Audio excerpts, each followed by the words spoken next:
Chapter 1 Beginning Wake. The night was cold in Kanahegakure.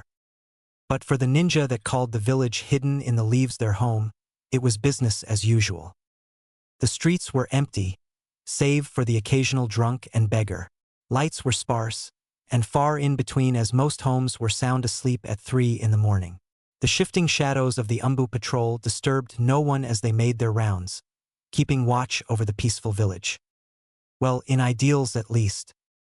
The faces of 4 Kages looked over the entirety of the village like titan gargoyles, their faces unique to the one next to it in both shape and headwear. The 4th face looked the kindest out of the bunch though. A sort of passive mask was etched in the stone, giving the man it was modeled after a look that showed just how much the spiky-haired Kage had treasured the village he had protected. Out of the sea of darkened buildings, only one stood out. At least, only one had stood out to a passing Umbu patrol. Leaning fully into the soft embrace of his chair in the Hokage's office, one of the men whose face was carved into the monument overlooking the village sat behind his desk. Sarutobi Hiruzen was shifting through letters and notes stiffly after being informed by his most trusted ninja, the Umbu captain, of something that had every fiber in his being lock up in anger and hate and regret. "You are certain the villagers are the cause?" the old war veteran asked in a hard and tired tone. He really didn't want to believe what he had just heard, truly wishing that it was just some sick joke that the captain of his Umbu was playing at, hoping that he had just cracked under the pressure of his own life. A kneeling man in an Umbu uniform lifted his head, his dragon mask hiding the entirety of his face with only his gravity-defying gray hair giving any details of his identity. "Leave me alone," the dragon-masked captain recited in a monotone voice. Though Hiruzen could hear the hidden sea of anger lurking just beneath the surface of it. "Go away." The masked shinobi's fists clenched noticeably, and if his hands weren't covered in fingerless gloves, they would without a doubt show quivering white knuckles. "Not a monster." The gray-haired Umbu let out a silent sigh. "Those were just the start of what I could make out on the walls and floors of his room. All of it, written in blood, and not a sight I would mistake." Hiruzen closed his eyes and swallowed the guilt of a night he would never forget. The two stayed silent before the tired voice of an equally tired old man barely spoke above a whisper. "Go." Hiruzen didn't need to open his eyes to see the nod that he got in return, and the swift exit that followed. For a while, the Sandaime simply sat there, letting the silence of the room engulf him as the gravity of the situation set in. He was a moving statue of emptiness as he got back to the pile of paperwork on his desk that never seemed to end, turning over pages of reports that he wasn't even retaining as he read them. Over and over again he read through bits and pieces of the titleless papers, putting them down and flipping to the next one without a blink.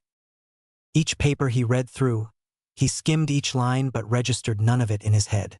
For minutes that seemed to be hours, the old man stared numbly at the blurred pages until he finally stopped with a sigh, and was held hostage by himself. He couldn't ignore it anymore, feeling the clawing sense of being watched, and soon found his eyes staring weakly into the framed picture of the Kage who was meant to replace him. The Yondaime. The blond, spiky-haired man in the picture was an undisputed mirror, albeit a fully grown version of the boy that he had the pained and shame-filled responsibility of personally admitting to Konoha's hospital.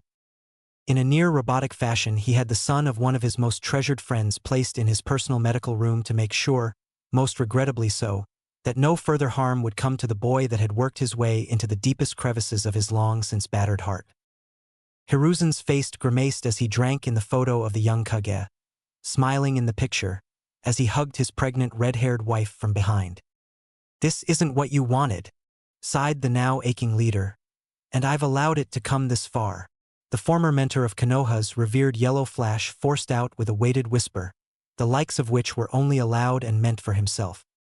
He was supposed to be a hero to the village, not the village's vent for revenge against the thing that forced you to make your sacrifice. The once calm and collective man who analyzed and planned everything before he so much as stepped in and out of his office, suddenly smashed his desk in splintering halves with a forceful grunt and failed attempt to keep his frustration from reaching the surface.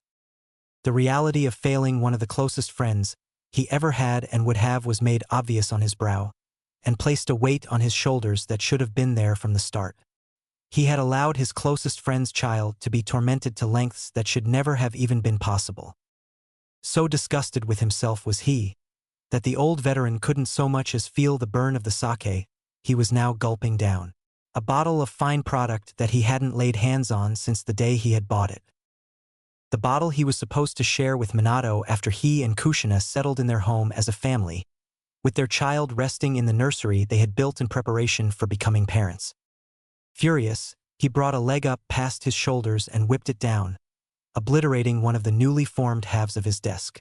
But he wasn't finished. As soon as he smashed the desk, he spun on the foot he had kicked down and sent the metal lamp that stood next to it flying into a nearby bookcase with a very noticeable dent in the middle, as well as embedding it a good number of inches within the wood. With a few regaining breaths and a brim-filled cup of sake, the now determined man sat back down into his chair and proceeded to rest his wrinkled forehead upon the support of his right palm. This ends today, signaling the loyal Umbu who instinctively left their lord to his thoughts. The old Kage cursed his title and wished that there hadn't been so much for him to do. For this night could have avoided if not for the destruction left in the nine-tailed fox's wake. That, however, was no excuse, and he knew it. Upon ordering his guards to return they, without a moment's pause, trailed alongside and behind him as he once again continued to tear at himself with his frustrated and self-loathing thoughts as he made his way to go pay a visit to the hero he was entrusted to watch over. "Forgive me, Minato." Kushina. The weary Hokage entered the Konoha hospital and made for the room that was designated for his personal use. It wasn't supposed to be this way. The sounds of a child's labored breathing and running water could be heard echoing through the empty hall leading to a bathroom. The light from within it flickered on and off as if it were possessed. The walls of the apartment were bare, as were the floorings. Even the bedroom only had a single mattress with a ruffled blanket crowded at the foot of it. What would be the living room only held a single coffee table, and a chair that was thrown off to the side with only a single leg. The door to the entrance of the small one-bedroom apartment was sealed shut. Two of the missing chair legs were nailed into it and the section of wall beside it, keeping the door from being opened. The other was being used in an attempt to barricade the only window in the somewhat spacious room, going across the shattered panel of glass from one bottom corner to the top. It was all done poorly, and red finger and handprints stained much of the surface of the legs, windowsill, and door. Footprints of the same red rust-like color littered the ground, as if someone had been pacing around aimlessly. Though if one took a closer look, the faded murky footprints were much too small to be that of an adult. A harsh gasp hissed from out of the bathroom, and a small frail figure emerged from the room. The dim light of the old light bulb flickered in and out still, but revealed a floor-smeared and seeming flooded floor coated with a thick crimson liquid, and the small frail body left a print behind with each bare step. Hic stupid hic stupid. A boy no older than 5 years of age stumbled down the hall, his body fumbling from one wall to the other as he kept losing his balance and tripping over his feet, carelessly slipping on the remnants of the blood that he was trailing from the bottom of his feet, and leaving crimson streaks along the walls where his hands were being dragged on them to keep himself steady. Won't they just hick me aloe cough any? The boy clenched his head in agony, his wrists and forearms showing many jagged cuts that were starting to scab over, and other blood-stained lines depicting areas that he had cut before, but were now healed over without a mark. Demon! The boy shuddered as his eyes darted across the empty space in front of him, quivering in instant horror. "And no," he muttered weakly. "Murderer." His body was quivering now, with his shaking legs just barely able to keep him up. Naruto," he protested aloud. "I'm not a murderer." The voices of the villagers had come back. They'd been plaguing his thoughts for a while now. Beatings, shunning, and name-calling. The whole bit. Now, though, he couldn't even escape the hell of his life in his dreams anymore. The villagers had found a way to torment him in them too. "You damn demon brat. Get out of my store." Tears were streaming down his face, making the dried blood that was smeared on his cheeks and chin drip down along with the small liquid trails coming out of his eyes. Uzumaki Naruto. He wasn't a demon. He didn't do anything wrong. He sniffed again as his breathing became erratic. The image of a man holding a thick piece of wood approached him, and his head snapped to the side as he turned his body with the blow he received, only to be sent down to the floor by another image that had appeared behind him, with his leg still sticking out in front of him. I won't disgrace this home with your presence. It's because of you that the orphanage doesn't have any more room. Naruto curled into a ball and clenched the rusty kunai tight in his trembling hands. I didn't do anything, he cried out, and shielded his head from the incoming blows of the villagers. An older man who was missing an arm kicked him in the face. You killed my daughter. He yelped in pain from the blow. I didn't. A young teenager with a Konoha headband stomped on his stomach. You killed my sister. He choked out the air in his lungs as he hugged his midsection. And no! A man with burn marks on his face and neck kicked him on the side of the head with enough force to make him flip the other way. You killed my family. More images started to crowd around him. Everywhere he looked, all he could see were the hateful eyes of the villagers, and faces turned into snarls of rage as more and more closed in on him. Their voices melded together into a roar that he could hardly make out. All he could hear in his head was you. A little girl holding her toy away from him protectively glared at him. You. A rebellious-looking teen smirked as he watched Naruto pick himself up from the floor, just like he did when he had pushed him down the flight of stairs at the park. You. His head was bleeding after being hit with a large rock, and the woman that he had asked for help looked at him for only a second before turning around, completely denying that he even existed. You. They were in his face now, prying Naruto's little hands away from his eyes, forcing him to take in all of their hate, punching, kicking, and cursing his name at the top of their voices. Finally, his eyes flashed red and his pupils turned to slits as he raised the rusty kunai up in reverse. You! Fire seemed to shoot through his veins as his vision blurred, and the only thing he could feel now was anger. His small heart thundered in his chest, the adrenaline flowing through his body making him numb to everything but the ones doing harm to him. I didn't do anything. His voice a menacing growl that should not be able to come out of a child's body. Naruto plunged the rusted blade into the hand that was hitting him and pinned it to the ground, making sure he could hear the opposing limb hitting the floor with force. The voices stopped, and the villagers disappeared. And then, nothing. Silence engulfed the apartment as Naruto's harsh panting slowed, and gazed down to see that the hand that he had stabbed was his own. His eyes shook, still glowing red as he stared at his hand dumbly, before he could hear the voices of the villagers coming again. Fearing another onslaught coming, he clenched the kunai tighter and dragged the blade down. Rei-a-ia dash. Asterisk gasp asterisk. Naruto awoke with a terrified intake of air, his small heart beating erratically as he woke up expecting a fist or at least a rock to be flying his way.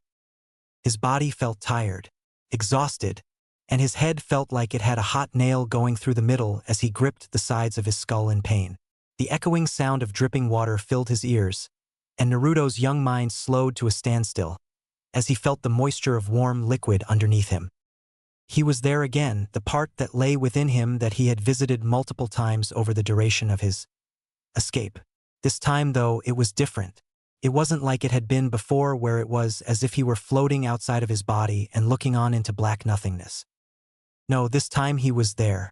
The smell of calm and subtly shifting water reached his child's nose and threatened to go in it with each time he bobbed in the warm water.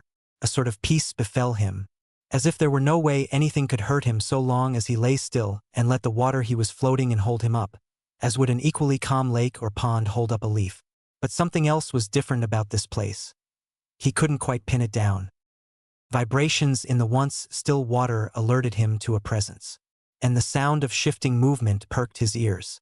Subtle to the point as if there were an invisible wind playfully weaving through the leaves of a tree, the young boy found himself listening to the sound of a deep turbulence, the likes of which he had heard before, coming from himself at any given time he so chose to listen.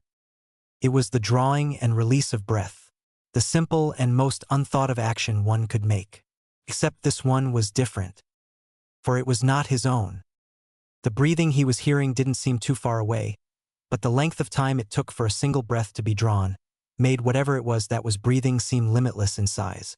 Naruto knew that whatever the breathing belonged to, It was big enough to make him appear minuscule in comparison. That much was clear. Finally, after what seemed like an eternity spent laying there, Naruto started to pick himself up. As if rising from the ground for the first time in his life, and taking another age for him to find his feet, Naruto finally stood up. Steadily, as if expecting something, or someone to appear before him that he hadn't met for a very long time. The whole thing was strange to the blonde. The expectance was something he hadn't yet experienced, and would find that what followed next would be something that he would never forget, something that he would never wish to forget. The deep and warm breathing sounded out once more as the small, and now ant-like boy, when compared to the behemoth that dwelled not too far for comfort from him, began to turn his head to take in the both majestic and petrifying sight that waited not 1 foot behind gargantuan iron bars. The pillar-like beams of metal seemed to disappear into the distance of the forever going black that he could only assume was the ceiling of whatever place he was in. Azure blue eyes met blood red as they seemed to peer into his very soul, his very source of being, and with a final exhale of breath, pushed his expressionless mask back and replaced it with a look of shock that could stop the largest boulder from free-falling to the earth if it were caught in his gaze. "So, you've finally come." A deep, mountainous voice bellowed out like gentle thunder, and made his whole body thrum in tune with each word spoken. "As I have been expecting you to make my acquaintance." A massive body slowly emerged into dim but well enough view for the wide-eyed Uzumaki to see perfectly within the darkness of the titan-sized cage. Piercing crimson-red eyes gained a rim of black fur, and the rest of the hidden figure was revealed to be a body of orange fur of monstrous proportions with a red tint. The upper portion consisted of a very human-like torso that turned into that of a regular fox past the midsection, and ended at the swishing of 9, equally sized if not larger in length, fox tails that seemed to carelessly sway from side to side. Their nonchalant sway looked as if they were all moving for the sake of just moving. All in all, the being behind the gate was a force of nature in pure size alone. A fox, the likes of which only heard in bedtime and scary stories, lay outstretched in front of the 5-year-old boy, who could do nothing but stare back with eyes wide enough to be mistaken as diner plates. The Kyubi no Yoko, the bijou whose name would set off any alarm within a 100-kilometer radius, stood not 20 feet from him. "Though you are a good deal earlier than I had first expected you." "How peculiar." The massive and near-mythical being chimed nonchalantly with a deep and almost resonating voice, the likes of which could be mistaken for Kami himself. The giant eyed the boy, who still stood frozen, with a curious gaze.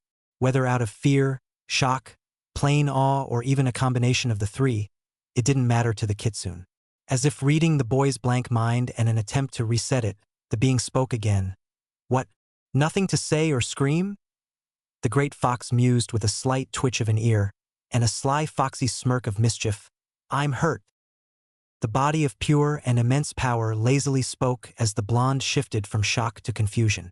A deep chuckle and near laugh could be heard as the fox sat on its haunches, peering down at the insect-like human boy that stared almost straight up with his mouth agape, trying to say something but the words could not make their way out. "You have no need to fear me, boy. If I truly wished you dead, you would be so already." The bijou's tails flicked in agitation. "If not for me, your futile attempts to end your pathetic life would have had you passed on already." The enormous fox spoke with a visible look of growing annoyance appearing on its fur-clad face. "Which you will pay for when the opportunity arises, as soon this is over with." The 9-tailed fox continued in a matter-of-fact tone as its human-like hands tapped the flooded ground in patient beats. At this point, saying the boy was clueless as to what was going on and how he should react would be the understatement of the century.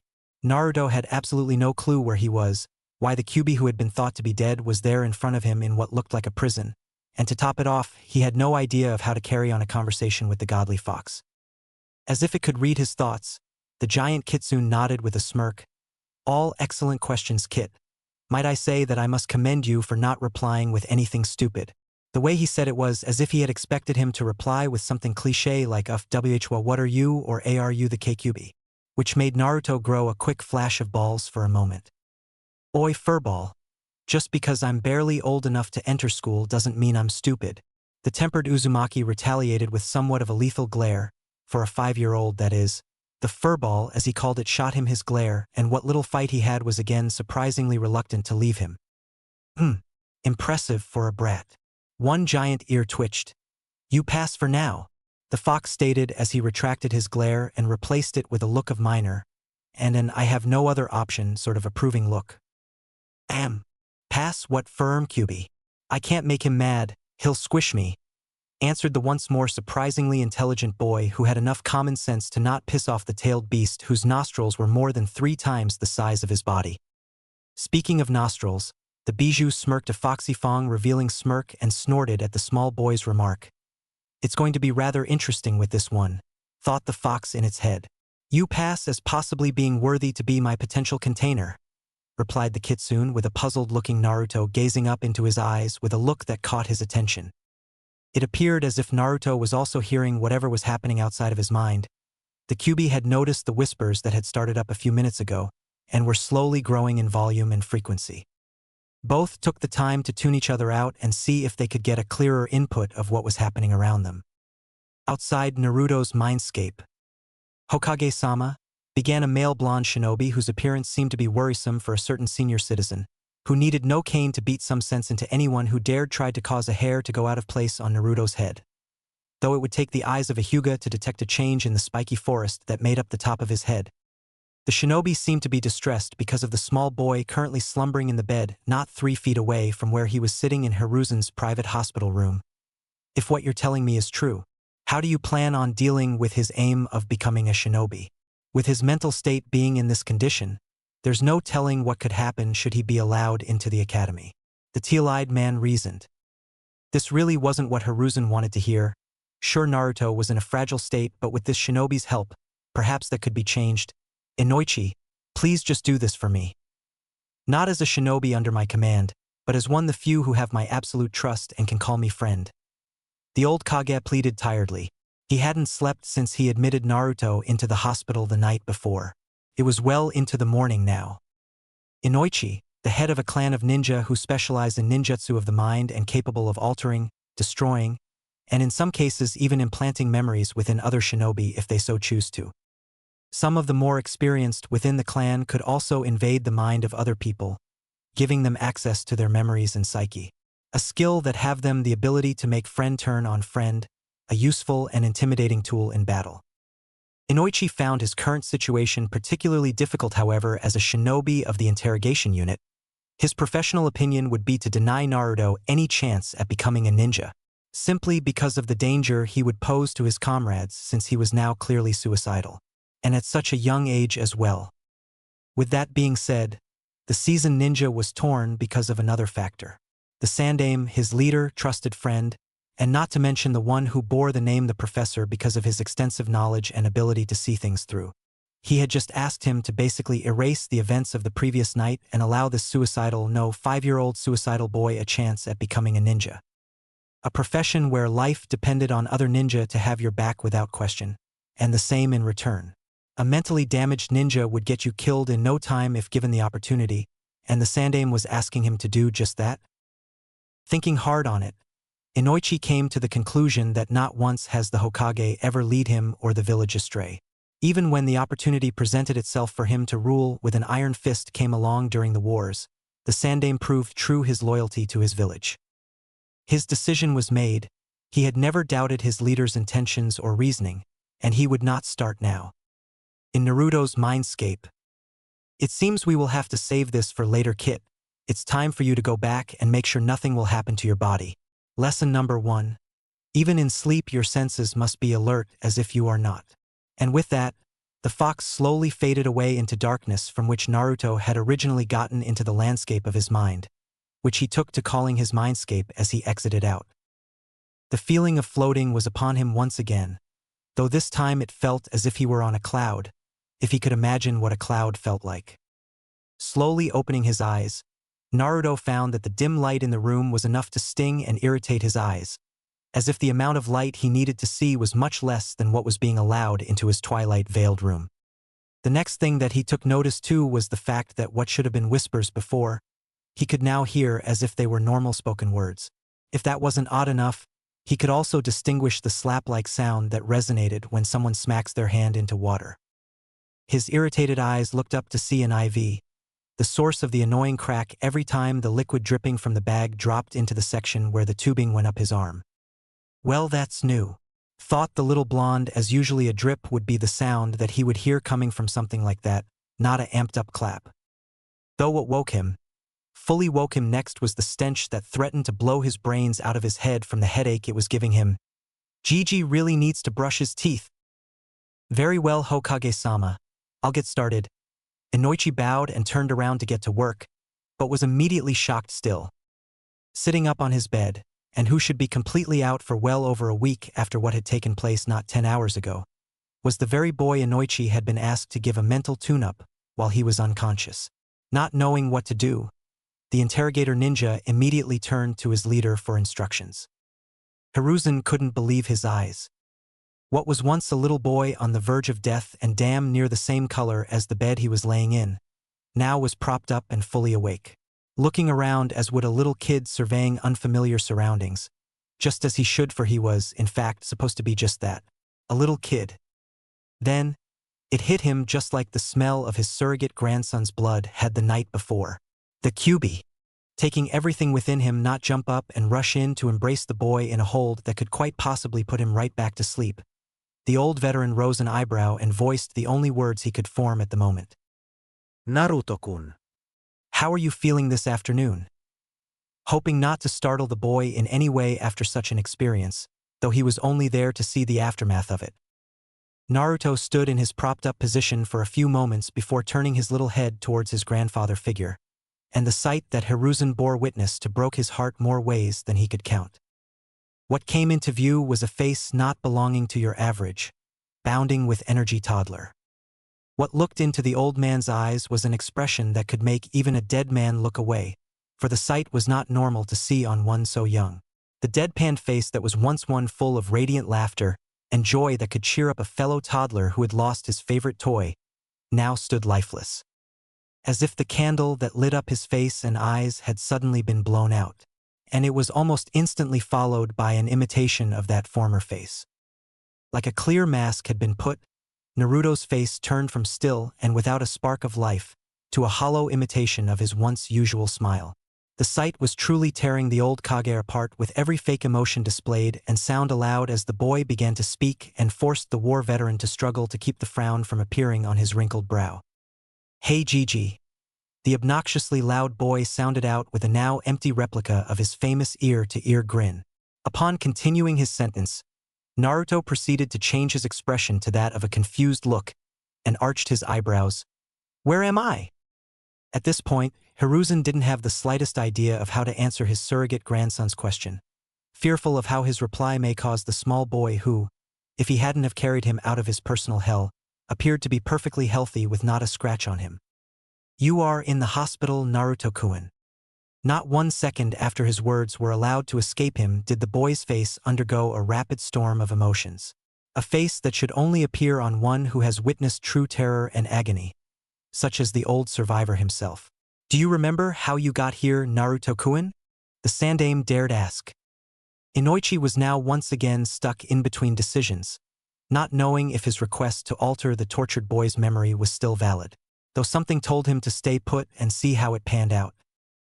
The smaller blonde, who could only look down in shame and defeat slowly, as well as painfully replied in a regrettable whisper, yes. At this point, there was really nothing Naruto could really do or say to get him out of his current situation. The once almost ghost-like elusive boy who could slip through and in between a village whose sole purpose seemed to be to seek him out and give him his daily dose of hate and blame, found himself unable to slip by this time. The only thing Hiruzen could ask was a 3-letter word that would decide the broken boy's fate. A boy who he had grown to love as his own. Why? The single-worded question would set in motion a line of events whose ripples would be felt across the elemental nations and the fabrics of the world itself. The tiny blonde looked directly into the veteran's eyes, with eyes that should not belong to one so young. A look that could make even the healthiest and fullest flower wilt and wither as if a plague had been set upon it. Eyes full of defeat and sorrow, the depths of which one could only achieve through years of unending pain and torment. A short and simple answer was given to the short and simple question. Why not? Naruto replied. sending the lurched forward body of the leader of his village immediately into the full support of the chair he sat on. The old war veteran looked at him with a loss for words, not knowing what to ask or even say that, not knowing even how to continue what he had set out to do. About to let loose another sentence, he was stopped dead in his tracks by what Naruto had to say next. "I know what I have inside me, Gigi." The young blonde began as his expression shifted into a state of blank stillness. "It's why the village hates me." Hiruzen looked on at his adopted grandson in both astonishment and horror. Astonishment that he had found out, but horror as his thoughts drifted to just how he had discovered the truth of his burden. Now sitting on the side of the bed and straightening his posture, Naruto spoke again, a cold, icy tone beginning to form as his words spilled into the dull silence of the hospital room. "I'm not going to let them make me do it again."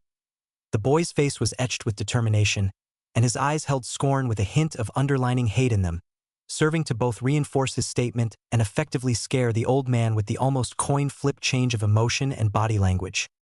An occurrence that almost never occurred to the old-time veteran. Tiny hands bunched up bits of the plain white hospital blanket as Naruto clenched his fists, and an all-too-familiar presence made itself known, though it did not show. It didn't have to, for the old war hero could feel the tailed beast in his grandson's shadow as his small body shook with anger. The limited light in the room seemed to dim as Naruto continued, "I'll never let them hurt me again." Had his eyes not been the deep blue that they were, the old man could have sworn he could make out the blurred image of the kitsune that was sealed within his grandson. Making its presence known as the shadows behind the eerily still Uzumaki seemed to quiver and fluctuate like smoke as he imagined the commanding presence of the great fox staring him down. And only the stress of metal being compressed and glass shattering broke the unending silence that consumed the room. If this was the power of the fox as he was sealed, one could only imagine what it was like when it was in no such prison. Glancing behind Naruto out of the corner of his eyes, the Sandaime could see the handiwork of the boy's hatred for those who had led him to his self-infliction. The IV the hospital had Naruto on was all but operational. The pressure from his anger had made it compact on itself as if it were in some sort of press. A plausible side effect from being attached to the boy's arm via needle. Hiruzen could do nothing but sit there and continue to stare at Naruto with his still unwavering look of fearful shock. Of all the years he had lived, of all the years he had fought, of all the years he had spent conquering and surviving everything that was thrown in his way, all that time proved for naught, as he had absolutely no idea of what action to take. Looking back at one of his only true friends, he signaled for the man to sit down. Something was telling him that his request would no longer be necessary.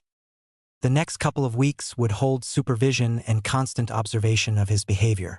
Naruto knew that his Kage grandfather figure would be watching him close, but it wasn't a troubling matter to him anymore.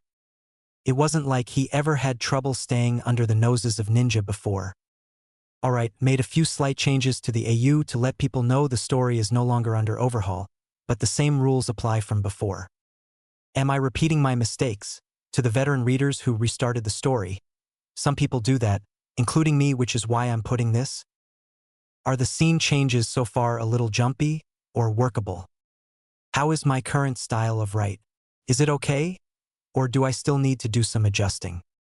And lastly, Chapter 2, The First Steps. Waking up from a rather unpleasant dream of reliving the time he had spent in the same apartment he had woken in, only in a much more far-gone state, Naruto found himself sitting up and saying good morning to no one in particular. A habit that he'd had for as long as he could remember. It was a comfort thing, he supposed. The comfort of having someone to greet him in the morning. Even if it was himself. It had been about a week since he had been allowed out of the hospital after his attempt on his own life, and he found himself at a loss at what to think. His head was empty, void of any feeling or thought. The only thing that existed in his mind at the moment, the only thought he could hear clearly in his head, was live. The only question was, how exactly was he supposed to do that? He had nobody to look to for guidance. No father to show him how to will his way through the hell that was his life, and no mother to tell him loving words to keep him motivated. He was all alone, right from the start. Naruto got up from his small worn-out mattress and headed into the bathroom to wash up. He said nothing as he started running the cold water into the half-stall, half-tub of his shower. His apartment complex was abandoned, and that meant that any maintenance was halted since no one wanted to go near the demon. The water was either freezing cold or steaming hot. The mornings usually cold.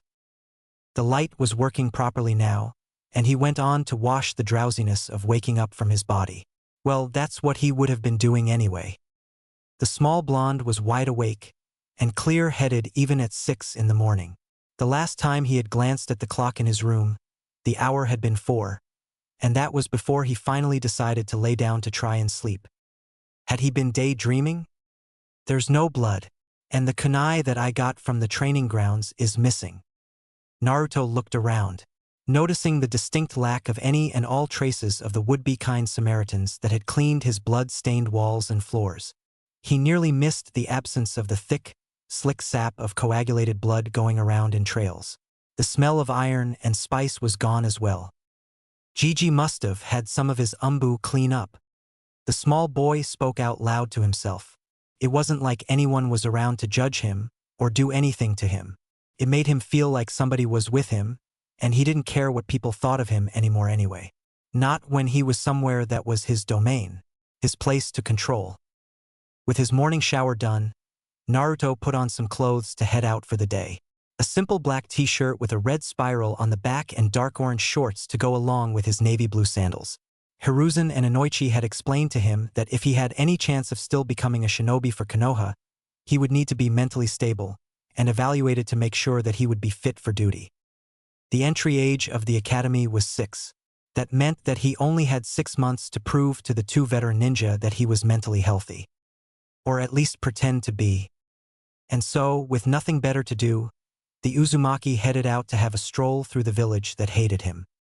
A village that he hated with equal or more intense measure in return. In the Hokage's office.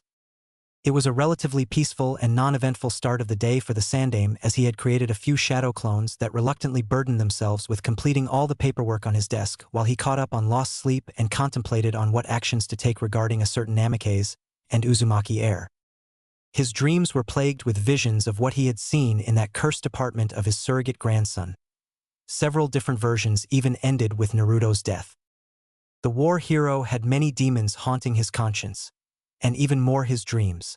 But this was one he was not be able to suppress as easily, because there was no possible way he would be able to forget the decision he had made to keep Naruto in the dark about what he held within him, on top of the fact that he was still hiding the knowledge of his heritage from the boy. The things that they were permitted to do, the things that they were ordered to do, and the things that they did outside their orders hardened the hearts of all ninja. It allowed them to do whatever was necessary to keep themselves and their families alive and safe. But even a ninja like Hiruzen had his limits. He would burn in hell for what he had allowed to happen to his best friend's son, if he weren't already heading there for the sins that he had committed for his village. What he had pulled Naruto from was, with lack of a better word, a nightmare. A nightmare given reality. Blinking away from his tired thoughts, the old man sat up and looked towards the door, which had been struck by a few knocks. So distracted was he, that the old war veteran hadn't heard or sensed the owner of the knocks coming. Perhaps he was getting too old to be wearing his hat anymore. The elder Hokage groomed himself a bit and placed the bearing weight of the hat signifying his position upon his head, and nodded to his tired image in the mirror that he pulled out of his desk. Enter. If it had been any other day before the recent events, Hiruzen would have found Inoichi stopping by an enjoyable presence.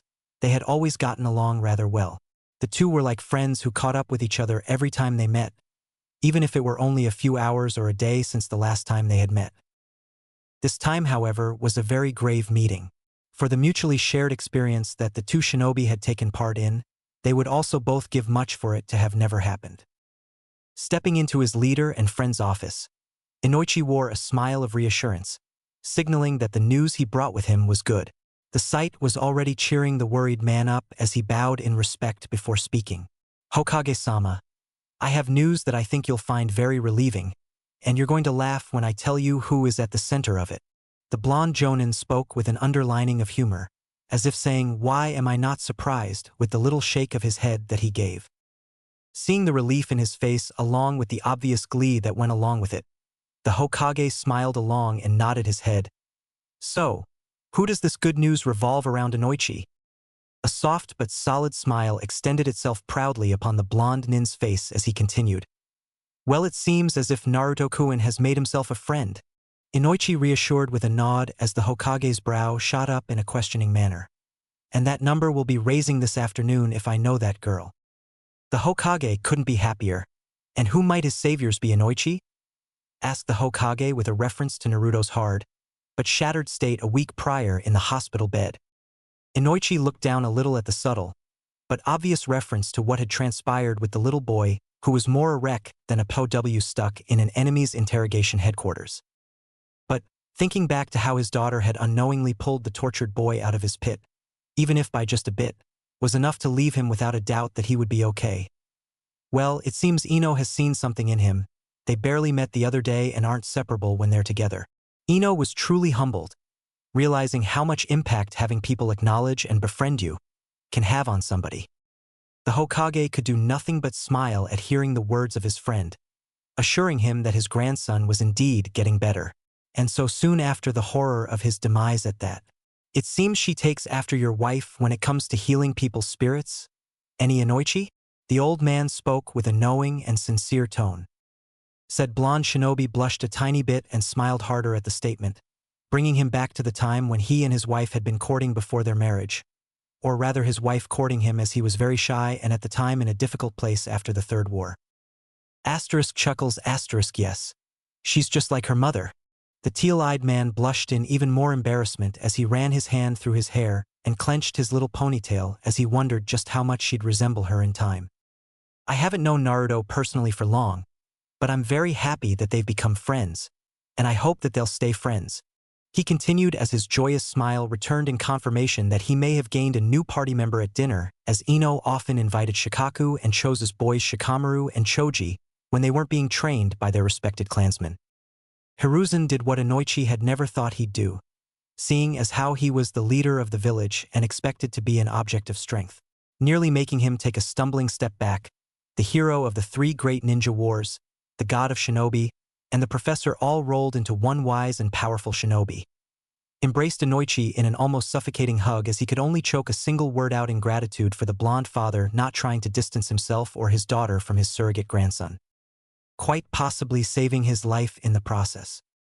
The only word to be sounded, but whose feelings were felt nonetheless, was a solemn and shaky, "Thank you."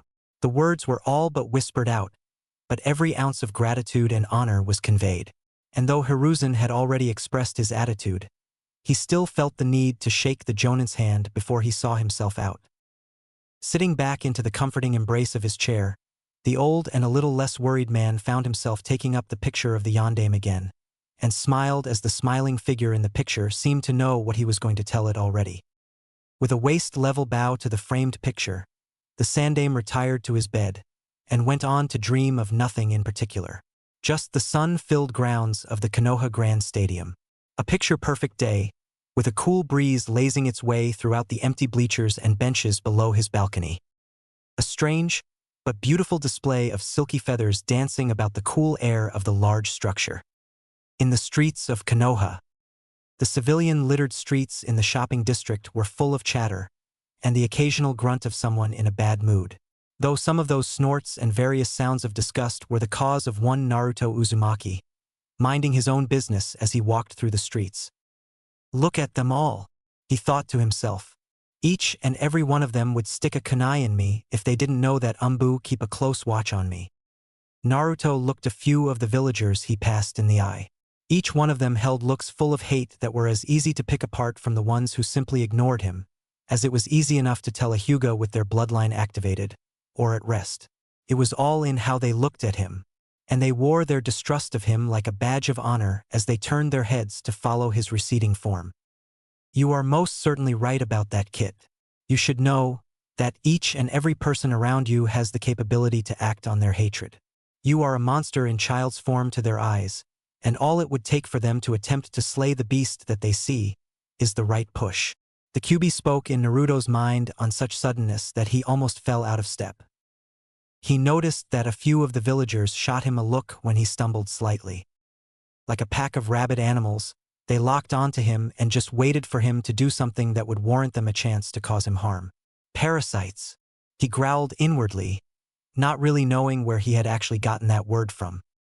Getting out of the heat of attention, Naruto turned a corner sharply and sped down the alleyway after he noticed the more daring of the villagers follow him.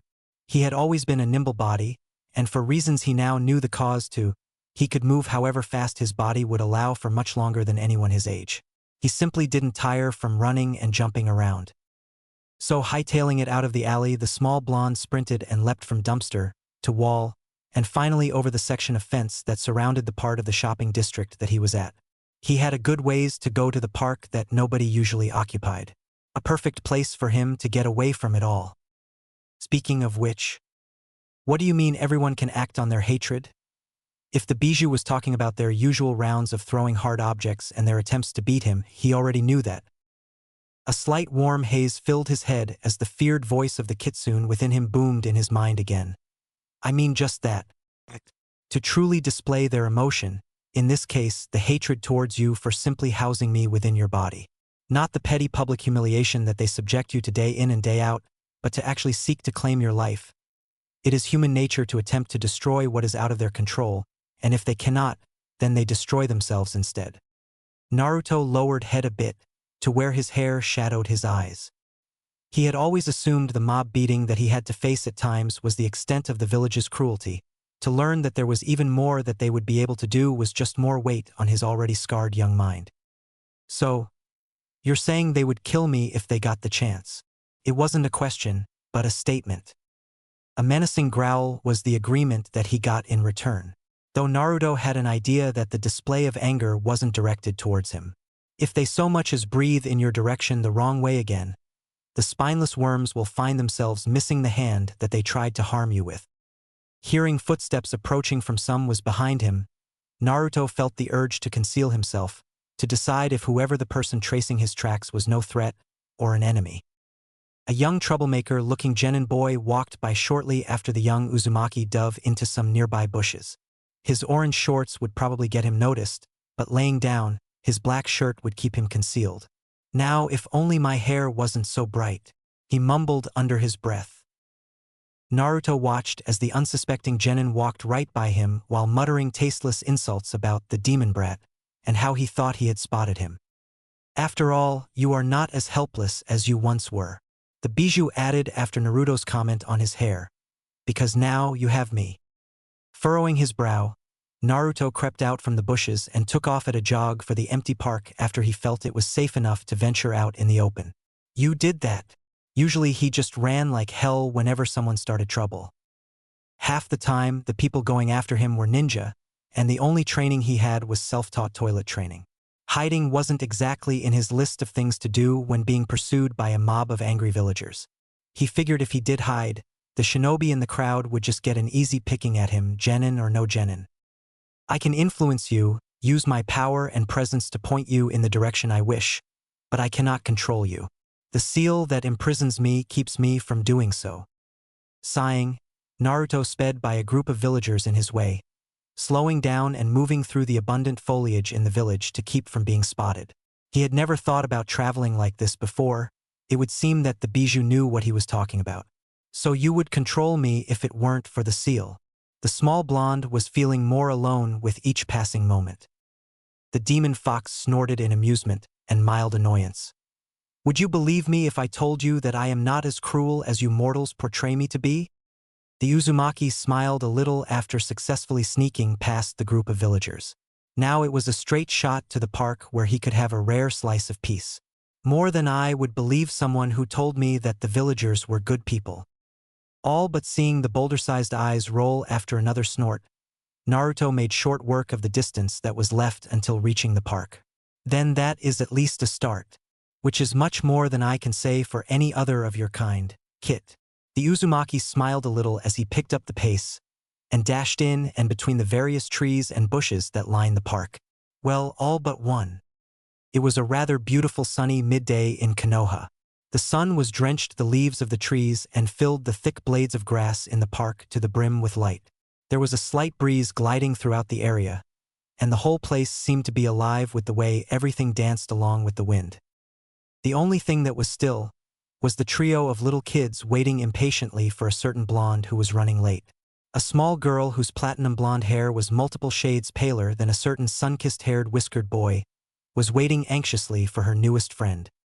One Yamanaka Ino was fearful that Naruto may had been kidding when he had promised to meet her at the park with her two pretty much birth friends. One was tall for a 6-year-old boy, and was currently occupying himself with absolutely nothing as he laid down against a nearby tree with his hands behind his head, smashing his pineapple-style haircut to the side lazily. Her other, hungrier companion to say the least, was on his third bag of potato chips and munching his way through it as if it were second nature to him. With all the constant chewing, it was a wonder to the other two kids how the red spirals on the thicker boy's cheeks didn't deteriorate under the constant motion.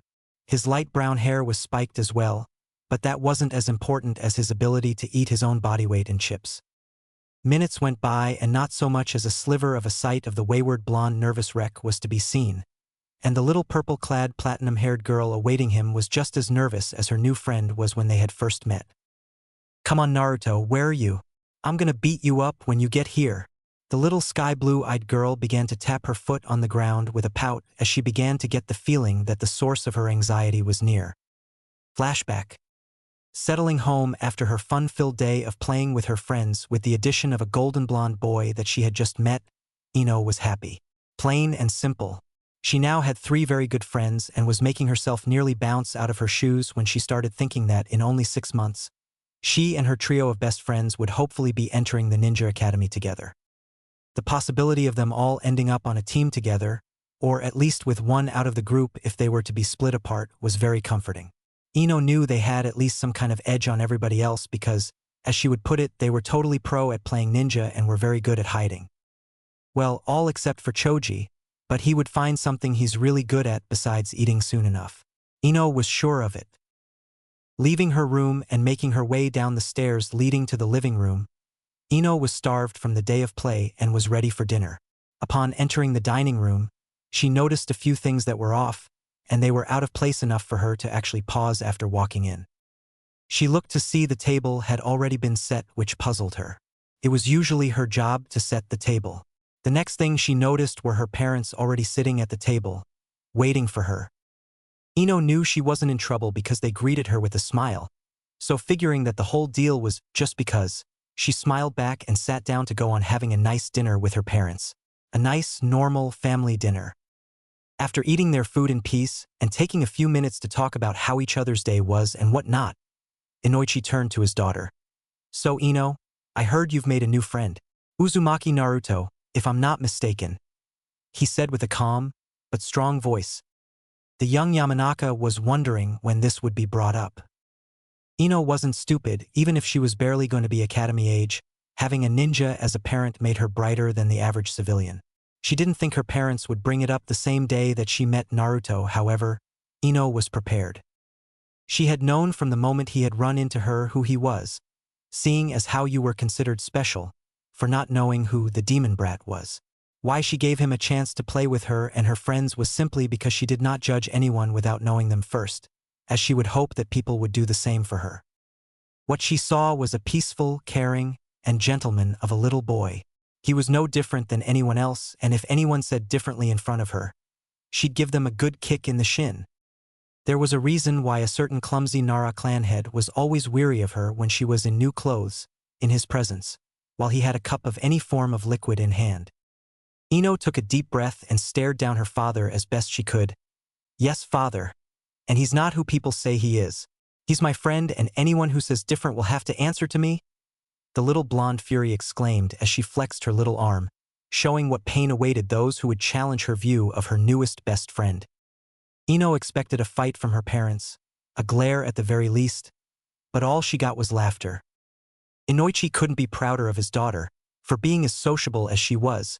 He was afraid that Ino would follow the crowd and hate Naruto just because everyone else did.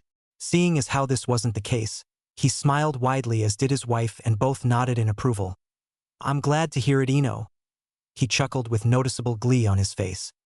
Looking towards her husband in a humorous manner, Ino's mother, Keiho, continued for him as he was probably occupied with conjuring up countless different reasons as to why his daughter is his princess, and will always be his princess right about now. And we'll be expecting one more addition at our table next time we have your friends for dinner. A hazel-eyed, shoulder-length brunette beauty with fair skin spoke in her husband's wake with equal glee. Ino could do nothing but smile and hug her parents. They had accepted her newest friend whom she would enjoy spending time with, and that just meant easier playtime all around. Flashback end. The talking to that she had gotten from her parents, particularly her father, really made an impression on her. Later on that night, Inoichi had come to her room to discuss Naruto's upbringing. Though they were the same age, Ino couldn't believe that he had been living basically by himself since he could walk. Her father had told her that the orphanage had barely taken care of him, and he had been given his own apartment at the age of 3 with Umbu to help teach him things. As young as she was, Ino knew they came from 2 different worlds. Naruto was the same age as her, but she felt like he was a genin already. She couldn't explain it, he was just different from everyone their age. But that still isn't an excuse for being late, the tempered girl pouted as she closed her eyes with a humph. Moments passed in silence before a lazy child's voice rasped out over the crunchy sounds of the huskier boy eating chips. What's got her all grumpy? The black spiky-haired kid in green shorts and an olive shirt didn't so much as open an eye as he voiced his thoughts. The thick boy sitting not too far away from him shrugged. Asterisk munch, I dunno. A tired sigh came out of the lazy boy laying against the tree. Asterisk sigh, asterisk troublesome. The bristling of branches and the thumping of footsteps got the trio's attention as a vibrant blonde-haired boy leaped over the fairly tall bush and landed in a crouch.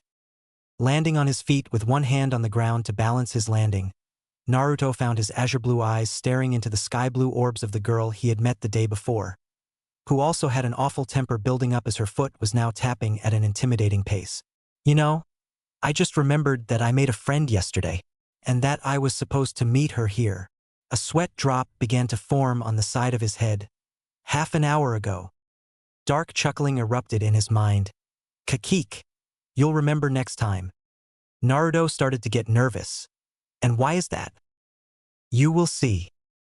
Naruto smiled nervously and scratched the back of his head. How's it going, Ino-chan? The anxious boy began to sweat, as he could almost feel her anger sparking in tune with her eerily twitching eyebrow. Ino. Looking at her, he knew he was in for it. Ino's eyebrow and foot stopped twitching/tapping simultaneously, and she scanned him over. He wasn't hurt, so he couldn't have been late due to an injury. He didn't seem to be sick because he wasn't sneezing or anything else along the lines of being sick. What she did notice were the bags under his eyes, and how groggy he looked. It was decided. He overslept. Bracing for impact, Naruto took one for the team. Crap. Didn't think ahead to see if we had enough time for all the chit-chatting earlier. That chit-chatting, as you called it, happened to be important, brat. The bijou chimed in nonchalantly. But out of this QB, he really didn't need this right now. Kakik. Naruto was broken out of his miniature banter by a fist to his head. Naruto Baka! The little blonde terror shouted as she hit him on top of his head, waking up the sleeping boy against the tree and stopping the chubby boy mid-chew with her yelling. I thought you were supposed to meet me here an hour ago. Naruto flinched and looked down in an unforeseen shame and defeated nature. If Ino didn't know any better, she'd swear she had heard a remorseful and almost shuddering sigh escape her fellow blonde's mouth. Worried she might have gone just a little bit too far, Ino placed her hand upon his shoulder and proceeded to lighten things up. I'm sorry, Naruto. Maybe you were really busy and came here as fast as you could. I mean, you did jump over the wall of bushes over there at top speed to get here. Looking over to the bushes she was referring to, she then realized that the feat Naruto had pulled off was impressive. Really impressive. The bushes had to at least be almost 2 meters tall, sparking curiosity as to how the boy managed to vault over, top speed or not. Turning to her fellow blonde to question how he managed to vault over, she was stopped in her tracks as the boy was still looking down as ever, though with an empty look in his eyes. Naruto-kun, are you okay? Ino asked sincerely as she was beginning to worry that she had really overdone it. Naruto let out a sigh as he rubbed his hands together. I'm sorry for making you and your friends wait, Ino. He put his hands in his pockets, never looking up from the ground. I'm already causing you trouble and we've barely even met. You must hate me. Ino was taken back at his remark. Sure, she had blown up a little bit, but that didn't mean she hated him for being late. She was just teasing him, even if she was a little upset. Seeing as how she was only 5 years old, just like Naruto, she didn't quite have the capacity to think further into his behavior, so she decided to just salvage the situation and continue on with their play day like they planned to. It's okay, Naruto-kun, really? Nothing to fuss about, the little girl said with a smile. Without anything to fight with, Naruto could do nothing but nod his head in agreement and put on a small smile as her other two companions seemed to be into the commotion he had unintentionally been making. All right, Naruto-kun, these are my other friends. The now ecstatic Ino was hopping up and down as she called over her two best friends. She gestured her hand at the tall 5-year-old with a pineapple haircut. This is Nara Shikamaru. The girl giggled as the boy stifled a yawn. Yo! Was all that was said before a whisper, that only Naruto could hear ever since waking up in the hospital, made him chuckle under his breath as the boy named Shikamaru was muttering troublesome, under his breath. Ino moved on to the now frowning, thick boy who had just finished his last, third, large bag of potato chips. And this is a kimchi choji. Ino rolled her eyes as the boy was still fretting over his shortage of snacks as his stomach made the problem audible. Naruto nodded in acknowledgement, surprising both boys as he greeted them since he was proving pretty much every rumor wrong so far. Nara-san, Akimichi-san, very nice to meet friends of Ino-chan. He spoke with as much respect as he could muster, not wanting to miss or mess up another opportunity of possibly making more friends. It wasn't in Naruto's nature to play the respectable role. With him, what you see is what you get. He was true and honest with the people he interacted with, and expected nothing less in return. That, and if what Ino had told him the day before, her dad would be watching him close. He needed to try to be normal for himself, as much as he needed to get his approval for the academy. A win-win situation. The boys looked at each other and the Nara just shrugged with a smile. Just our first names are fine, Naruto. Friends of Ino's are friends of ours. Shikamaru said with a smile while pointing back at Ino in a hitchhiker fashion as the thicker boy nodded with his mouth, since it was too full to speak, as he somehow managed to procure another bag of chips out of nowhere. Naruto could only smile. For the next couple of hours, the group of kids set off to play ninja, Choji being it multiple times as he was always easily caught. For a while, Naruto wasn't sure if he just felt out of place, or if he truly didn't belong with anyone his age. But soon enough, the Uzumaki was smiling and playing with as much vigor as Ino, and managed to only get discovered once. Far off into the distance, however, a certain ponytailed shinobi observed the group of playing children with a critical eye. Mumbled the interrogator ninja as he was off resting in a tree while watching his only daughter play with her usual friends, and the addition of the broken boy he had seen but a few days prior. If he hadn't had looked into the young boy's psyche for a split second before the walls of his mind came crashing down in a baffling defense, Inoichi would have never had been able to tell him apart from any other kid running around and playing ninja with their friends before entering the academy. The proud father couldn't help but smile as his daughter had done the simplest, yet most life-saving and life-changing decision that she would have in her life. Taking one last glance to the energetic bunch, minus one particular Nara, he once again smiled as he saw the real version of the fabled Naruto smile, with every bit of vibrant joy present in it while he stalked off back to the interrogation headquarters, as his lunch break was over. On his way home, young Naruto had stopped by Ichiraku's to tell Tsuchi and his daughter Ayam all about his new friends and how they had spent the whole day playing. The humble owners of the shop were so excited and happy for their might-as-well-be surrogate son/brother, that they had offered him unlimited ramen for a week, not caring if they had to restock their inventory 3 or 4 times, seeing as how the boy could finish a whole cauldron by himself. Where that food all went into his tiny body is a question that they asked themselves many times over and just left it to be one of the wonders of the elemental nations. It was about 11 at night now. The streets of Konoha were quiet as activity died down and everyone had already settled in for the night, having completing their necessary everyday tasks hours before, and were now either sleeping off the day's activities or doing something else. Walking through the empty and darkened streets, Naruto couldn't help but feel as if something was wrong. He was in the outskirts of the shopping district now, maybe 10 minutes walking distance from the red light district and another 20 to his apartment since he lived in the heart of it. Usually even at this time of night there were still people buzzing around, either heading home or heading to one of the many brothels in the red light district. But as he stood in the crossroads between districts, the streets were empty. He couldn't even find any stray animals rummaging through the garbage littering the poorly kept alleys and overflowing dumpsters. The only thing he could hear and practically feel was silence. It was then that Naruto felt an ominous presence on him, and seeing as how there was nobody around that was visible, the boy came to the conclusion that he was very familiar with. In fact, it was something that he had developed a sort of sixth sense for. He was being watched.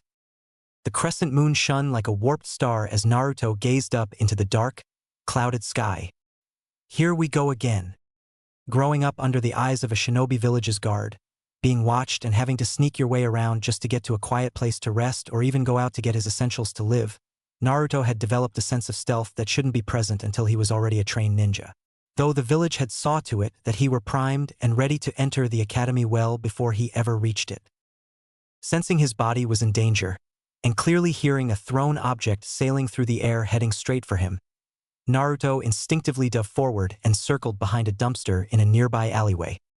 Only a moment passed by and he already knew what was happening, for it had not been the first, and it would not be the last time he's had to deal with his current situation.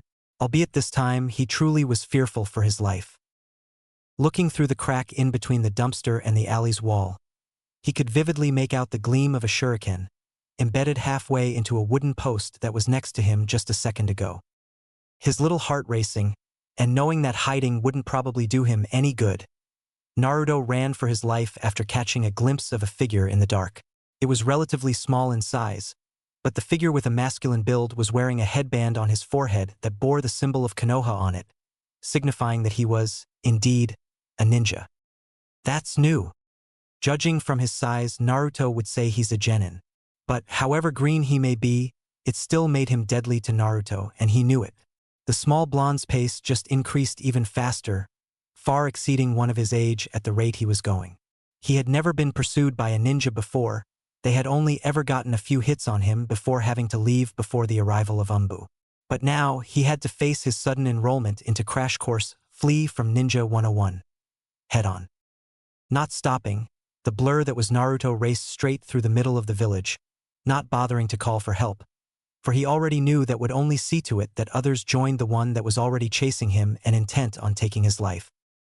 Hour-long seconds passed by as his pursuer didn't let up, and the full-on sprint that Naruto had taken off in, pushing past any speed he had reached before, had him panting heavily as he was desperately trying to get away to save himself. If he could fight, he would, but Naruto knew that if he stopped now, he would be dead. Dipping his head away from the sounds of shuriken whizzing by, and taking with them the tips of a few of his blonde hairs, Naruto took a chance and did a hard right turn, into another alleyway leading out to the training fields. Lose him in the forest. Not looking back, the boy maneuvered through and around the long alleyway debris, as if he were a seasoned acrobat content on winning some sort of prize, the prize in this case being his life. Dodging, juking and jumping from and on top of dumpsters and various discarded debris littering the long alley in between a random warehouse and a large apartment complex, Naruto began to notice something. His movements started to become more fluid and precise, as if he were getting better at running for his life. His pursuer was also surprised by his sudden increase in acrobatic ability. He thought he would have ended the demon's life minutes ago. Seeing him now was sending a chill running through his spine since right now it was only 5. Imagining what it would be capable of later was all the more drive for him to kill it now. Chancing a glance back for only a fraction of a second, Naruto could clearly see the shape and glint of a kunai being palmed and gripped harshly no more than 10 yards behind him, intended on finding its way into his little body. Facing forward again, he dug deep and raced even faster while still avoiding shuriken. Suddenly, time seemed to stand still as his heartbeat slowed from almost a bursting rate to miles in between each thump. The once moonlit alleyway was then clouded over in a shroud of darkness growing from the edges of his vision, just as half his eyesight was blackened, leaving the center in a blurred tunnel vision. A warm and fire-like feeling flowed through his little body and his sight exploded into clarity. For a moment, he was nearly blinded because of his now extremely sensitive eyes. Power surged through him, He felt light as a feather and yet stronger than he ever thought he could be as he leapt from wall to wall and taking off on all fours as soon as he hit the ground without so much as a fraction of hesitation. The raw power and killing intent that came of Naruto in tidal waves froze the rogue in place, and even caused him to cut himself as the gray-clad shinobi crashed in a sudden stop. Naruto didn't look back after that, and found himself sprinting on all fours like second nature. His eyes were still adjusting to the sudden ability to see completely clear in the dark, but he didn't miss the way the village blurred past his vision as he didn't let up his pace for a moment. Naruto saw a large building in front of him, and knew that the only choice was to go over it. Going around would give his pursuer a chance to catch up, and that simply wouldn't do. He couldn't form coherent thoughts at the moment, he was running off pure unimpaired instinct. Getting closer to the building, Naruto felt like he was dreaming when he saw his hands palm the floor like an animal, and could feel his legs coil. The next thing the small blonde knew, he was sailing through the air. He regained some higher brain functionality then, and waved his arms around frantically. If he could, he would have screamed, but he was still in his trance-like state, so the only sounds he could hear was the panting of his breath and the thundering of his heart. Landing on the roof and rolling to disperse the impact force, Naruto continued to just look through his own eyes as his body seemingly moved on its own, and leaped over a table and a small wooden fence that was on the roof, before jumping off of the 4-story tall building, only to land on the ground with a crunch before using his arms to push himself back up and kept on going. Seconds? Minutes? Hours? Naruto couldn't tell how long he had been running. His vision was completely blurred over now, leaving him almost blind. He had lost all sense of time as soon as the massive surge of power exploded in him. Naruto had expected his vision to clear, but it didn't register in his mind that it was actually deteriorating as he kept on moving. His body felt like it was full of lead now, and his vision was veiled in gray, as if all the color was taken from the world. Finally, at what seemed like the worst time possible, racing alongside a line of bushes that ran through several training grounds on all fours, Naruto felt as if he were pulled by whatever force was pushing him forward. He was thrown down deep into what he thought was a hole in the ground, and fell for what seemed like eternity as he watched the light of the moon and stars fade away from view. The curtain of bright starlight morphed into only a single ray of veiled light as he finally crashed into the ground with a loud thud. Toppling and flopping on every part of his body possible, sharp pains invading him every time he hit the floor and fell again. Stairs, Naruto thought as he finally hit solid ground and slid for a couple more feet, feeling like it took minutes for him to come to a complete stop. After he inevitably slowed to a standstill, Naruto coughed out the breath he had been holding in, and gulped down air as the warm feeling flowing through his veins subsided. Slow building panic and exhaustion started to take hold, because now he was truly starting to realize the gravity of the situation he was just in. Crap, crap, crap. Naruto tried to move, but couldn't even growl in anger when his body refused to twitch a finger. Damn, now what do I do? That genin is going to gut me. As much as he was fighting it, the exhaustion was catching up to Naruto, and the small boy was putting all of his will to keep his eyes open. Hush, kid. You're safe now. The bijou inside him finally spoke up in a relieved manner. Though Naruto didn't really notice, he was too focused on trying to keep his eyes open, but to no avail. His body was battered, weary, and completely drained of energy. Another warmth spread through his body, only this time it was faint, like a low flame steadily burning with dim red coals underneath. Rest now, Naruto. I'll watch over you, and take care of any fools who attempt to tamper with you. The demon fox waited patiently for Naruto to stop fighting. Sleep, you earned it. Naruto didn't have to be told twice this time, though he still reluctantly slipped into unconsciousness and allowed his body to rest. The Kyuubi observed his sleeping form as his body had already shimmered into the mindscape. For a while, the bijou simply sat on its haunches as Naruto let out quiet snores. The ancient fox played the events of the night over in its head, analyzing how the small boy had reacted to the life or death situation that he had been in, seeing that while he fled, it had taken a considerable amount of courage to act the way he did, to survive. The giant fox closed its eyes after a moment and slowly settled its head on its paws, 3 of its tails wrapping around Naruto and brought him in close to its body. Naruto never knew it, but he often appeared in the mindscape while he slept. Seeing as how the Bijou really had no reason to hate the boy, having had no choice in becoming a Jinchuriki, the Kitsune slowly warmed up to him after watching him having to endure everything in his life. All for a village that wanted to kill him as gratitude. The Bijou hadn't told him yet, but she could see through his eyes, hear what he hears, and feel what he feels along with hearing his thoughts. She had been there every step of the way so far, and it hurt her to see this innocent boy being subjected to such treatment. As much as it had annoyed her when he had tried to kill himself, the Kyuubi understood why Naruto had done it. And though she didn't show it, it rattled her heart seeing him that way, feeling what he kept buried inside as he attempted to take his life in order to escape a world that condemned him or saving them. Even if he wasn't a Bijou, or even a fox, no offspring that young should ever raise a hand against itself. The Bijou had already made up her mind to bind herself to this boy, and watching him go through yet another gamble for his life so soon after their meeting only cemented her will further to help Naruto change his fate. For it would be a fate that determined the journey of so many others. After all, she was a sucker for a child in need. 2 days later. It had been a week of troubled sleeping for the Hokage, as he had yet another bout of endless nightmares of past mistakes and regrets. He sought to make as little disturbance for himself as possible as his sleep deprivation-induced headache was making every word of his paperwork annoyingly hard to retain, and he often had to reread sentences so as to not accidentally sign a request from one of the civilian council members to have Naruto imprisoned, for safety reasons, or have him exiled from Konoha altogether. The most the old man could do was sigh. He was growing increasingly tired of their pointless and antagonizing attempts to make the innocent boy's life harder than it already was. After about a solid 2 hours of constant signing or vetoing forms and requests, a deep and forceful knock sounded from his office door, making him glance up regrettably for chances were that this couldn't be anything good for a change. "Enter," spoke the tired and already burnt-out old man. A trio of long black-haired men strode in with a visible look of elegance and expected reverence in each step they took. The look on their faces spoke the silent words, "I'm better than you," with every non-existent expression that they made.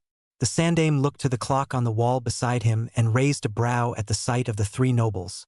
9 in the morning? Much too early for a Hyuga to be inconveniencing themselves for a demand. "Hokage-sama." 2 of the now deemed Hyuga men spoke and bowed silently. The third man in the middle gave an acknowledgeable short bow and spoke. "Hokage-same, there is a matter of which I, as the head of the Hyuga clan, have to discuss with you, personally." A bit of venom was issued at the mentioning of himself being the clan head, which only the old Kage could detect, while the 2 men beside the clan head bowed to both the Hokage and their clan leader before exiting. Not one moment after the door closed did the Hyuga lord let out a tired sigh as he sat himself in the chair in front of the Sandaime's desk, his aura losing all radiance of nobility and becoming that of just a simple man. "I take it the elders have been pestering you about the emissary sent from Kumogakure?" asked the seeming all-knowing old man with a small friendly smile. The gray-eyed Hyuga gave another sigh and nodded in confirmation. "Yes." The man looked towards his longtime friend and mentor. "As you know, this will directly affect my daughters." He eased out with a restrained and worried look. The Sandaime looked down a little and nodded. "What will you do, Hayashi?" "They are requesting a truce." Though the old war veteran knew better than to think that's all Kumo was looking to get their hands on. The man now named Hayashi gave another worried look, as this would make things much more difficult.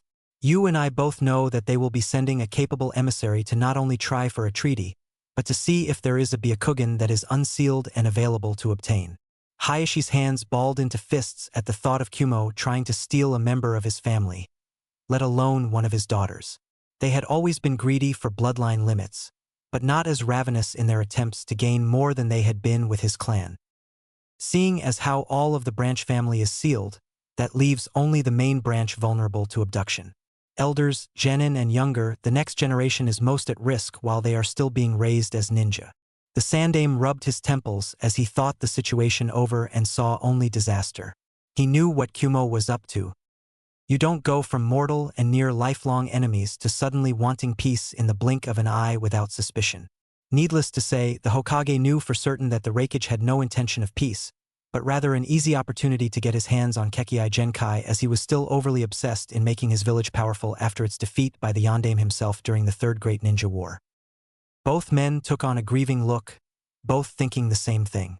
The village of warmongers would be after one of his daughters, given the fact that they both were unsealed and carried the same blood of the clad head, making their abilities probably more than exceptional when compared to the rest of their generation. I will have no choice in Hinata's protection, seeing as how her training has already begun.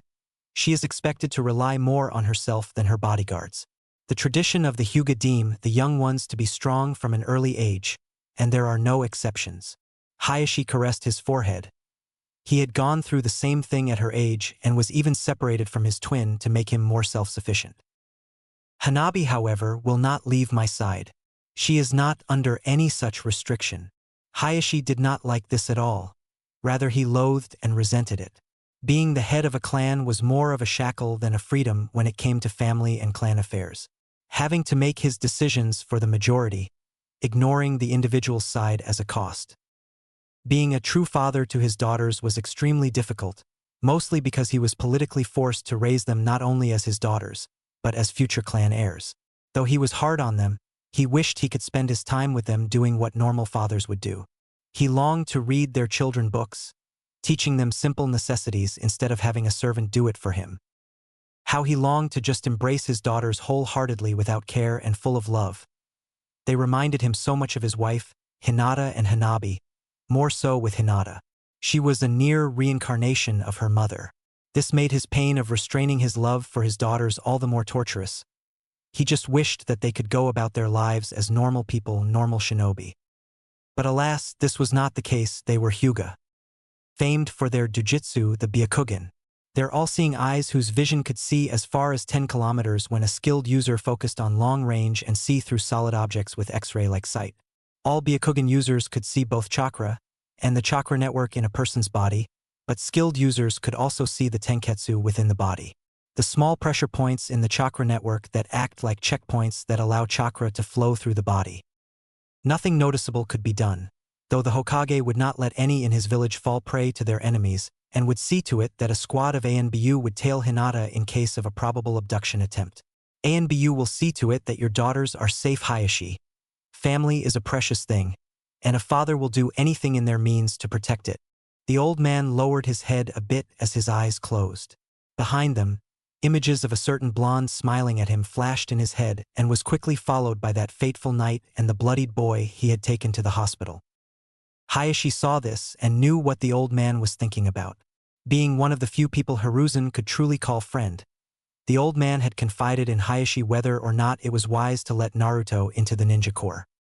As a clan head, and as a father still raising his children, Hiruzen had hoped the Hyuga would have a more individual outlook on Naruto in contrast to his own opinion.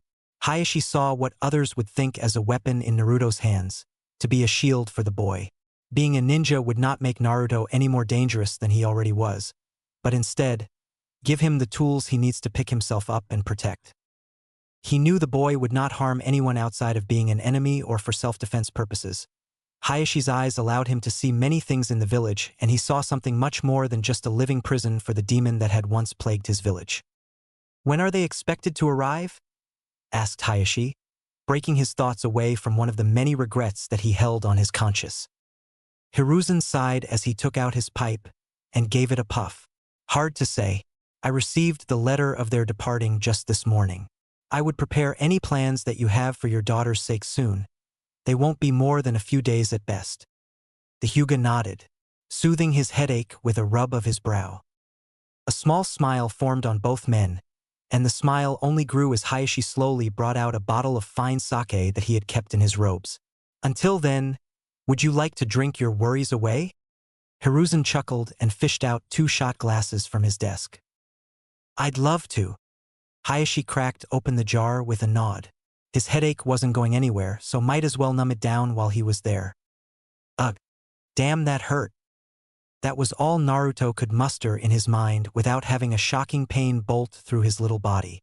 Thinking back on the previous night's events, he found that he could recall it all perfectly with the exception of the point in time before he reached the training fields.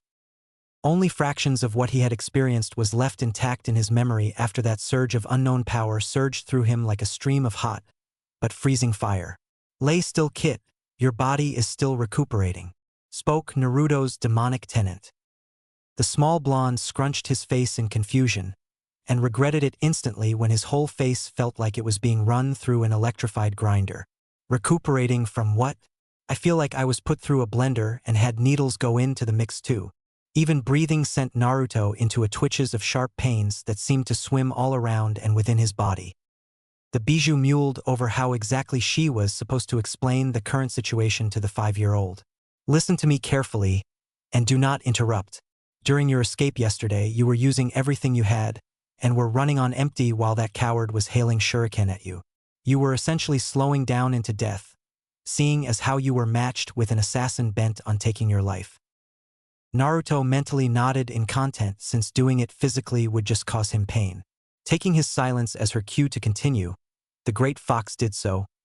"On the last stretch, I flooded your chakra network with as much of my power as I could force through the gaps in your seal." Naruto took on a mentally puzzled look in his head, not quite understanding what the fox was getting at. But the boy found that letting the Bijou finish usually led to answers, so he decided to just stay silent as she explained what she was telling him. The Bijou figured that she'd have to explain in great detail everything that was currently happening to Naruto's body and what changes are occurring, seeing as how he probably only knew the very basics at best about chakra and how the human chakra network worked.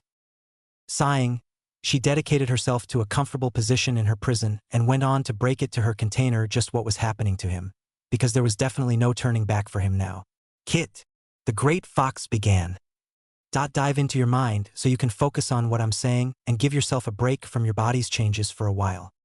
Naruto found no problem with that at all, seeing as how the pain wasn't going anywhere. Now that he thought about it, the pain was actually growing gradually. Whatever was happening to him was already spreading all over his body, but at the same time seemed to overlap and layer itself. If that made any sense. This had the boy completely dumbstruck and almost in a panic, but he forced himself to save that for later and listen to what his tenant had to say. Inside Naruto's mindscape, the familiar piece of silence, followed by the sound of single droplets of water hitting a still lake, rang in Naruto's ears, signaling that he was inside his mindscape. Naruto looked at himself and found nothing was wrong with his body aside from a few tears in his clothing. It seemed that whatever mental image of himself that he had before diving in is what shows in his mind. He looked off a ways and saw the cubie laying lazily on its side. He took a few steps forward and slipped through the giant metal bars of its prison, seeing as how it was no longer necessary to remain on the other side of the gates anymore. Taking a cross-legged seat beside the arm the cubie was resting her head on, Naruto leaned back on her, searching for comfort. Having never had anyone to coo with after surviving an ordeal like the one of the night before, Naruto was hoping now that they were on somewhat friendly terms that he could share his relief with his tenant. He had survived yet another try on his life. The boy began purging himself of any fear, and the waning pressure of having nearly been killed was sinking into his psyche, just as his body was sinking into the reddish-orange fur of the nine-tailed fox. Seeing as how nothing was done to resist his attempt at comfort, Naruto found himself relieved and sank further into her fur with his body curled, shielding himself from an imaginative force, as if the assassin were right there staring at him. The ancient fox noticed her container's attempt at soothing himself with her aid and made no move to push him away. She had already decided to present him the contract to bind them to each other, to be at each other's sides through thick or thin. Her contract basically made them a form of life partners, a sort of family tie, and she would not offer such a bond if she wasn't able to deal with this side of her container. The exposed side. She wouldn't do much, but would allow him to use her as support. That alone would have sufficed had it been any other time, but within the vicinity of 2 weeks, the 5-year-old had attempted to take his life, found himself making his first friends and attempted to fit with them, and just recently survived an attempt at his life from an unknown enemy. Needless to say, the boy was a typhoon of emotion and thoughts. Kurama thought to herself and decided if she was going to hold up her end of the deal once it was made, she would have to deal with everything that came with being bound to this boy with both her honor and her life. Coiling her once straightened tails into herself, she surprised both herself and her trembling container as she wrapped her tails around them both. shielding them from whatever force the boy thought was coming after him as he was curled in a tight ball, shaking without restraint. The age-old bijou resembled that of her image, a fox curled in its den with her cub tucked tightly at her muzzle's side, kept warm by her seemingly impenetrable tail and her body at its back. The boy's body stopped shaking after a while of silence, whilst Kurama was dealing with her own conflicting emotions. She, a bijou, an embodiment of power, was nurturing a mortal boy. It wasn't the fact that he was human that was eating at her, but the ease of which that she could do it, was doing it, to make herself able to nurture this tortured soul. The tailed beast could hardly fathom it. She found herself thinking back to someone who had told her something that she had lived by long ago, but quickly shook those thoughts free of her mind as she had to take care of what was at hand first. Taking a deep breath as the boy basked in her warmth and fur, the great fox continued, putting aside any remarks towards her pride as she did not find this as a proper moment to jest, though it would have before. "Calm yourself, Kit. You're safe, remember." The mountain-sized fox spoke as the boy continued to shake. He dug himself deeper into the fur of her body, as if it were the only thing keeping him alive, though in truth it might as well be. Nodding in acknowledgement, she went on to explain what was happening. "What is now occurring in your body is both shock from having my chakra infused with yours and the activation of your chakra network." She paused, letting everything sink itself into him. Usually when a mortal's chakra network is activated, it is done around your age for the purpose of being a shinobi. Now, seeing as how this was your intent anyways, this isn't the problem. The problem, if it even is considered a one, lies with how yours was activated. She paused again and let her container voice the question that she could hear in his thoughts. "What's wrong with the way my chakra network was activated?" There was more curiosity than fear in his question. Kurama thought of a way to put it in a way that a child could understand, but found it difficult having never been in this type of situation before, and decided to just wing it. "In theory, there isn't a real problem dash." "Then what's the problem, QB-san?" The fox's ears twitched a bit. "If you would be so kind as to remain quiet, I'll tell you," the bijou growled out impatiently. "Oh." The now little more energetic boy gestured. "Sorry, he." The great fox sighed as she figured it was his nature as a child to question everything presented to him, and coupled with his past, every alternative as well. "Pay it no mind." Taking a glance at the boy who was running his hands through the fur of her tail, the bijou decided she might as well start the process of her contract while she was at it. "Also, Kurama. My name is Kurama." A three of her tails flicked, uncertain how a mortal would take to calling her anything other than her demon name. Naruto's eyes widened a bit, not expecting a bijou to have a name. "Okay, Kurama-san." The nine-tailed fox chuckled at his nervousness. "Just Kurama is fine," she assured the boy with a nudge of her tail that was still keeping him warm in his mindscape. That was also part of the reason why she had instructed him to go into his mind, seeing as how it was rather fresh in the underground space they both were currently stuck in. She lifted the boy with her tail and laid him back down in front of her, so that he would have all of his focus on what she was going to tell him. For what she was going to tell him would be a large part of the foundation that would lead him through the long and twisting roads of his life. Naruto found a comfortable sitting position on his tenant's tail, which had him placed in front of her once fierce gaze, now turned to a softer sight. Kurama gathered her thoughts and proceeded to explain to the boy the miracle of which was partaking in his little body. "As I said before, there isn't a real problem. But what is happening to you isn't normal either." She waited for the nod of confirmation as she didn't want to repeat herself if the boy didn't understand. With her own nod she continued, "Normally when you mortals activate your chakra networks, it is done by another mortal with an ample amount of precision, so as the one being activated is not harmed." Naruto nodded. "What occurred yesterday wasn't anything near that practice. Firstly, because I am not normal. I am a demonic embodiment of chakra with a consciousness. A chakra monster, if you will, albeit much more elegant. Secondly, because of the situation you were in, I couldn't risk not giving you enough of my chakra to ensure your survival and instead filled your chakra reserves to the brim, stretching your chakra network to the size of one twice your age as a result." Naruto nodded slower, thinking of what this may mean for him and what may become of him because of his tenant's actions. The reaction was nothing of what I had first expected. As you know, you heal incredibly fast for a mortal. Compared to others, you regenerate almost 10 times faster than any human alive. What you, and probably no one else knows, is that this ability of yours isn't originally derived from my power. I simply gave it more strength. The regeneration was there before I was ever sealed inside you. The result was having it doubled in speed and capability. Naruto was wide-eyed at the new discovery. The whole time he had thought that his ability to heal like no other was because of having the Kyuubi sealed inside of him. When he found out about her, that is. Now, why I bring this up is just part of what's happening to you, but what is happening to you wouldn't be possible if it weren't for this ability of yours. Naruto was now puzzled. This is why it's happening. But it wouldn't happen because of this was making him dizzy. What do you mean, Kurama? He asked.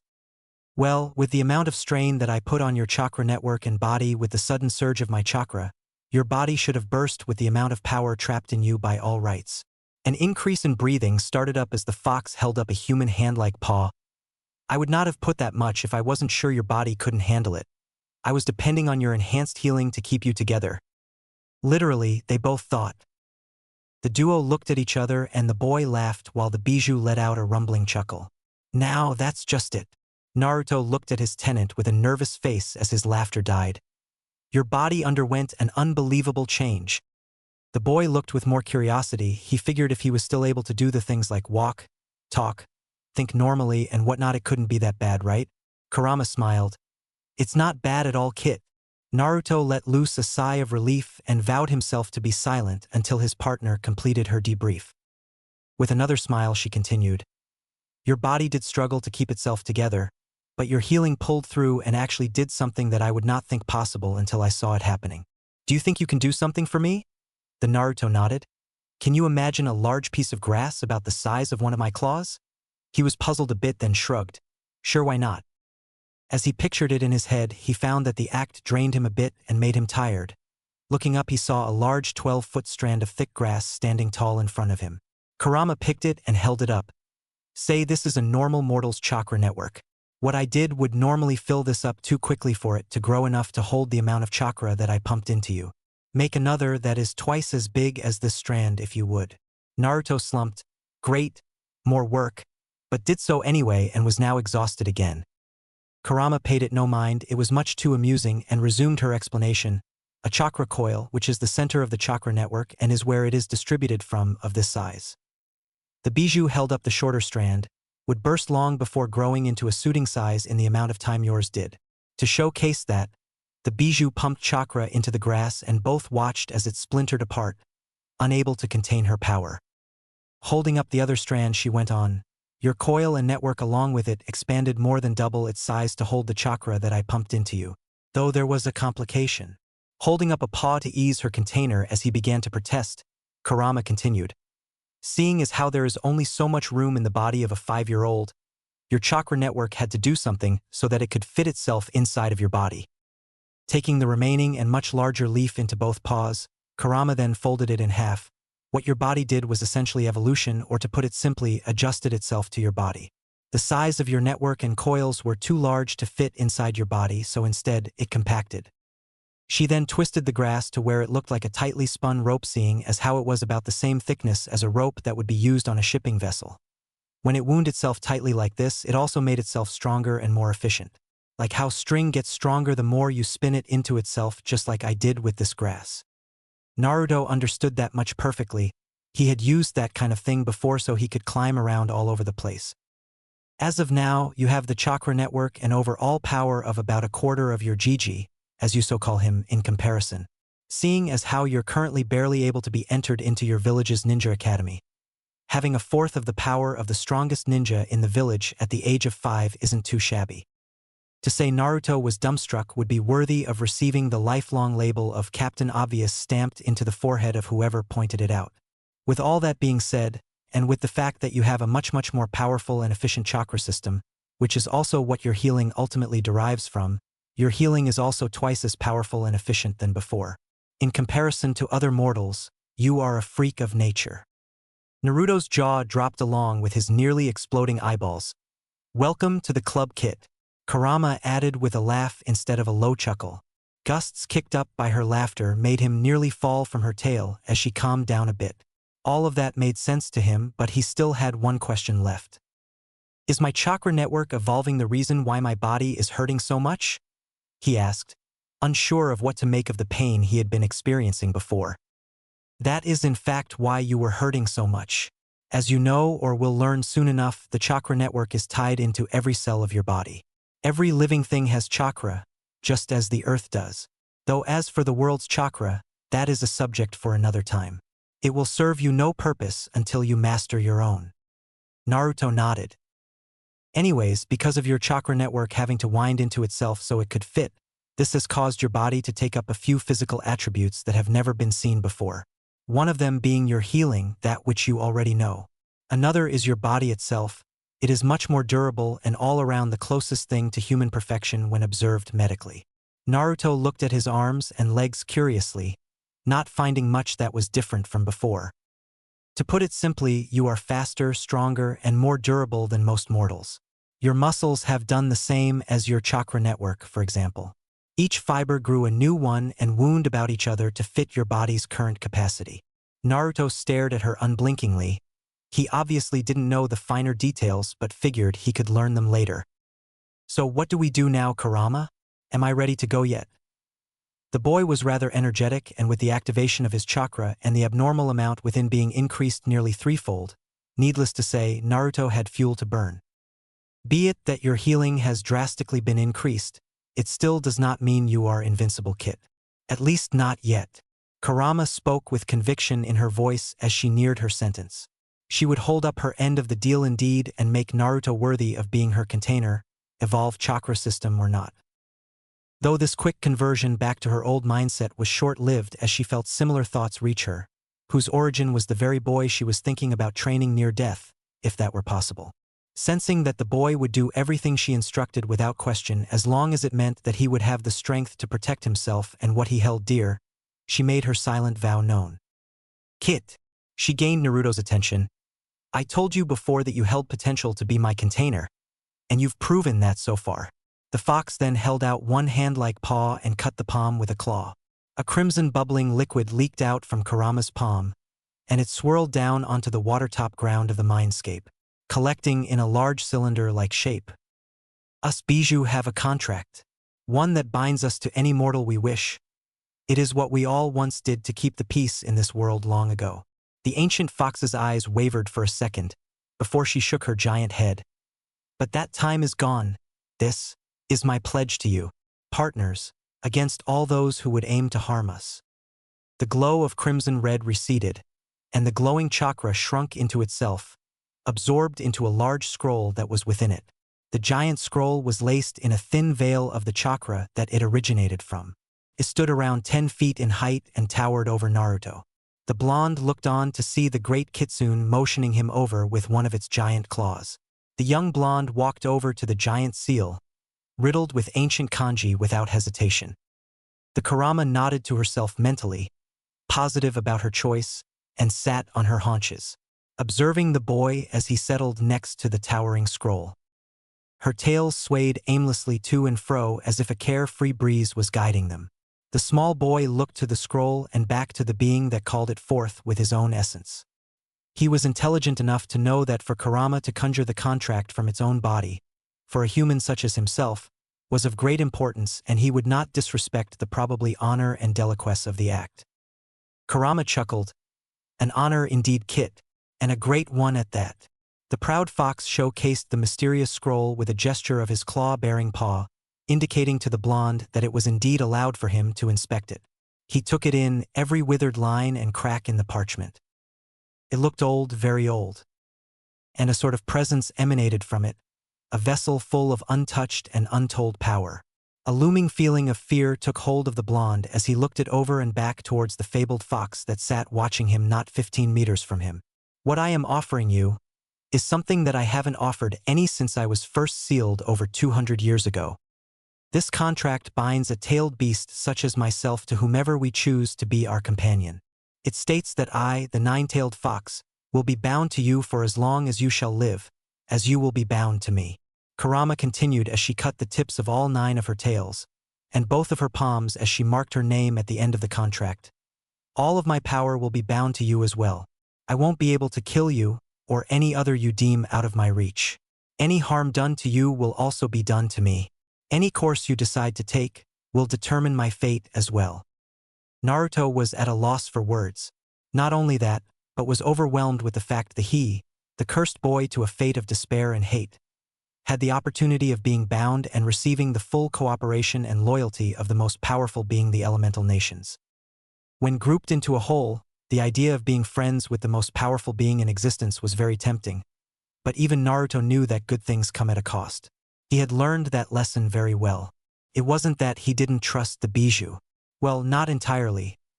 The point was that Kurama had treated him better in 2 weeks than the entirety of the village had in his entire life. He thought hard in a very short amount of time, and really didn't want to press his luck at having such a chance slip away from him. What would you want in return, Kurama? A being as powerful as yourself wouldn't want his power being lead around like a boy like me. Naruto asked innocently. This triggered something that would surprise him every time he would think about it. Firstly, I am not a male. The Kurama quipped as her tails flicked in irritation. She couldn't really blame him. Really, she was a giant demonic fox. But still, I'm female. The boy could do nothing as his jaw hit the floor in disbelief. The bijou caught that and craned her head forward a bit. Can a supreme being such as myself not be female? The ancient fox growled with a hint of offense and anger as her tail swished ever so slightly in an aggressive manner. And no problem with that, Naruto replied instantly, waving both hands in an attempt to calm the impatient fox down. It was just unexpected is all. The blonde stammered out as he scratched the back of his head in a nervous tick. The fox did nothing but grunt as her tail settled down. Anyways. A now flustered Kurama got back to the point, seeing that there was no harm done. I only want 3 things in return for my cooperation with you, Kit. She began in a serious tone. Firstly, I am not your slave and will be treated with the proper respect, and will have no obligation to share my power unwillingly if I see no need for it. She paused to glare at the small boy with a try it, I dare you type of look. Naruto got the point and nodded. Secondly, while I am loyal to you, you will in turn be loyal to me and heed my words with the utmost importance when I ask or tell you to do something. I will not ask you to do anything you will deem dangerous to the village, either, as I will not abuse this as an attempt to gain leverage over you. I have more honor than that. The she-fox spoke with an honest tone, merely trying to look after her kit, since she was basically going to be parenting him from here. Naruto was struck with her words. A sense of belonging crept over him as he understood to an extent of her intended kindness behind her second request and nodded with a warm smile.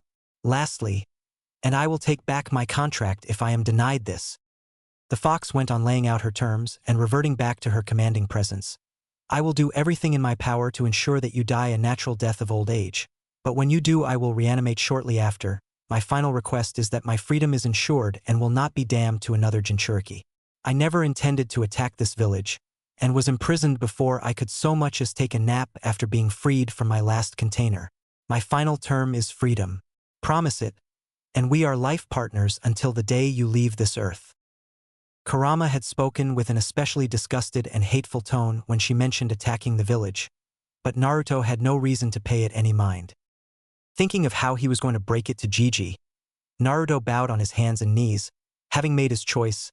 I, Uzumaki Naruto, vow to ensure your freedom and serve to the best of my abilities as your Jinchuriki. This I swear on my life, which will be yours if my promise is broken. Naruto spoke in an equally serious tone, though laced with a feeling of sincerity and gratefulness. He was also thankful that he listened in on a lot of his Gigi's talks, otherwise he wouldn't have been able to pull of his miniature speech. He couldn't see it, but he could feel the sound of her body moving as the mini-gale was caused by her movement. The Kyuubi no Yoko bowed in return, and lifted his head with one of her tails. I, Kurama, the Kyuubi no Yoko, deem you my Jinchuriki, the bijou said in return. Taking a claw to Naruto's small hand, she surgically cut his right palm with the tip of one of her index claw. Bind us, she said with finality, in a tone and feel of that which he could only imagine as the likes of a mother's tone when she spoke to her child, ensuring him or her that everything was going to be okay. Naruto nodded, holding up his hand in a thumbs up with a look of determination in a silent promise, and plunged his hand onto the contract, next to his tenant's name. The moment his hand touched the parchment, and his blood soaked in, the all-too mysterious cloak enveloped him, and surged into and all throughout him. A searing hot but freezing cold feeling shot through his body. Needles were piercing him all over as his chakra network was stitching itself back together in an accelerated rate. With a grunt, Naruto's body swayed and hit Kurama's tail, panting and sweating from the ordeal. Meanwhile, Kurama just looked him over, as if inspecting a jewel. You want to protect yourself from the villagers, from anyone who would ever try to hurt you again. It wasn't a question, but what the fox knew from both watching Naruto, and from the bond that they had just knotted, his tired form finding enough energy to scowl at the thought of the villagers. I will help you become strong. Strong enough that those pathetic villagers or any who so much as gaze upon my own with ill content will not live to draw another breath to dirty us with. The sudden burst of undisputed rage and hate would have sent Naruto hurling back if not for Kurama's tail holding him. Having been with Naruto from the beginning, she had felt and experienced everything that he had gone through, and though she could not harm the village, that Naruto hadn't so much as given a second thought aside from the individuals he had his own quarrels with, that did not mean she wouldn't give every ounce of help and power to her newly bound partner, so that they could vanquish any who dared show them anything but the respect that they rightfully deserved. Feeling the rage within himself build as well, blinking hard with his head looking down at his hands whose shape were that of claw-growing fists, Naruto's breathing turned ragged. The once deep blue orbs were again replaced by a pair of vibrant blood-red eyes, and complemented by the all-too-familiar demonic slits in each of them. The fury, and the nearly savage hatred and rage could only be matched by the great demon in front of him. Though Kurama would love to let her kit run wild, she knew that he still had much work to be done, and she would be there every step of the way. So, gently pulling her chakra away from her container, Kurama watched as the anger and power left his form, leaving him tired and barely awake. I'll leave a bit of my chakra in your system to help you heal. It'll let you sleep. Your body had essentially broken itself last night, and is under repair right now. Rest, I will be here when you wake up. Naruto hadn't heard a single word, and fell face first into the bijuu's muzzle, out like a light. Kurama gazed at him, taking in the sight of the small, broken boy completely wrapped up in her tails. You will be strong, Naruto. I promise you that. The following day. It had been nearly half a day since Naruto opened his eyes after spending nearly 3 laying on cold concrete flooring, unconscious, while his body was going through unremarkable changes. The feeling of 1,000 red-hot needles covering every centimeter of his body was gone. Instead, he felt as if nothing would be able to hurt him again, as if all feelings of self-pity and loathing had been expelled through the pain of his trail the night before. The first things he noticed aside from his body's feeling of rebirth was the underground room of which he had fallen in. Numerous weapon racks lined the walls of what Naruto could only guess was some kind of basement, and a king-sized long table stood in the very center of the spacious room 10 yards behind him, with chairs spread out randomly in no particular order. The boy looked around the poorly lit room with little difficulty, and was welcomed by the morning singing of the various birds that were common in Konoha. Wait, the blonde thought as he propped himself up on his elbows. I shouldn't be able to hear birds. This place is pretty deep underground, and the nearest trees aren't very close to the hole that I fell in. Naruto had known for a while that aside from his overly adaptive body, his senses were unlike any other with the exception of the Inuzuka clan members. The clan of feral humans with their canine companions all had heightened senses, and made people question whether they considered themselves more animal than anything else. It wasn't uncommon for an Inuzuka to hear things and smell things that nobody else could, but Naruto was hearing birds from a tree line at least 15 meters away from the entrance of the shelter he was in. Even if he was only hearing the echo resonating off of the walls, the fact that he could pick up on the ricochet sounds and process them as if he was just underneath the singing bird was nothing short of amazing. The next thing to reach young Naruto's attention was the concoction of scents that he was picking up. Yet again, seeing as how he had a rather feral creature sealed inside of him, naturally his body took up specific traits because of that. His sense of smell was not on par with that of an Inuzuka, but now it was more than just equal at the very least. Seeing as how Naruto's senses were all natural and not chakra-enhanced yet, It was safe to say that with practice, he could very well put the Dog Clan trackers to shame. Deciding to stop amazing himself with himself, Naruto thought that it would be a pretty good idea to figure out just where the hell he had been laid out for the past however long he had been down there. Expecting to feel a soreness that would last for days, Naruto was slow to get up at first, but found himself lifting his body from the ground with ease, as if he were light as a feather.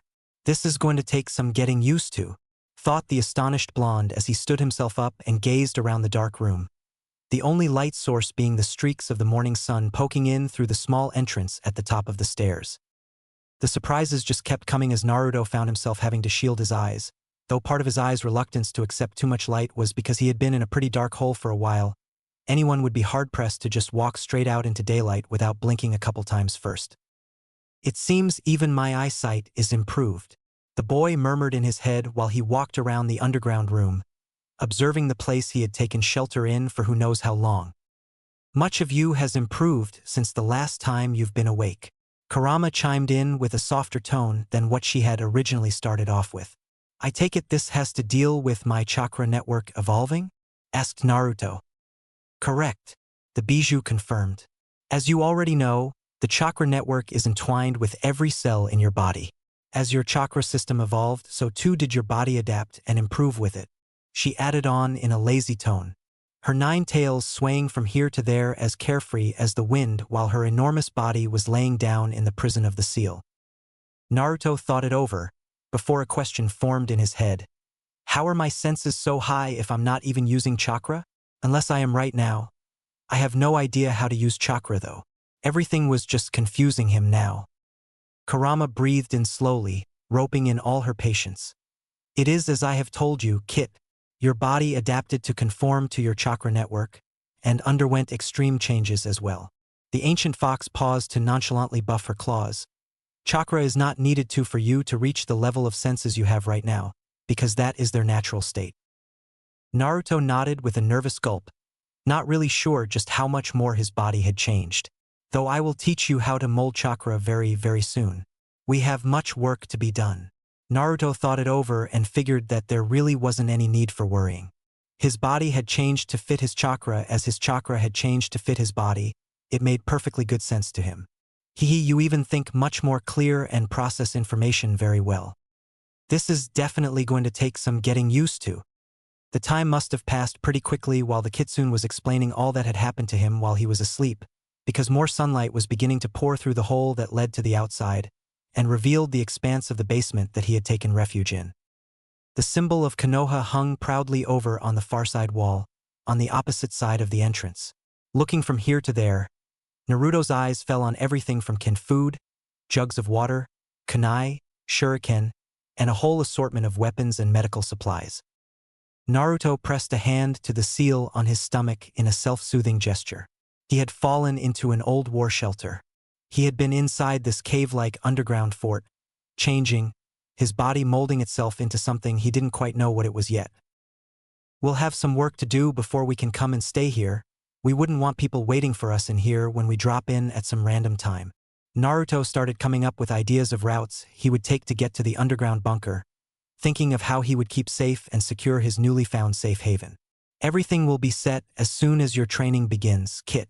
In the meantime, clean yourself up and head to your Hokage. We have matters to discuss.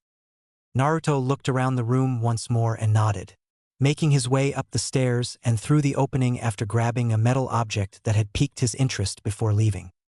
He did a double take once he got to ground level because looking at the opening from the outside, the entrance looked like it was just a boulder that had been taken over by the growth of the bush around it. Clever mortals. À permanence. This was, without a doubt, some type of stronghold or hideout. Naruto looked it over and thought it was a very clever move indeed, and would serve as a decent cover until he found a way to better secure what he would soon make into his hideout.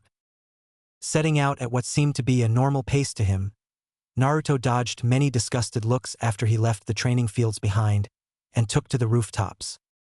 He hopped one building after another, heading towards his home to wash off the filth of the past night's chase, and to wash away whatever pity he had for himself that remained. Glancing back at the war shelter he had stumbled upon, Naruto looked to the Hokage building and to the monument right after as he landed on the balcony to his apartment. He couldn't help but let a small, almost reassuring smile pull at the corner of his mouth. He now had a form of purpose and a goal in mind that he fully intended to meet. He wouldn't just protect himself. Now, he would be protecting the friend that was sealed within him, and the friends he was making outside his body too. Though they weren't completely in his heart yet, he knew it was only a matter of time before he saw them as reasons to lay his life on the line if it meant their safety. He was going to be a shinobi, after all.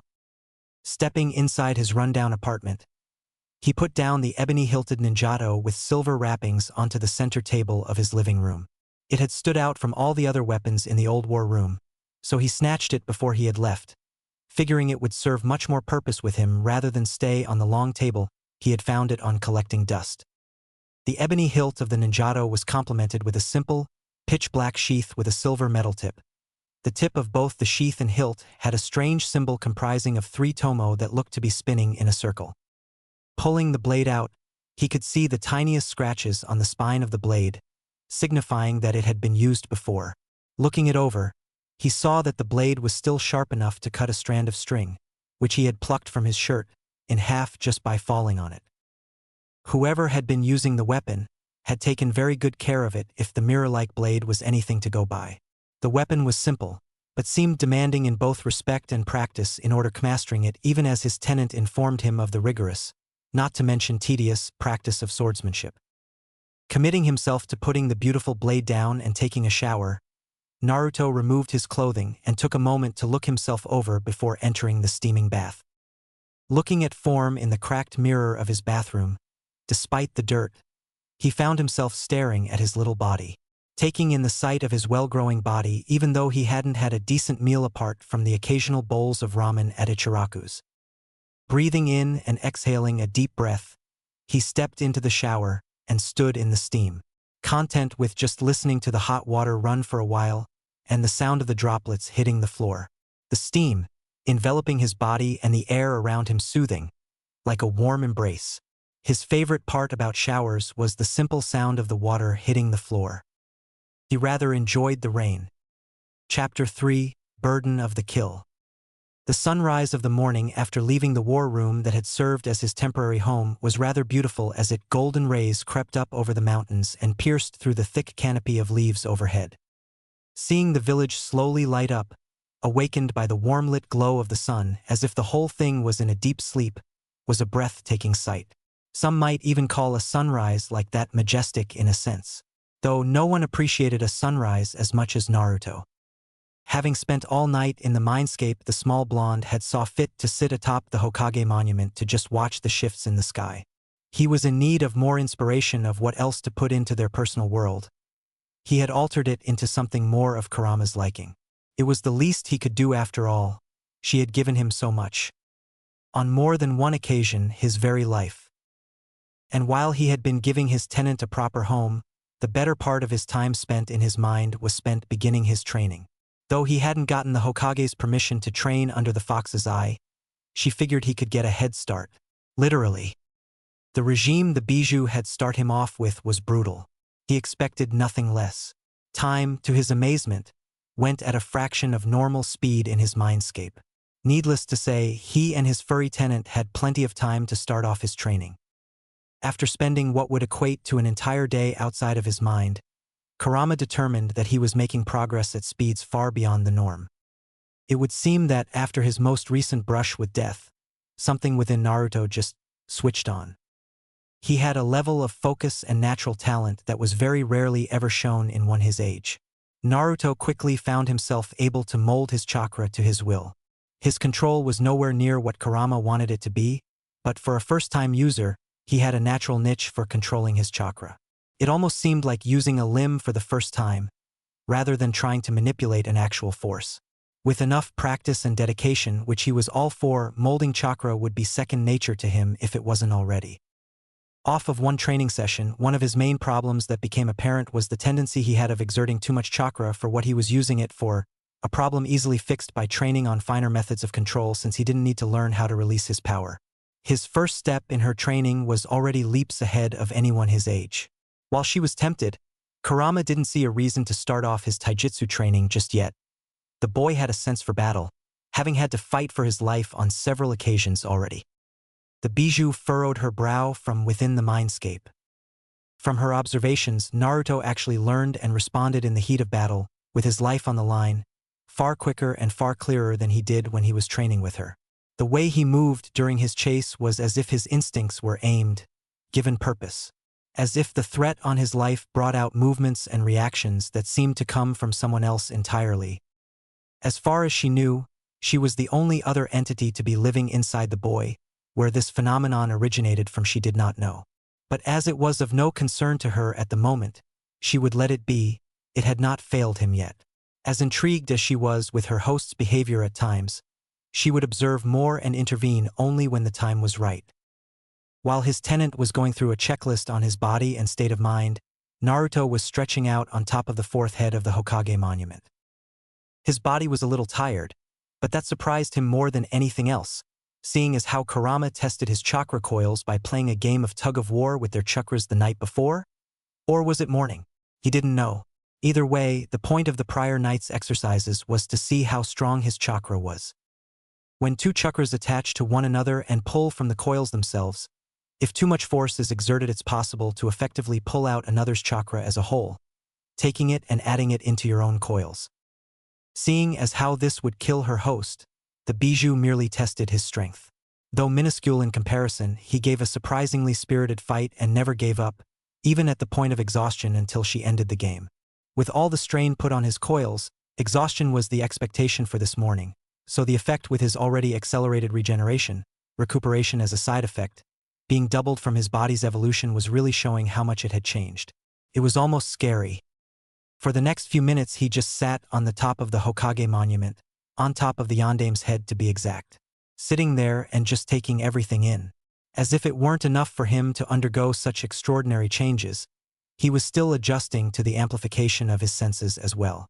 The sounds of the limitless leaves fluttering gently in the wind, the smell of the forest surrounding Konoha and the bit of forestry behind him, the near blinding light of the orangish-red glow of the sun as it was still only just breaking the horizon.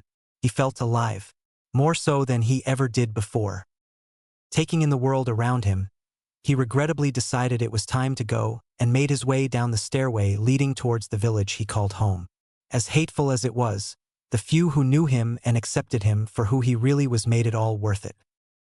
He rather enjoyed walking through the empty streets of Konoha, though it sometimes made him even more on guard, seeing as how he being the first sight of the day made some of the villagers rather cranky and awarded him an extra shot of hate, if it were possible. Glancing lazily from side to side in his black shorts and shirt, coupled with his blue sandals, Naruto smoothly made his way through the side streets, the presence of nature having a sort of comfort to him. Walking along, he found himself being watched. How he knew. He had been watched for as long as he could remember. There are only two periods in his life that he could not remember. One of them was the first 6 months of him being alive, and the second, his 3rd year of being alive. Why the time gap he didn't know either, but that was neither here nor there as he had a current situation that needed his attention. Born in October, Naruto was one of the youngest of the bunch, though not by much. A boy standing in front of him with jet black hair in a duck-like hairstyle, wearing a deep blue coat, bearing the Uchiha symbol on his back with dark tan shorts and blue sandals, was staring Naruto down. Not really an intimidating sight since the boy was only a couple months older, but it was kind of annoying. At first, he couldn't care less, but it was what came out of the boy's mouth next that sparked his attention. With a voice as arrogant as a feudal lord, the boy muttered out in a smug voice as Naruto passed him by, "So you're the demon?" Halfway through a step, the blonde abruptly stopped but stayed facing forward, the opposite direction of where the Uchiha boy was leaning up against a tree with his arms folded. "You don't look like any demon I'd imagine," the boy snorted to add to his taunt. It was one thing to tolerate ignorant adults who see Naruto as the Kyuubi, they had first-hand experience of her unwilling attack, but it was another thing entirely when one from his generation addressed him as such. "Uchiha Sasuke, I take it." Every bit of patience and hesitation gone from his conscience. Another snort and a near chuckle sounded before the boy's next sentence. "So it seems even the trash of the village know the name of the great Uchiha." The idea and manner of talking instilled in his brain by the council members that legally adopted him when he was 3, even though he had lived with them since his clan's massacre. Truth be told, he hated their pampering, but that didn't mean he didn't like getting what he thought was his birthright. Naruto took a side glance to the boy who did nothing to hide his smirk of arrogance. I could smell your servant-wiped nose from a kilometer away. Sasuke was taken back from Naruto's response. No one talked to him like that before. The most he got in the way of resentment was from the Hyuga. The two families had a history of feuding, since they both possessed powerful jujutsu. The Byakugan belonging to the Hyuga, and the Sharingan belonging to the Uchiha. Both were very effective in their areas of expertise, but for close quarters purposes. The Sharingan was the superior, having the abilities to predict the enemy's movements and memorize as well as copy any they made, including jutsu, was simply too much for most Byakugan users to fight toe-to-toe with for very long. With this possible weapon that had to be awakened first, but at his disposal nonetheless, the young Uchiha thought himself to be above all and only second to the Hokage if they weren't already equals in his mind. To say that he was infuriated by the blonde's insolence in his eyes was an understatement. How dare you, a nameless orphan, address me, an Uchiha, that way? As if the whole thing had been thought out beforehand, Sasuke emphasized his argument with hand gestures all throughout the haughty self-entitled insult. Naruto was already annoyed and needed to meet up with the Hokage to address his business of training to top it off. He had no time for the spoiled brat in front of him. I couldn't care less that you're an Uchiha. State your business and leave. The blonde spoke in a monotone voice, though with piercing cold orbs that shut the onyx-eyed Uchiha up for a moment. Having been audibly silenced for a moment, the raven-haired boy regained himself and continued his rant. Figures. A coward who runs away from the face of danger wouldn't be able to understand the honor of being in my presence. Sasuke spoke with a smirk of satisfaction. He had been on his way to the old Uchiha district when he came across a glimpse of Naruto being chased by the unknown ninja. Naruto turned from ice-cold to searing hot as he closed the 15-meter gap between the two boys in nearly a second. How much did you see? The burning blonde demanded as he pinned the squirming Sasuke to the tree by his neck with his right hand. Sasuke struggled, surprised by the sudden burst of incredible speed and even fearful that it was coming from the demon brat nonetheless. He grit his teeth and glared at the raging blonde and gave him nothing. Naruto was at the end of his already exhausted patience and just grew even more infuriated. Growling, he lifted the black-haired boy up off his feet and pulled back just a bit.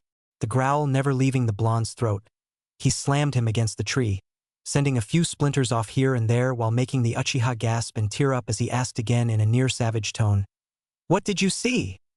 The young blonde again demanded as he tightened his grip enough for the boy in it to get the point. Gasping and now crying, Sasuke kicked and frayed, but that only proved to make Naruto's grip tighter. Finally, he latched onto the blonde's wrist and yelped, "I only saw you being chased," the boy cried while trying to pry the iron grip open. Naruto just tightened it more as he stared with an almost burning rage. "I swear." Digging into Sasuke's eyes, the blonde saw that he was telling the truth and nearly pissing his pants. In an instant, he calmed down and released the shaking Uchiha to land hard on his bottom, hitting a large root of the tree with it. Turning on his heel, Naruto dug his hands into his pockets and continued on his way to the Hokage's office. "Thank you for your cooperation," was the last thing he said before leaving the seething boy behind, and without so much as a second glance. Sasuke couldn't stand it. He and Uchiha had not only been bested by a nobody like Naruto, but had also been made to look like a coward. He would get Naruto back for this humiliation, one way or another. It had been a rather slow morning once more for one weary Sandaime, so he was prepared for an unexpected issue that concerned the village to pop up any moment. He didn't even have that much paperwork to sort through, a happening much unknown to him.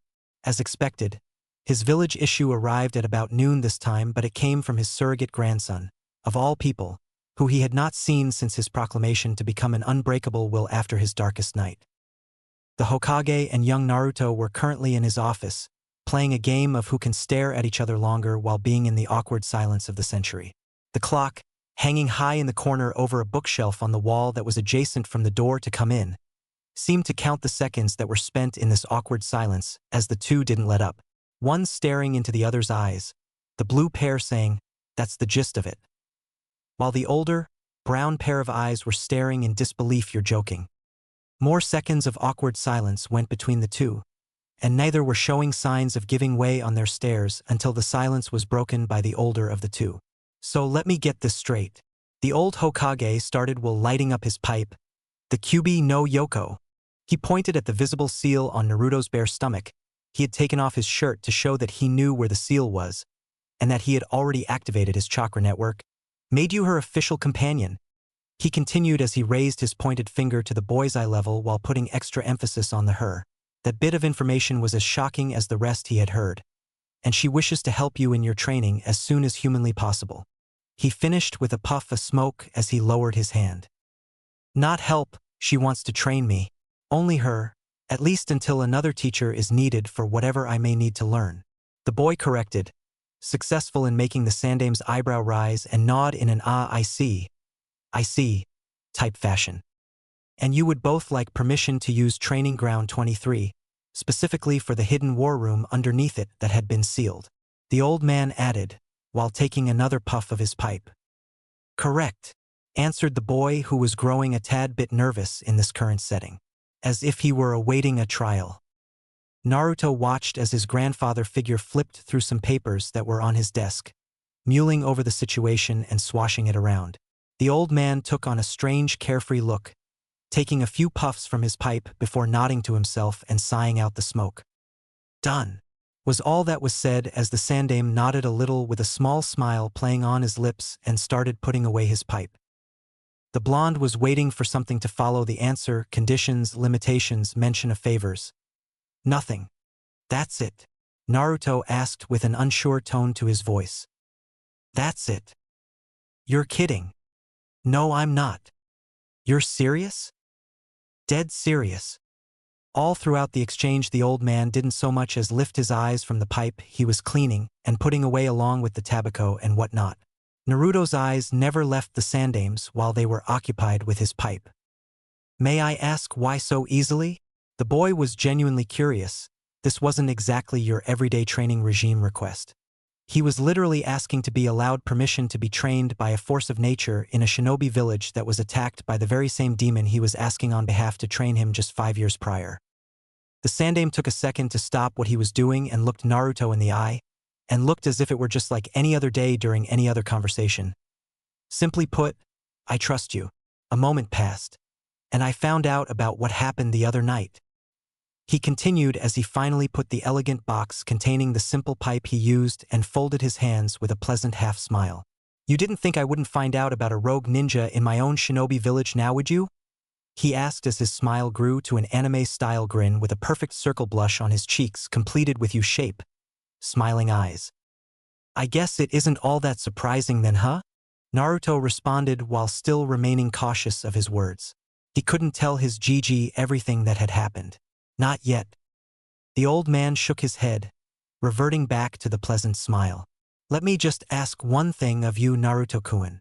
The now grandfather figure leaned forward a bit, with a half-loving, half-remorseful face, eyes filled to the brim with a warm light. "Whatever path you're choosing for yourself, I ask that you choose it not in spite for those who may have pushed you onto it, but instead mold your path into what you think is right." The old veteran leaned back into his chair, having said his piece. Naruto had absorbed the words like a parched sponge. He would not forget them. He nodded a few times to himself, forever embedding them into his mind. He went to say more, but what else could he say? It was all laid out on the table already. Instead he smiled and hugged his grandfather. "Thank you, Gigi." Naruto sounded proudly and bowed at the waist. His grandfather smiled back and nodded, giving Naruto the all-too-familiar shooing hand of dismissal. The young blonde grew a serene smile of one much older than the face it was on. Spinning on his heel, he hopped to the balcony and stood on top of it for a moment, giving one last look and smile back. He then hopped off the balcony, testing out his chakra, pumping the mysterious power to his limbs to increase their durability. The wind whipped past his ears and the pressure from the landing was dispersed to nothing as he hit the ground. A little wave of chakra/dust dispersing along with the force of the fall, startling a few passerbys. Naruto waved them off and apologized, saying that he was just training in case of high falls. He wasn't lying. He started forward and didn't stop until he got to his apartment.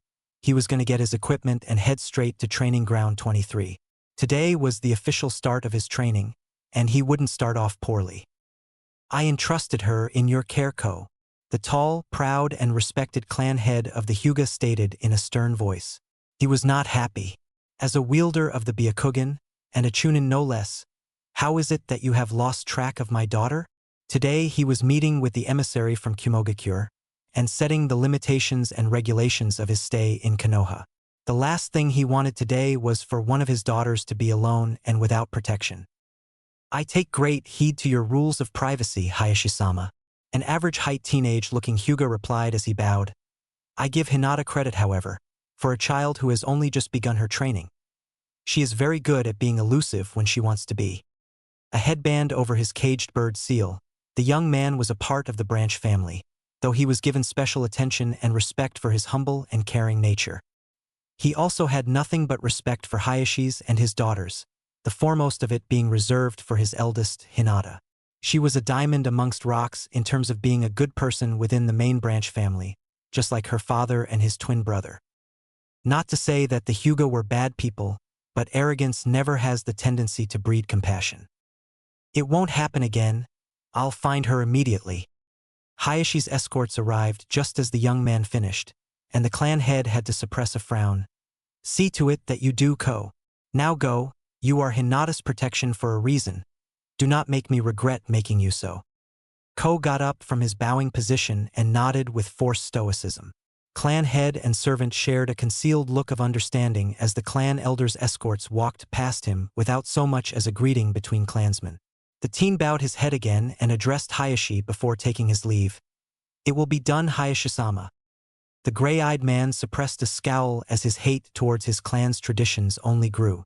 Ko was a fine young man, and would grow to be a better man than most of his main branch occupants. He was the only one he trusted with his daughter's safety, but he could not show compassion towards him. Not if he wanted to keep the status quo where it was ideally at now. Exiting the main building in the compound, Ko gave nods of hello to his fellow branch members and bows to the main branch members who walked past without so much as a breath in his direction to acknowledge him. It was in these moments that he was truly grateful to Hayashi and his brother. His father had been killed during a mission a year after he had been born, and his mother had been killed during the Kyuubi attack when he had barely made genin. At 16, Ko knew that if it hadn't been for Hayashi ordering his guard over his daughters, he would likely be with his parents far sooner than they would want, if not already. Chunin had come and gone without much thought to it. He was too occupied with giving Hinata a pleasant childhood, though he did still pride himself on his skills. The teenage Hyuga smiled, his mid-back length brown hair shifting in tune with the wind. He had grown to love Hinata and her younger sister Hanabi as his own siblings. Niji was under his wing as well, the four of them were like family. He just wished he could meet the right women so he could show them what it's like to have a mother's love as well. Ko shook off those weighted thoughts. He had to find Hinata first. Now, where did you run off to, Lady Hinata? With Naruto. So, a long time ago there weren't any villages because clans didn't get along with each other, because they thought they were all better than the rest? Naruto asked his bijou tenant while he was strolling over to the training grounds. He had been sprinting over there when Ayam had caught him.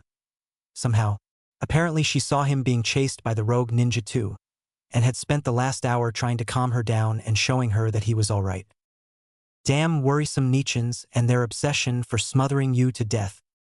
Yes, as I told you before, mortals aren't the most cognitive of species on Earth. The slightest difference in appearance or power is enough to call for segregation and war. There really wasn't a reason to rush to the training ground now that they had official permission to do so. They would train even without permission had it gone that way, but since they had it, Kurama saw it as an opportunity to get her container more familiar with communicating with her. That's pretty stupid. Pointless, really. Why keep fighting each other when it would be so much easier to work with one another instead? The giant fox chuckled after a snort. That's exactly what I've said for over a millennia. But you humans have a tendency to ruin a good thing. Before Naruto could question what the bijou meant by that, a group of kids huddled together in a group throwing insults and rocks at two figures he couldn't quite make out caught his attention. but he could distinctly hear the cries of pain from a girl, and the yelps of pain from what sounded like some sort of animal. I thought I was the only one subjected to mobs. Anger glinted in Naruto's eyes as the demon fox within him growled. Not anymore. Running hard, Naruto put all the momentum he had gained from his sprint over to the group of bullies into the one closest to the right, since he didn't want to hurt whoever was in the center and their pet, knocking him off his feet and actually launched him a ways. "What's going on here?"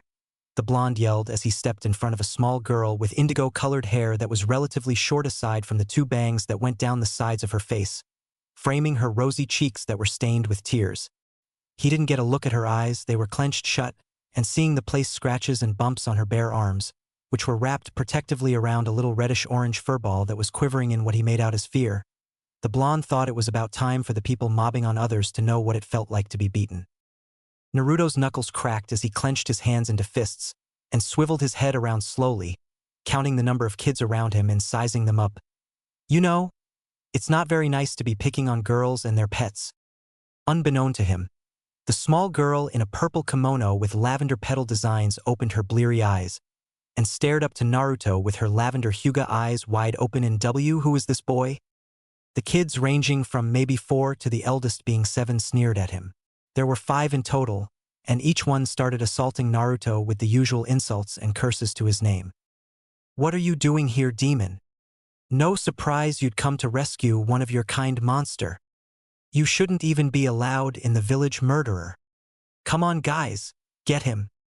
Naruto inwardly cursed and leaned into a punch coming from his left so that it would hit his right shoulder. Once it did, Naruto grabbed hold of the boy's wrist while turning to his right, pushing him with his free hand so that he would topple over and make the rest of the boys go around the girl to get to him. Backing up, he scanned over the 4 boys charging him, looking to see which had any sort of training and which didn't.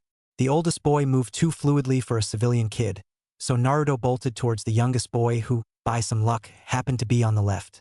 The boy on equal level to Naruto had no chance when said blonde leaped in the air and delivered a double drop kick, one foot hitting him square in the chest while the other smashed into his chin. Naruto missed the way the kid was launched 10 feet away from his kick, and flew into the next one after getting up, delivering a Superman punch into his stomach and bringing him down. A kick to his side sent him rolling a couple feet away as the oldest among them hovered over the boy, who was now puking up whatever he had eaten for lunch off to the side. "Get away from my brother, you freak!" The azure-eyed Jinchuriki heard small footsteps and covered up just in time to shield a kick to his head. Gritting his teeth, Naruto pushed off his left leg and was surprised when his body actually went in the air. Having not really expected to push himself a foot or two in the air from the ground with one leg, Naruto snapped out of his stupor to swing his fist down at an angle as if swinging a hammer, and hit the second oldest on the side of the head, knocking him out. 2 boys knocked out and another one coughing up his lunch, that left Naruto with only the oldest to deal with, and the boy he had thrown to the ground just half a minute before. His little heart raced as he panted for breath. Naruto stared down the 2 boys that were still standing and scowled. "This kind of sucks. I have no idea how to fight." Kurama chuckled as her container glared down the 2 boys who were looking at each other in disbelief and anger. "You're doing fine. Trust your instincts, and you'll have them crying back home to their insolent mothers." She finished her little pep talk with a smirk of maniacal glee. It felt good to see her kit dishing it back out to people who saw fit to torment him. The 2 boys nodded at each other and charged at the same time. Damn! Naruto knew he couldn't take both, and he also knew that the older kid was in the ninja academy if the kunai pouch on his belt line was anything to go by. The Jinchuriki was about to throw a punch at the older boy, but was stopped when a teenager in a gray robe with long brown hair suddenly appeared in front of him, catching both of their fists with practiced ease, hitting a few tenketsu points in their hands to make their arms go numb. Now, I know boys will be boys, but 2-on-1 isn't fair now, is it?" The teen had a warm voice and didn't seem to be particularly upset, but when the boys caught in his grasp continued to struggle without giving an answer, his grip tightened, resulting in a cry of pain from both of them. "Is it?" Both boys shook their head no, as fast as they could go so the mystery teen would let them go. "No. Why yeah, whatever you say." Ko glanced over to Hinata's still shaken up form and frowned. "You barely managed to will yourself to strike at me during training. Of course you wouldn't fight back against these boys, Lady Hinata." The Hyuga bodyguard stepped to the side, so he could keep the troublemakers in his sight and check on the boy who had come to his little sister's rescue. I knew it. No one but him could have chakra at that level at their age. Uzumaki-san, I sincerely thank you for looking after Lady Hinata.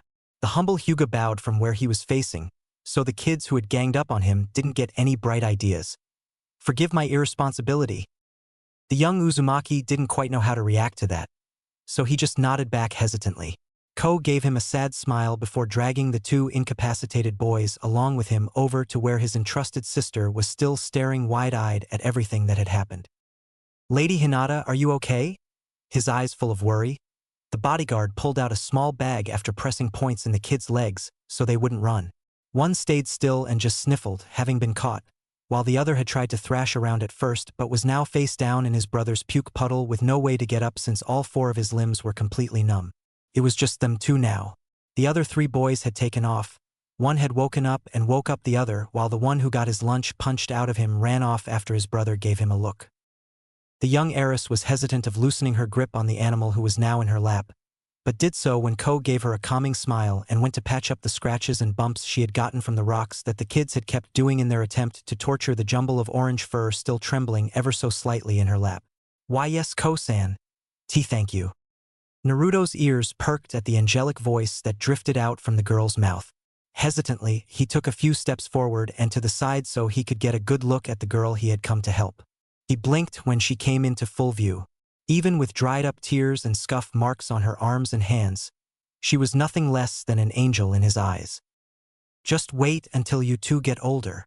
Naruto blinked again and shook his head with a scowl in his head. You but out of this Kurama? And what do you mean by that? The Biju's nine tails swished around in amusement as she made no attempt to muffle her laughter. Kakik? Patience, kid. Patience.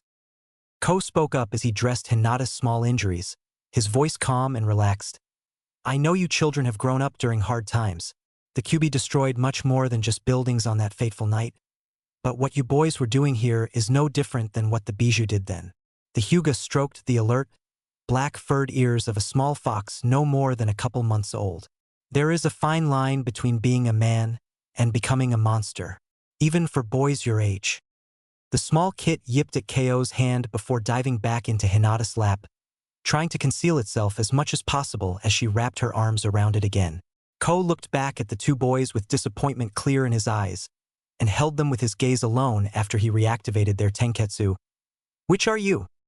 Naruto looked on with a look of anger as the kids ran, his face softening when he laid his eyes back on the Hyuga heiress as she calmed the fox pup down. The young Uzumaki didn't really know what to do now. He was so used to everyone chasing him away. Now he was just standing around while that Ko guy took care of that Hinata girl's injuries. Naruto looked between them before silently nodding to himself and resumed his trek to his training ground. A soft voice stopped him in his tracks, his head tilting a bit as his ears were taken over by the little girl's sweet tone. Wait. Ko smiled with amusement as his shy little sister shuffled over to the troublemaking blonde that had come to her rescue. Keikitsun-kun wants to thank you. The shy heiress held up the small fox with trembling hands. Naruto eyed them both, finding himself bashful as well, only hiding it better. The Uzumaki reached up and scratched the kit behind its ears. You're safe now, little guy. Try to stay out of trouble now. He finished with a small chuckle. Ko shook his head, knowing that his little sister would need a bit of help with this one, and a blush crept its way across the girl's youthful cheeks as her eyes wandered everywhere except the cerulean orb still looking at her. Ano, and thanks for helping me. Ko nodded behind the bashful girl, and Naruto found himself scratching the back of his head to try and divert his attention from the blush on his face from the praise. Its no problem, hee. Just doing my job. I have a thing for bullies. The timid Hyuga heiress pet the pup's head as it nuzzled its snout into the crook of her arms to sleep, exhausted from the fright earlier. You're very brave. F5 against 1 aren't very good odds. Ko picked up the flashes of anger and sadness in Naruto's eyes as he chuckled with just enough mirth in his voice to be detected. The odds are usually never that good for someone like me. Before Hinata could pry into what the young blonde had said, Ko decided to take a chance and go with his gut instinct on this one. It hadn't failed him before. Well, It looks like you've made a friend today, my lady. Shall we go to the park? I'm sure there's lots you can do there instead of just these trees. Naruto's eyes widened a bit, not at all expecting to be tolerated any longer, let alone be invited to go play with who was obviously of noble blood. Hinata's face lit up with hope and joy that her ever-watchful bodyguard had offered to allow her a playmate. Back at the compound, there was no such thing as playing for her, let alone having any friends over. Her childhood was over the day she was born. As a Hyuga, she was being raised as a clan heir, not a regular shinobi who at least had some level of normalcy in their life. Things don't usually end well when I go to parks, Naruto replied with a soft voice, not exactly giving anything away but sending the message that he wasn't really comfortable at public places. Or welcome. Ko nodded, understanding what the young boy meant by that, while Hinata thought of something else. Why not play here then? That would be okay, right, Ko-san? The Hyuga servant nodded, and looked down at his sister with a smile on his face. Of course, Lady Hinata. Friends are one of the most precious things in this world. A few days later, in the Hyuga compound. It was about 5 o'clock in the afternoon. The sun was still high in the sky and its warming beams still saturated the land and its inhabitants as two unmistakably identical twins were strolling through a luxurious traditional garden littered with exotic flowers in intricate patterns of color coordination and blending. The symbol of their clan flawlessly depicted in the largest group of flowers, not a petal out of place. One of the brothers with a Hittite fastened securely to his forehead, the other without any such clothing hiding any portion of his stoic face, staring out into seemingly nothing with pupil-less white eyes. The emissary from Kumo should be arriving in about a half an hour. All of our preparations are set.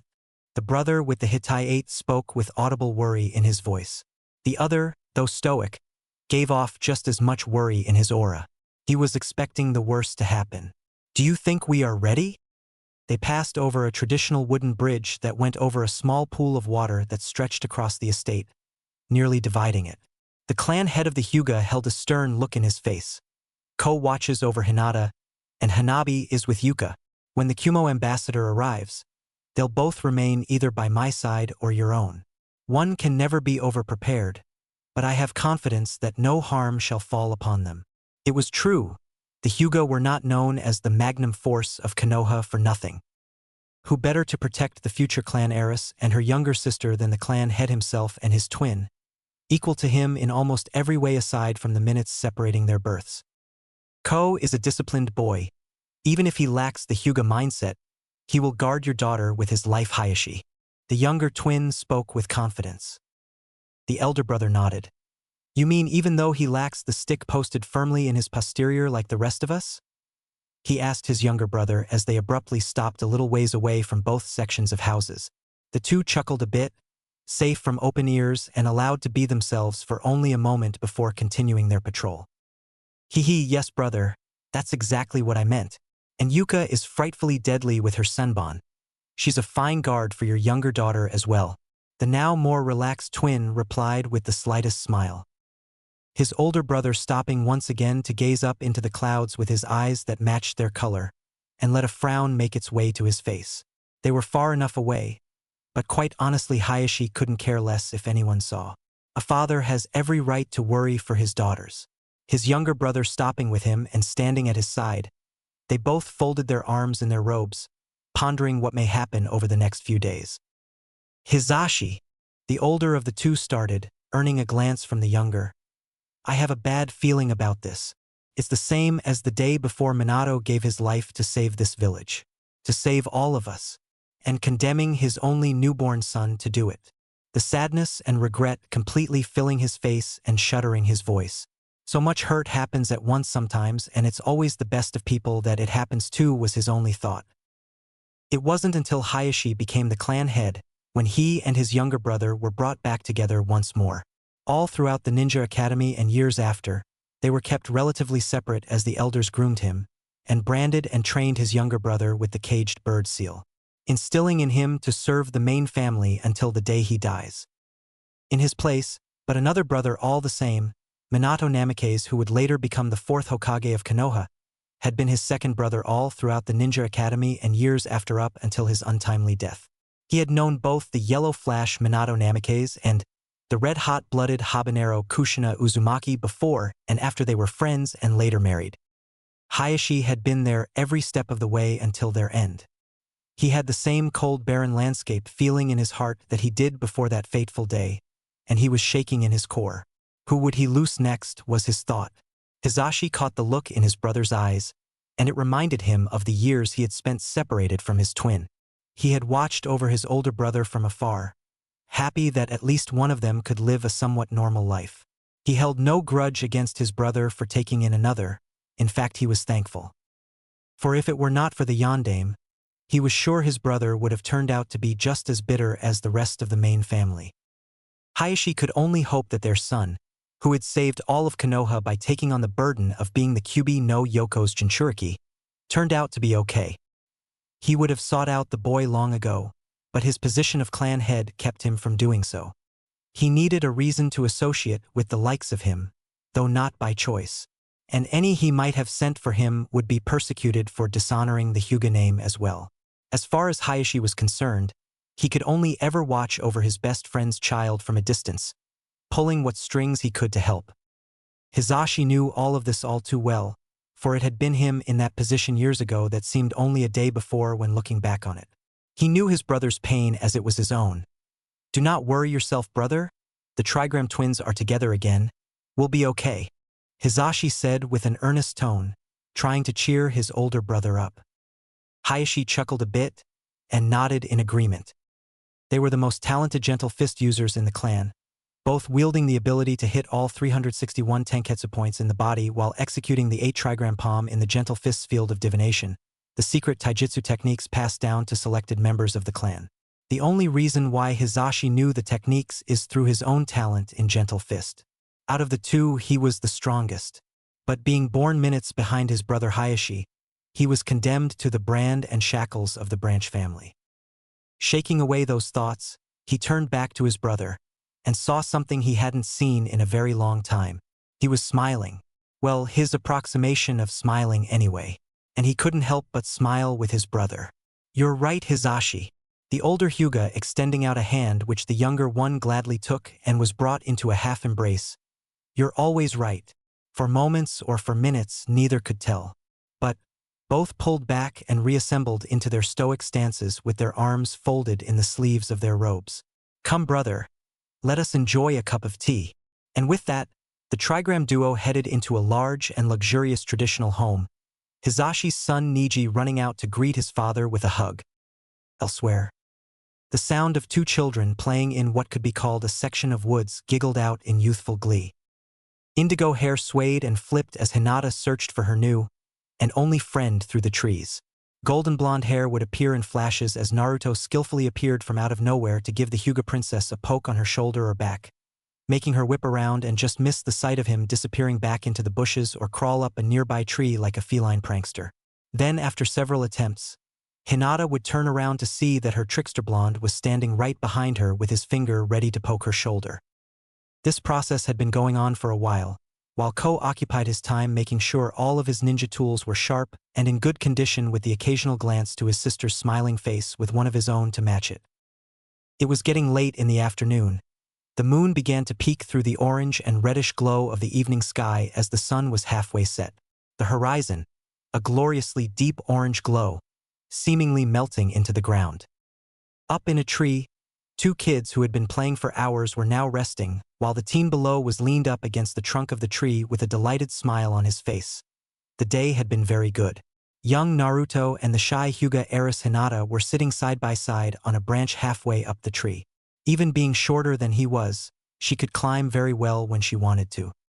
Both of them just stared out to the serene horizon, soaking up the picture-perfect sunset into their memories. "I had a lot of fun today, Hinata. Thanks for coming today." The sudden sound of his voice startling the white-eyed girl a bit, her short-length indigo hair whipping from the sides of her face as her head snapped to her left to look him in the eye. Her face getting as red of a glow as the sun out in the distant sky in front of them. "Thank you for playing with me too and Naruto-kun," she adorably replied with her sweet and soothing voice while she pressed her index fingers together.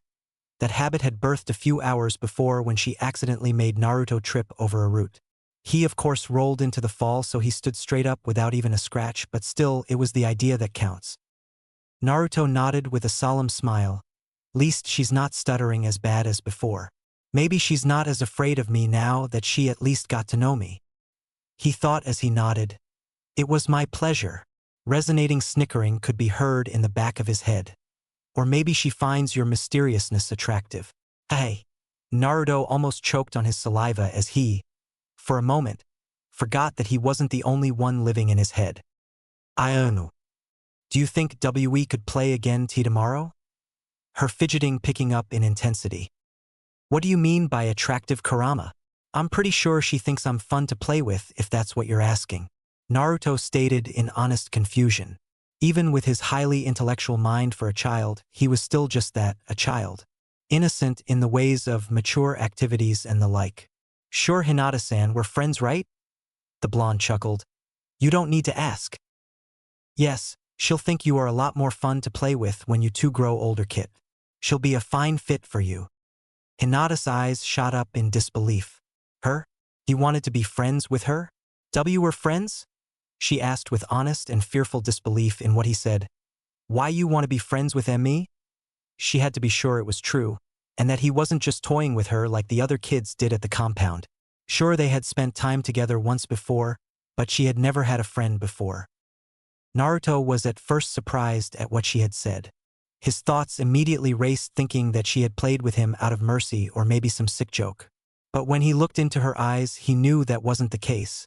In fact, it was the polar opposite. He looked into her eyes and saw a look he had known for as long as he could remember. Fear. And that was something he had to remedy. Of course we are. That is, if you want to be friends. He replied with a solemn smile. He wouldn't push her into it after all. He was the bearer of the nine-tailed fox after all. But something told him that wouldn't matter to this girl, not now, not ever.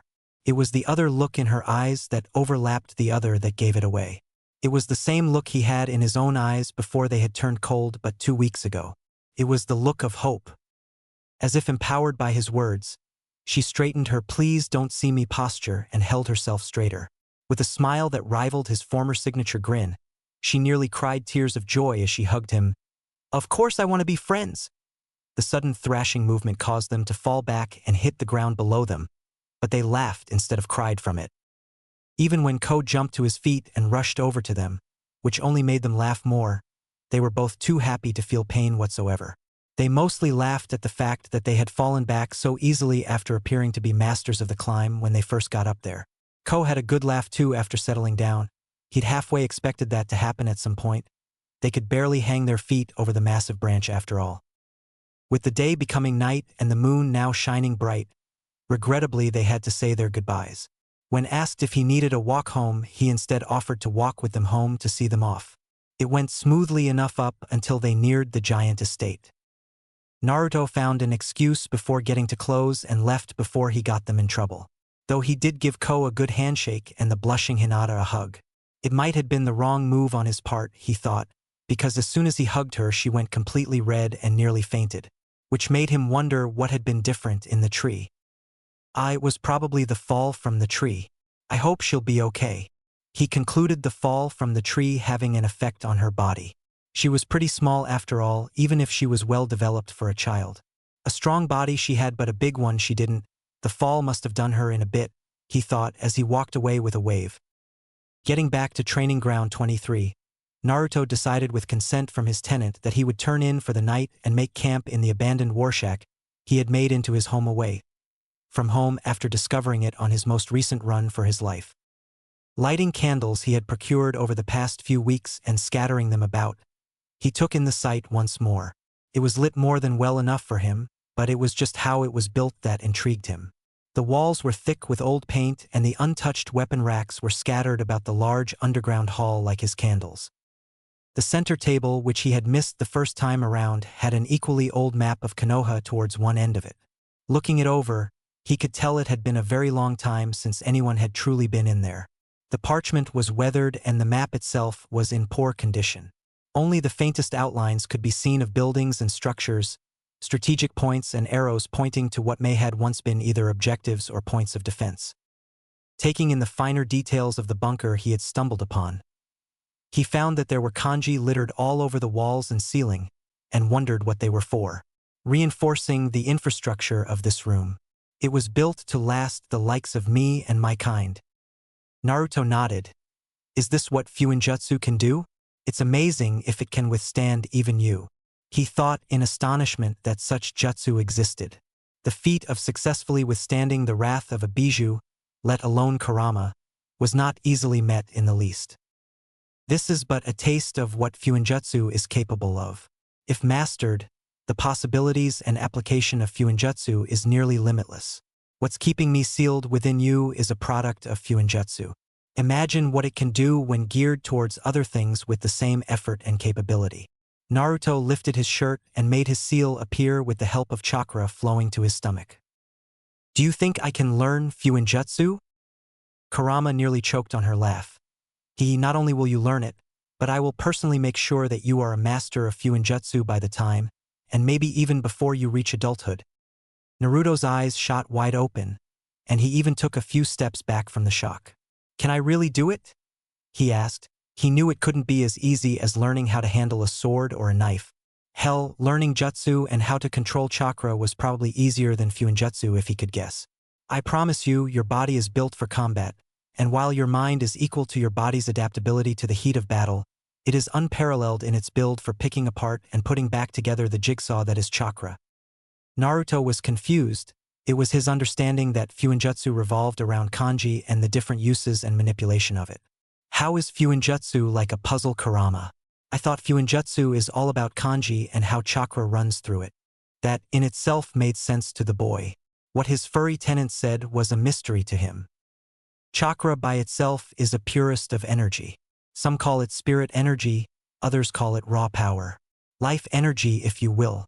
While that is true when talking about the body and conventional ninjutsu, it is not true for Fuinjutsu. Naruto nodded. So then, Fuinjutsu is more than just taking chakra and changing its flow. It's about the structure of it.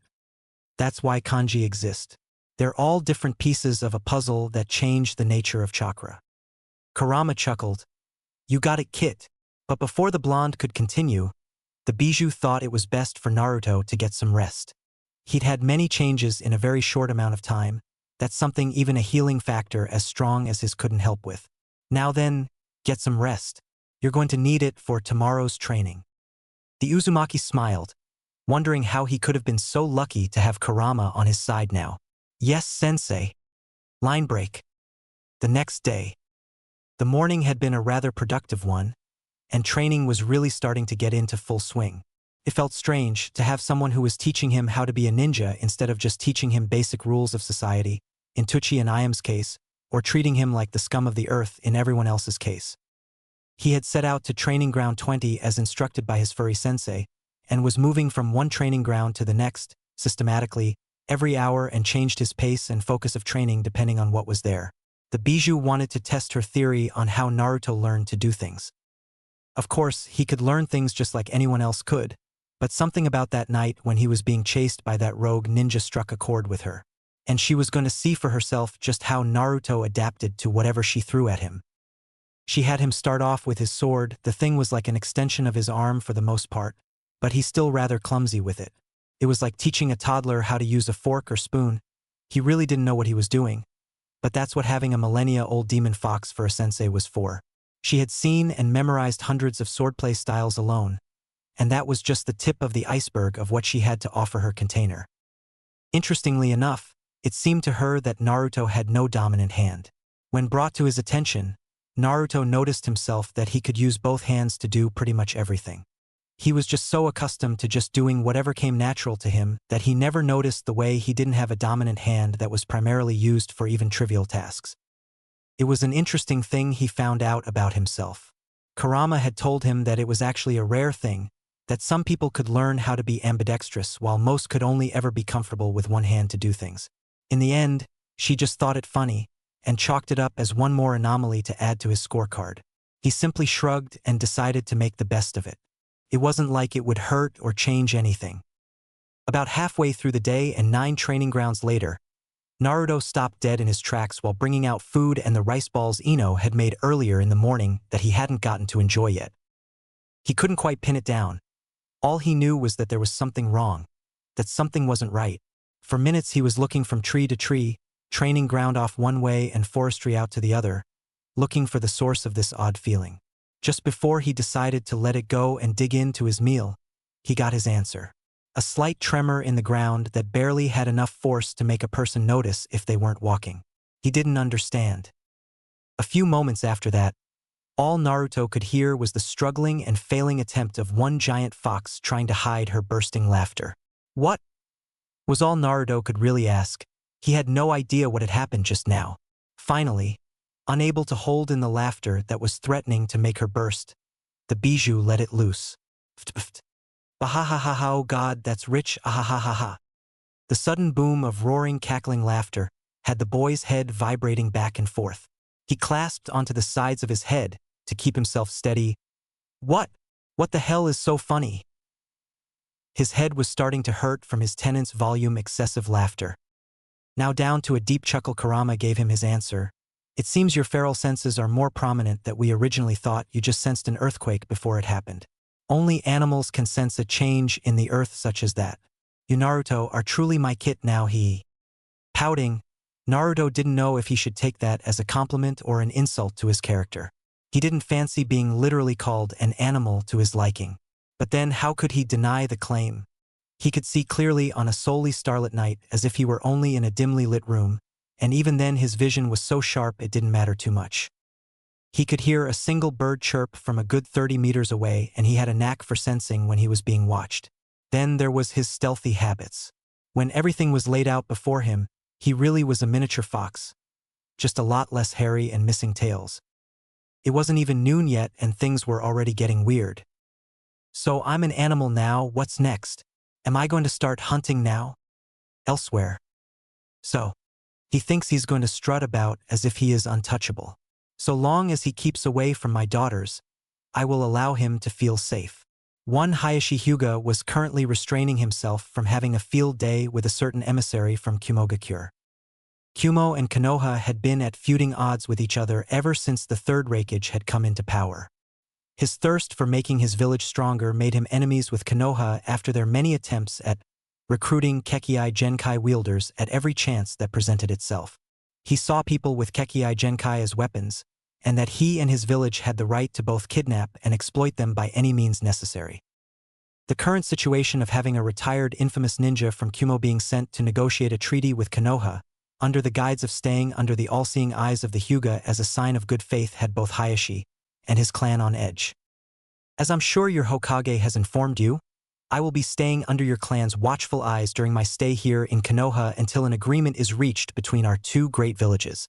My Raikage believes that the strong should group together to weed out and discipline the weak.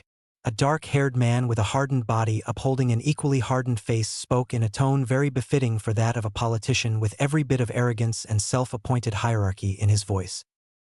A few scars could be seen on the parts of his body that weren't covered by the luxurious blue robes that he wore, coupled with a necklace that went down into his undershirt.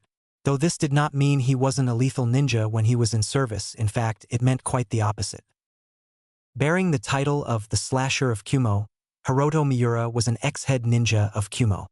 His achievements during the Third Great Ninja War, when he was barely a teen, earned him his place in their ranks as one of the most ferocious and outlandish ninja in Kumo due to his years of service and the many bingo book ninja he had hunted down for his village. Little was known of his background and what he did outside of Kumo. His name allowed him such privacy. Hayashi stood like a mountain, daring any to try and reach its peak. He would make sure to be the one to gladly take the head of the man before him as a trophy if he eyed any of his kin the wrong way.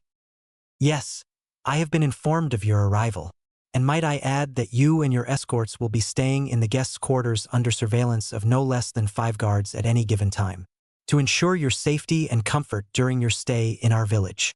If it weren't for his emotionless and near statue-like expression, the ex-Kumo nin could have sworn the pale-eyed man was sneering at his last sentence. The emissary nodded and openly smirked. He had understood the intended message and expected nothing less from the clan of noble ninjas. He would cease to live the moment they suspected any foul play. The guards were useless, however. He had a plan.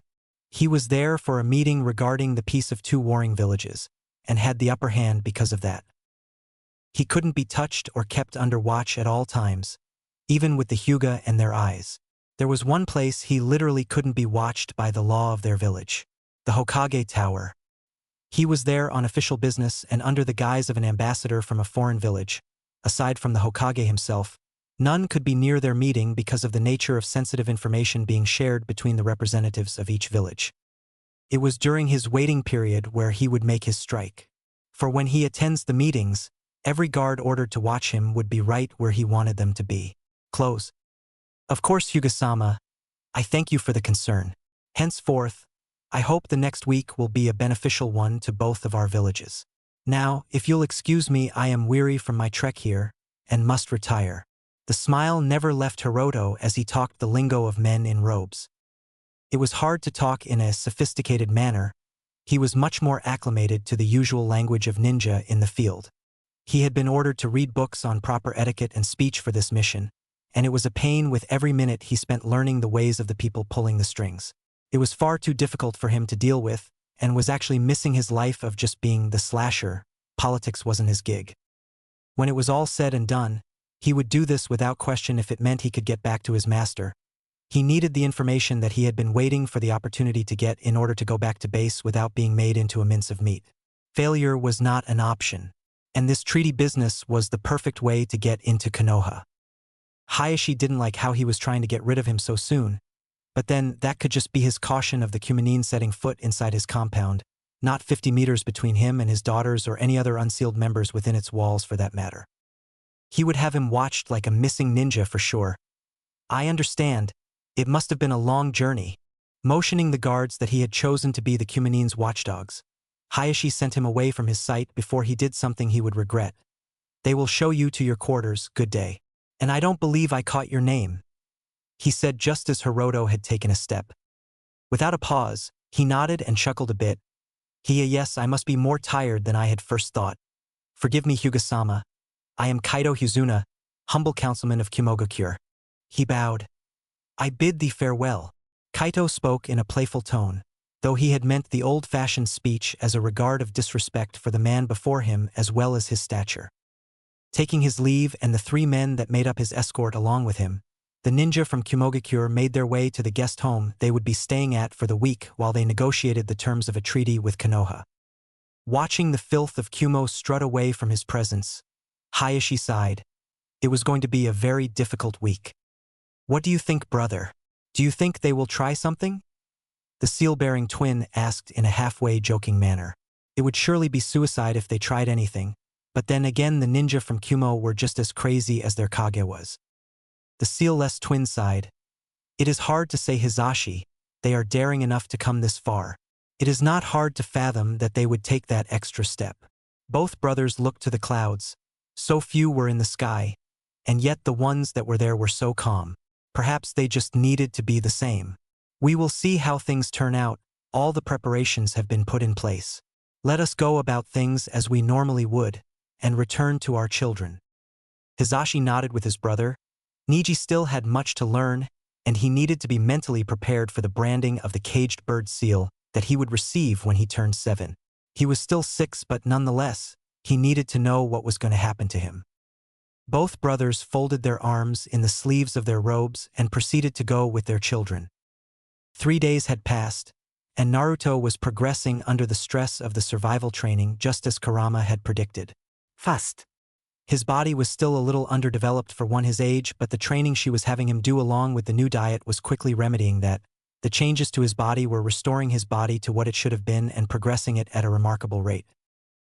As suspected, the pressure of a live-or-die scenario brought out his true potential, and he absorbed whatever he was taught like a sponge. The Bijou still didn't know what had been done to Naruto to give him such a frenzy learning habit, but that was of little concern to her since he was getting right into the swing of her training.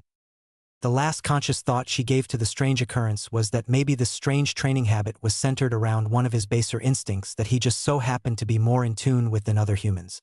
The impulse to stay alive in animals was a monstrously influential instinct that each animal possessed. Even Kurama had it. Humans had it also, but not at the level that the boy who carried her within did. He didn't hesitate to act immediately when he felt his life was threatened even on a minuscule level. Now on training ground 37, he took to alternating between running at full speed in every direction possible throughout the hills of the training grounds and fighting imaginary foes while doing the same thing. Kurama was having him getting used to moving about constantly changing terrain without a single stumble, and the same for when in combat. After about 2 hours of doing that for a half an hour without stopping and a 10-minute break, he repeated the process in the trees. Staring up into the sentinel-like trees, the boy groaned a little. Running and fighting on a bunch of hills was hard enough, now you want me to run and fight in trees too? His legs were tight from the strain of going up and down hills in the technical movements of his fighting and the simple exercise of running. Think about it, Kit. A predator is the master of the environment they're most suited for, so when their prey come near, they are superior and cannot be overtaken. Naruto nodded as he started to get the picture of what she was trying to do. If you master every terrain, you will be dominant in every environment, and no prey will be able to escape you no matter who or what it is, no matter where they are. They could come to you or you can go to them, either way they will still die. And with that, the mini blonde predator dove into the woods and proceeded to master them as his fluffy sensei instructed. Not really one to challenge her train of thought, since she was undoubtedly smarter than him. He pumped chakra throughout his body just as he had been practicing over the last 3 days and enhanced it. His body feeling lighter than air, his muscles feeling twice as strong, his nails now claws, and his eyes now the like of his tenants as his whisker marks darkened and were now defined as the mark of the being within him. It wasn't the same as when Kurama's chakra was flowing through him, but he was enhanced nonetheless.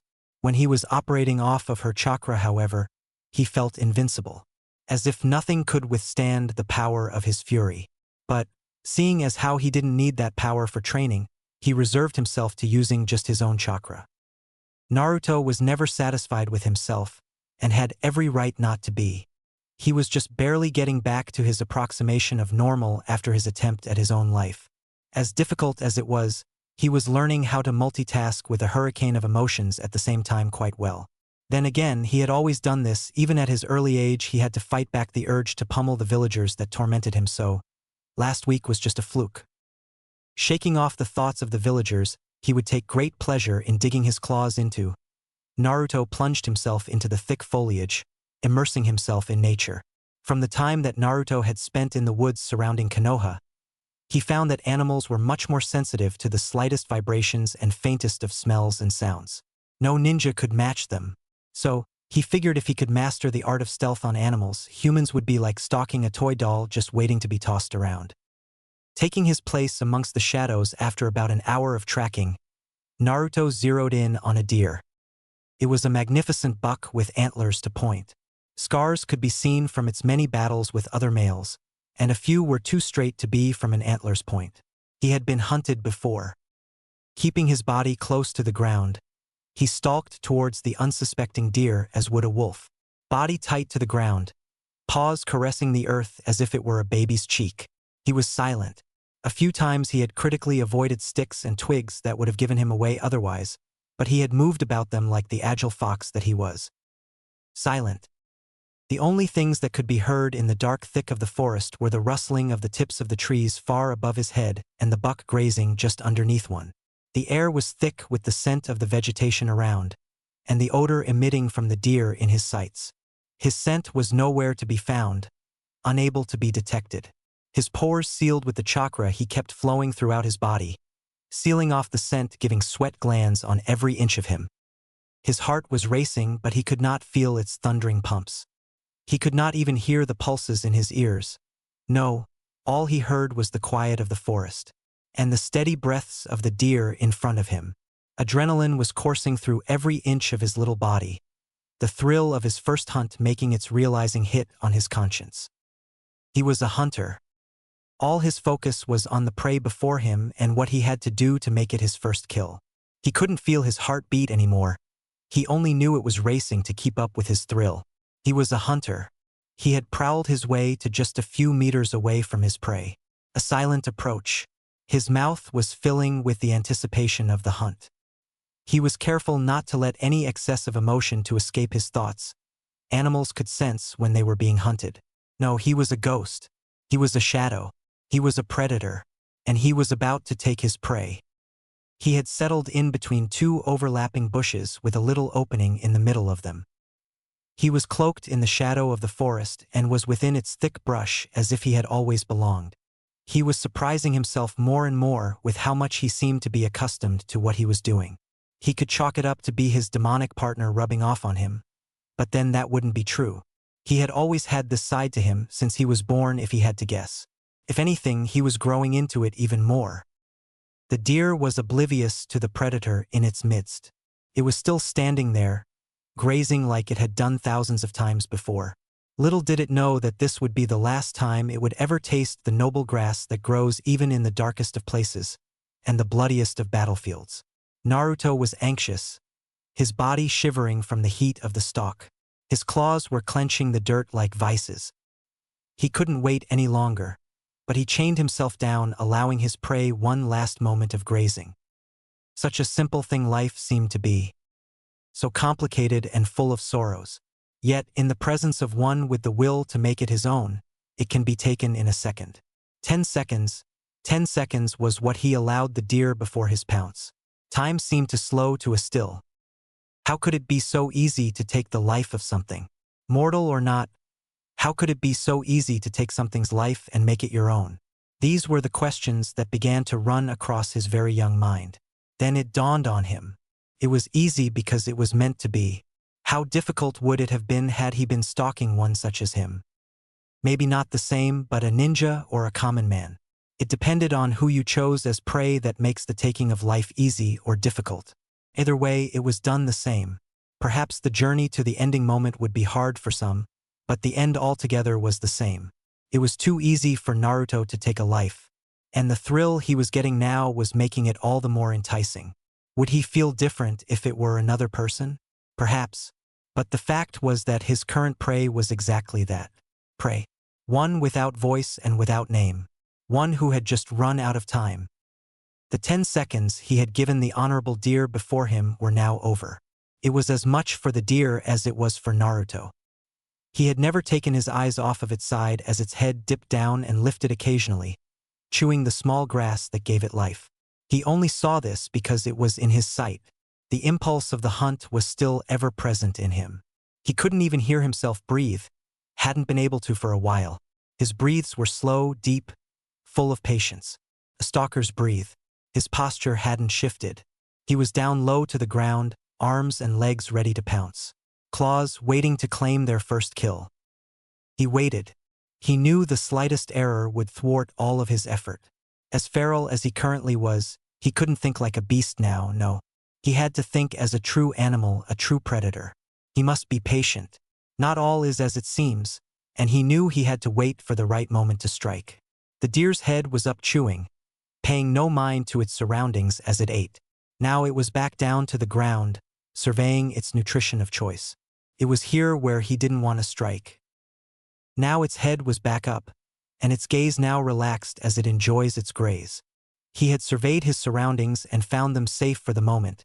Now his ears were its line of defense. It was here where Naruto wanted to strike. Its head was back down, and his little heart sped up even further. He knew what was coming. It was just around the corner, just about time to finally release his claws from their aching prison of earth, dirt, and mud. The deer's head was going back up. Naruto could barely keep a hold on himself as the moment he had been waiting for, aching for, was now just but a second away. His head was still going up, up, up. Silence. Nothing but the cold dead of noiseless was in his ears.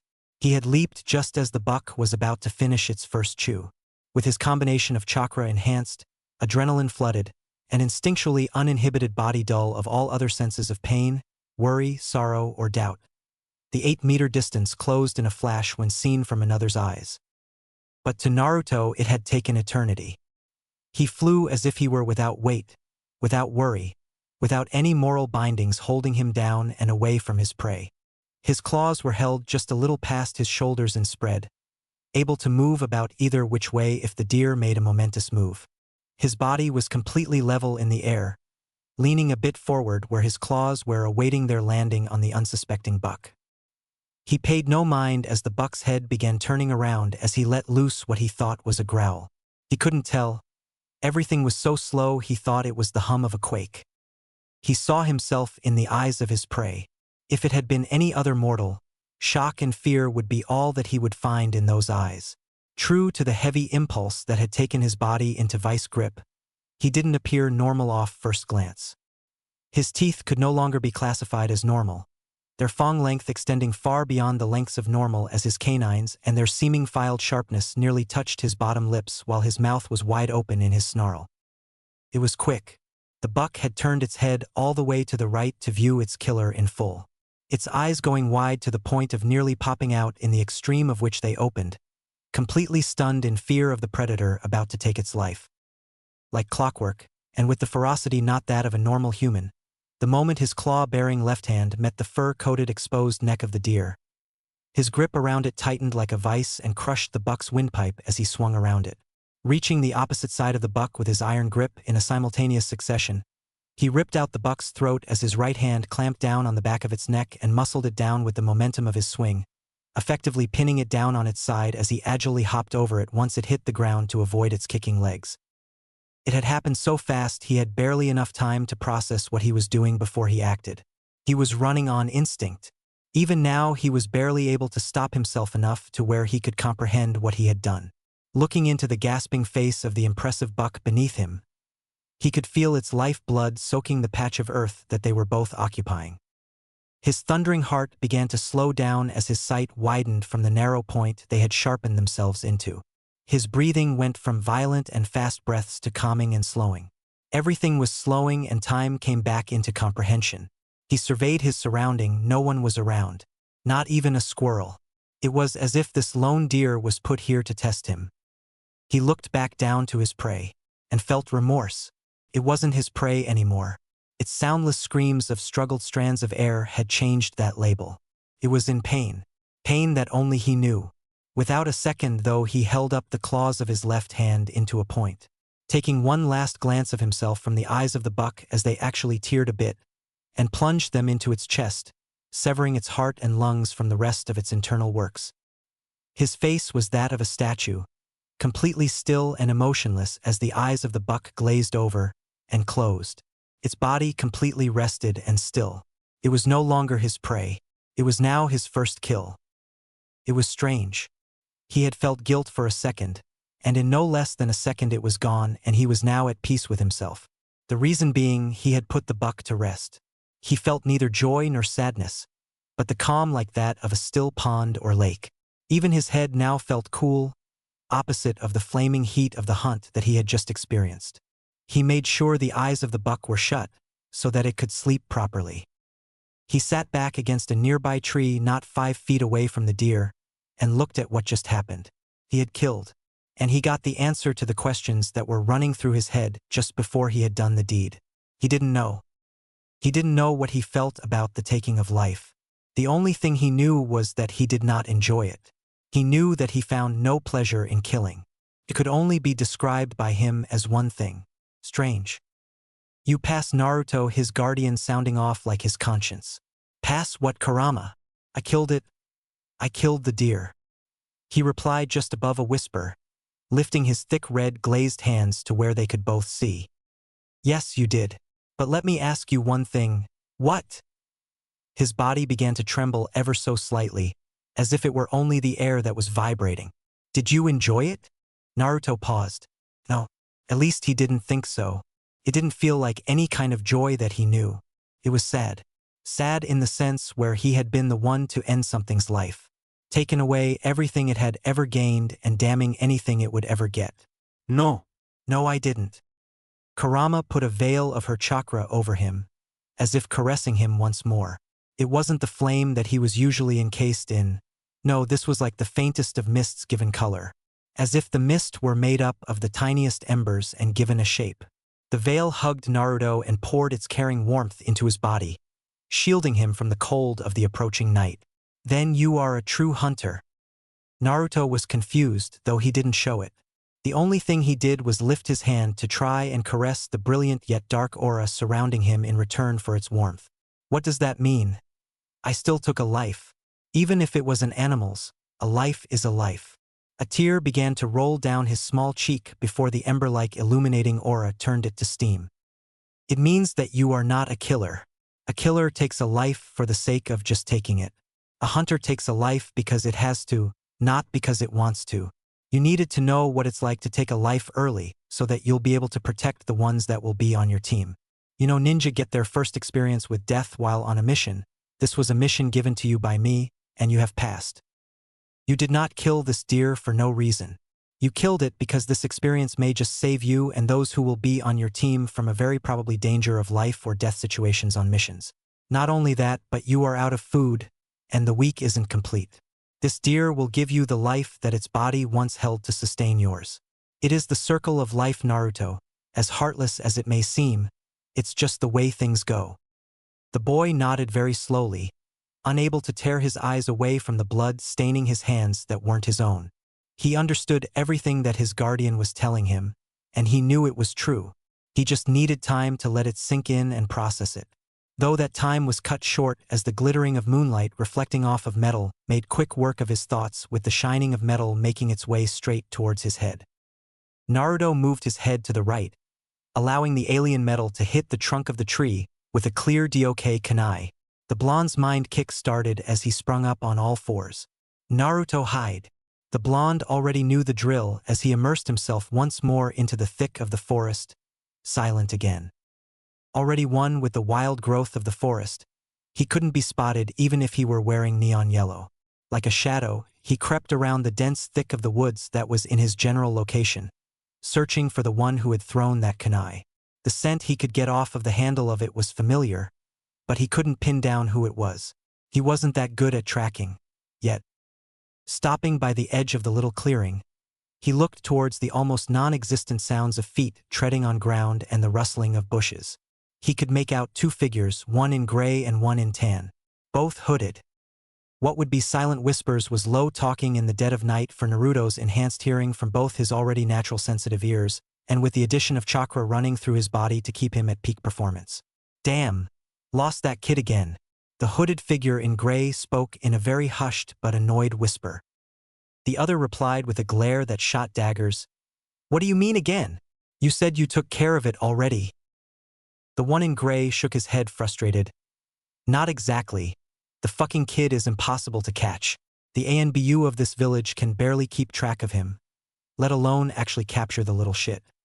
He's as elusive as the fox he's got locked up inside of him. The one in black nearly jumped to his feet in surprise.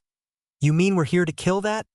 Shaking and the mysterious sound of warm liquid trickling down onto the cold earth bled out into the dark night. What did you think the boss sent us to do on this mission? Sneak around and tag on the walls? The black hooded figure shakily got out a kunai and readied it. The one in gray shook as well. He had gotten lucky the first time around. He figured we were the fastest way to get to him since we've been here the longest. God, I hope after this we can finally live in peace without him watching our every move. And just then, as if the last part of his sentence had called upon the person he was addressing, the air seemed to freeze with anger and killing intent as the hairs on both the gray and black figures' necks stood straight out with a chill of pure fear ran down their spine. A voice had sounded out after a seeming eternity of being stunned by fear under the oppression of such bloodlust. Only it wasn't a voice that they were expecting, which caught them off guard even more. It was a child's voice laced with something else. The whole forest seemed to grow colorless in the two assassins' eyes as the thick growling voice came out from seeming everywhere but mainly behind them. So it was you who tried to stake me. The growl held every bit of intimidating essence as the fox within the small blonde, even if it was that of a child. The fact that such a voice was coming from a child made it seem like a bad dream. The pressure in the air rose, as did the temperature seem to drop even more. Both males shivered where they were crouched, unable to move despite their attempts to do so. Cold sweat beating down their foreheads and back. In a weird way, I have to thank you for that. Both figures jumped up and stood back to back as unmuted shuffling could be heard, the sudden sound startling both assassins and forcing them into their guard. The moon was now shining brightly, putting down a gray light veil through the thickness of the trees overhead. Both men jumped from each other as three kunai embedded themselves down to the hilt in clear view to them. The one in gray shuddered in awe and fear. Don't tell me. Not a moment too soon. The shiver-inducing growl of the hidden little fox sounded again. "You can have your knives back." Both men looked at each other and reassumed their back-to-back position. "So, I take it you two work for somebody who wants me dead. Could you two kindly tell me who?" The shuffling sound was circling around them and changing directions, keeping them shifting about each other trying to keep up with where they thought the sound was coming from. "What's it matter to you, demon? You're going to be dead soon anyway. What difference does it make?" The one in black was quick to challenge the unseen body of bloodlust. He was scared to the bone. He had only seen the boy once, and it was something he never forgot since that night. Hell, learning of just who or what he had been sent along with his partner to dispatch of had made him, a man in his early 20s, piss his pants like a little kid being barked at by a large dog. But then he had good reason to be scared. He wasn't in the presence of a dog. Oh no, he was in the presence of something much more sinister and of the demonic type. The source of one of his only fears made itself heard again as its circling around the two assassins changed direction and speed once again, this time a little faster. "I have to know who to tell the Hokage to send your bodies to." The flat-out answer caught both hired men by surprise, though had it been said by anyone else, the promise of death would have done nothing but make them snort in amusement. They stepped back into each other so that their backs were pressed into the other as they both leaned forward, still in their guarding stances, though now they were having difficulty keeping up with the shuffling of the bushes that was now picking up in speed again. It was the one in gray that spoke up this time, and he was ready to get past this night as his fortitude was beginning to falter as well. He had been there to witness what the miniature monster in the bush had done too. "You should know, you did spend a lot of time with him and that friend of yours." As if flipping a switch off, the shuffling stopped. All sounds seemed to stop, along with their heartbeats. Both men could only hear their breaths in the cold, moonlit night in the veiled dark of the forest, the trees seeming to encase them for the situation that they were in, trapping them from any attempt at escape from the hidden demon in the bush. The sound of a sort of sizzling surrounded them. They had no idea what it was, but it was a sound that seemed to be just underneath their ears, burning in the back of their minds. The temperature literally dropped and their breaths could be seen clear as daylight, and they were shuddering in and out. The voice that much too deep to be a child's and yet still remained to be so sent ice-cold chills all throughout the assassin's spines. "Why are you here?" The deep growl wasn't loud, but the way it traveled about the dark murk of the forest made it seem as if the being that created the growl was right next to them.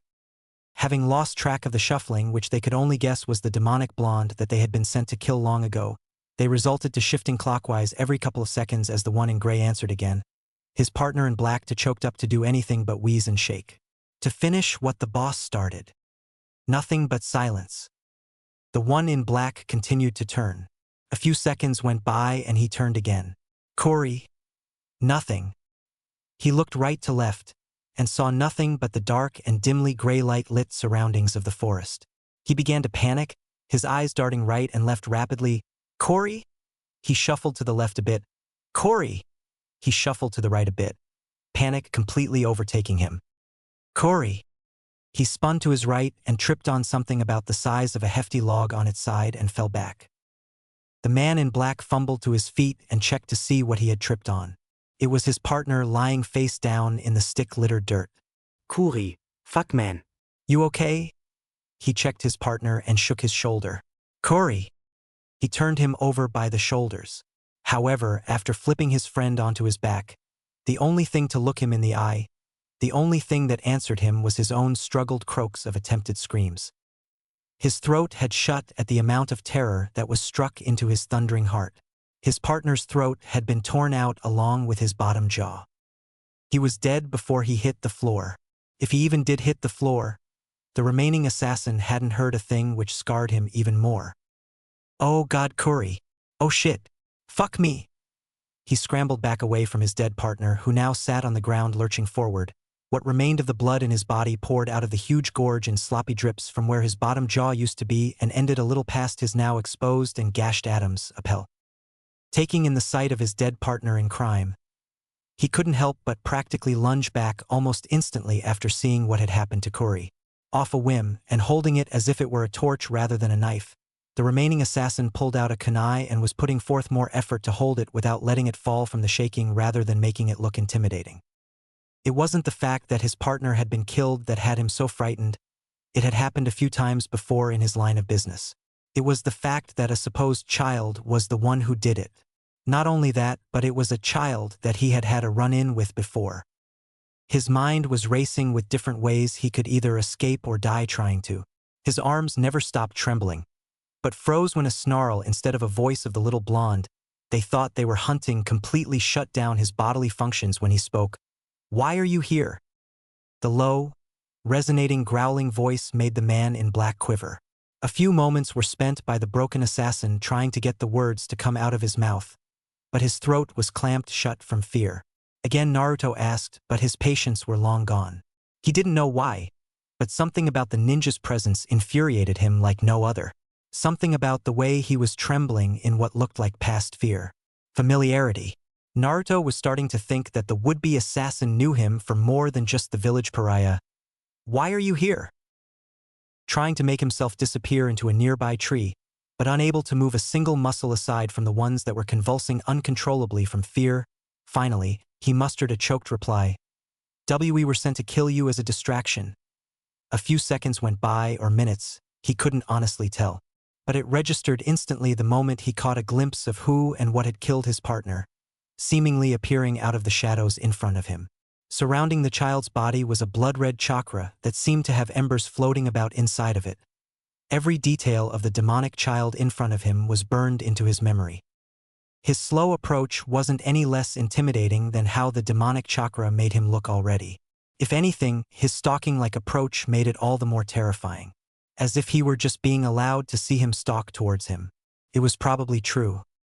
Soul-tearing red-slitted eyes met brown-white eyes as the blonde stopped just in front of the remaining assassin.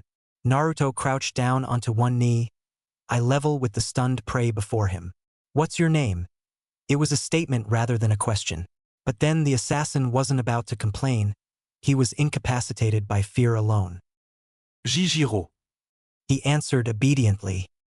The demonic boy wiped his clawed hands on the trembling man's jacket, ridding them of the pieces of his friend that he had stuck on them, blood and a few chunks sticking to the would-be assassin's shirt. "I see." Jiro, his blood-red eyes that were once looking down at the jacket and freshly cleaned claws drifted up to meet Jiro's wide brown ones. "What was I supposed to be a distraction for?" The already thin slits of his eyes narrowed even more, putting the reflection of his horror-struck face into view along with their eerie glow. His darkened whisker marks and protruding fangs making him all the less human or childlike in Jiro's eyes. Jiro's body started shaking again. "We were supposed to kill you, so that the other guys could get out with the lessened heat on them from your death." The shaking grew a bit. Naruto never broke his gaze. Instead, he dug it deeper. "And what are they here for?" Sensing that there was more to it than just him. Jiro gulped. They were sent in to take the Hyuga's clan leader's eldest daughter for her eyes. His shakes grew uncontrollable as the inhuman glow in Naruto's eyes flared in anger. He remembered this face all too well, though it wasn't as complete as it was when he had seen it before. It was still just as terrifying. "You wouldn't be lying to me, would you, Jiro?" The low growl turning to a snarl of pure hatred as the boy's voice thickened with rage and power. His clawed right hand reached up and held Jiro's face by the cheeks and squeezed them enough to just break skin with the ivory tips. Jiro couldn't believe that this was actually a kid. He was a demon in human form. I swear I'm telling the truth. I wouldn't lie to you. They're probably on their way to your village's forest of death right now." Fear overtaking every sense and bit of training he had ever received. He had seen many things in his life as a missing shinobi, but none of them matched up to him aside from the demon child, in every literal sense of the words, holding him by his claws. Naruto's fury was a maelstrom of raging emotion, and he was having trouble keeping his usage of Kurama's chakra in check. She had warned him that the ninja in the village would sense it in a heartbeat if he used too much. No matter, he had way more than enough to get rid of the filth in front of him. Jiro was helpless, and knew if he made the wrong move he'd be dead. He was, after all, just a grunt. He knew almost no ninjutsu at all, having ran away from Kiri because of the upstart of violence between its people. So, he just sat and put himself into Naruto's mercy with no other choice at hand. Naruto closed his eyes and took a deep breath. He knew something was going to happen. Nothing good ever happened to him without something equally bad or worse occurring as well. Thank you for the info. His demonic eyes opened halfway as he raised his right hand into a readied position. Jiro had served his purpose. The assassin gulped and felt his blood run cold as knew what was happening. Goodbye, Jiro, were the last words he would ever hear as the child pierced his claws into his chest, shattering the bones of his upper torso as the other hand followed suit and pried his chest cavity open. He would have screamed had Naruto not made a mince of meat out of his lungs. Unable to even choke on his own blood, he was dead in seconds. His heart was shredded and everything in close proximity of Naruto's claws were gashed into non-recognition of organs and bones. His freakishly enhanced strength coupled with dagger-like claws making quick work of him. Blood now nourishing the ground beneath both Naruto and his newest kill. He turned slowly to see where he was at, being lost in his focus of both staying alive and getting what information he could from the two assailants. He didn't know where he was exactly at. Naruto took a few steps away from the gore he had created, and shook a little. It was very different killing a human than it was killing an animal, and it was starting to take its toll on him. Naruto. Kurama had kept silent throughout the excursion. Naruto would have been too focused and her words would have been tuned out even if she did try to talk to him. But now, he was coming back to the rest of his senses, and she could now offer her aid. Are you okay? Her voice fell on cold ears. He didn't have the time to beat himself up for killing two men who were trying to kill him. He had found out very disturbing pieces of information from his attackers. Naruto shook his head and took more deep breaths. Yeah. I'm fine. He opened his hellish eyes and got into a readied stance, taking one last look back at the two men he had killed in vicious retaliation. But Hinata isn't. And with that, he sped off into the forest in pursuit of the other men who had kidnapped his newly made friend, one that he couldn't afford to lose after getting to know her. If only so he could repay the small debt of her willingness to be one of his only friends in a world that hated him and wished him dead. He hoped he could pick up their trail. He actually didn't know if they had taken her. But his gut was telling him otherwise, and he wasn't about to ignore the warning. Traveling at a pace far beyond the capabilities of one his size, the forest was speeding past his vision as he winded in and around the foliage. They deserved to die. You had every right to take their lives, Naruto. Kurama started to try and keep Naruto from having a mental breakdown after what he had done. She had made him get his taste of first blood on an animal to prepare him for that of a human, never intending or thinking that he would spill another mortal's blood so soon. Not even a half an hour after he had killed the doomed creature, no less. Naruto kept his pace. It's not them I'm worried about, Kurama. He didn't need to finish the statement. She knew who he was racing after.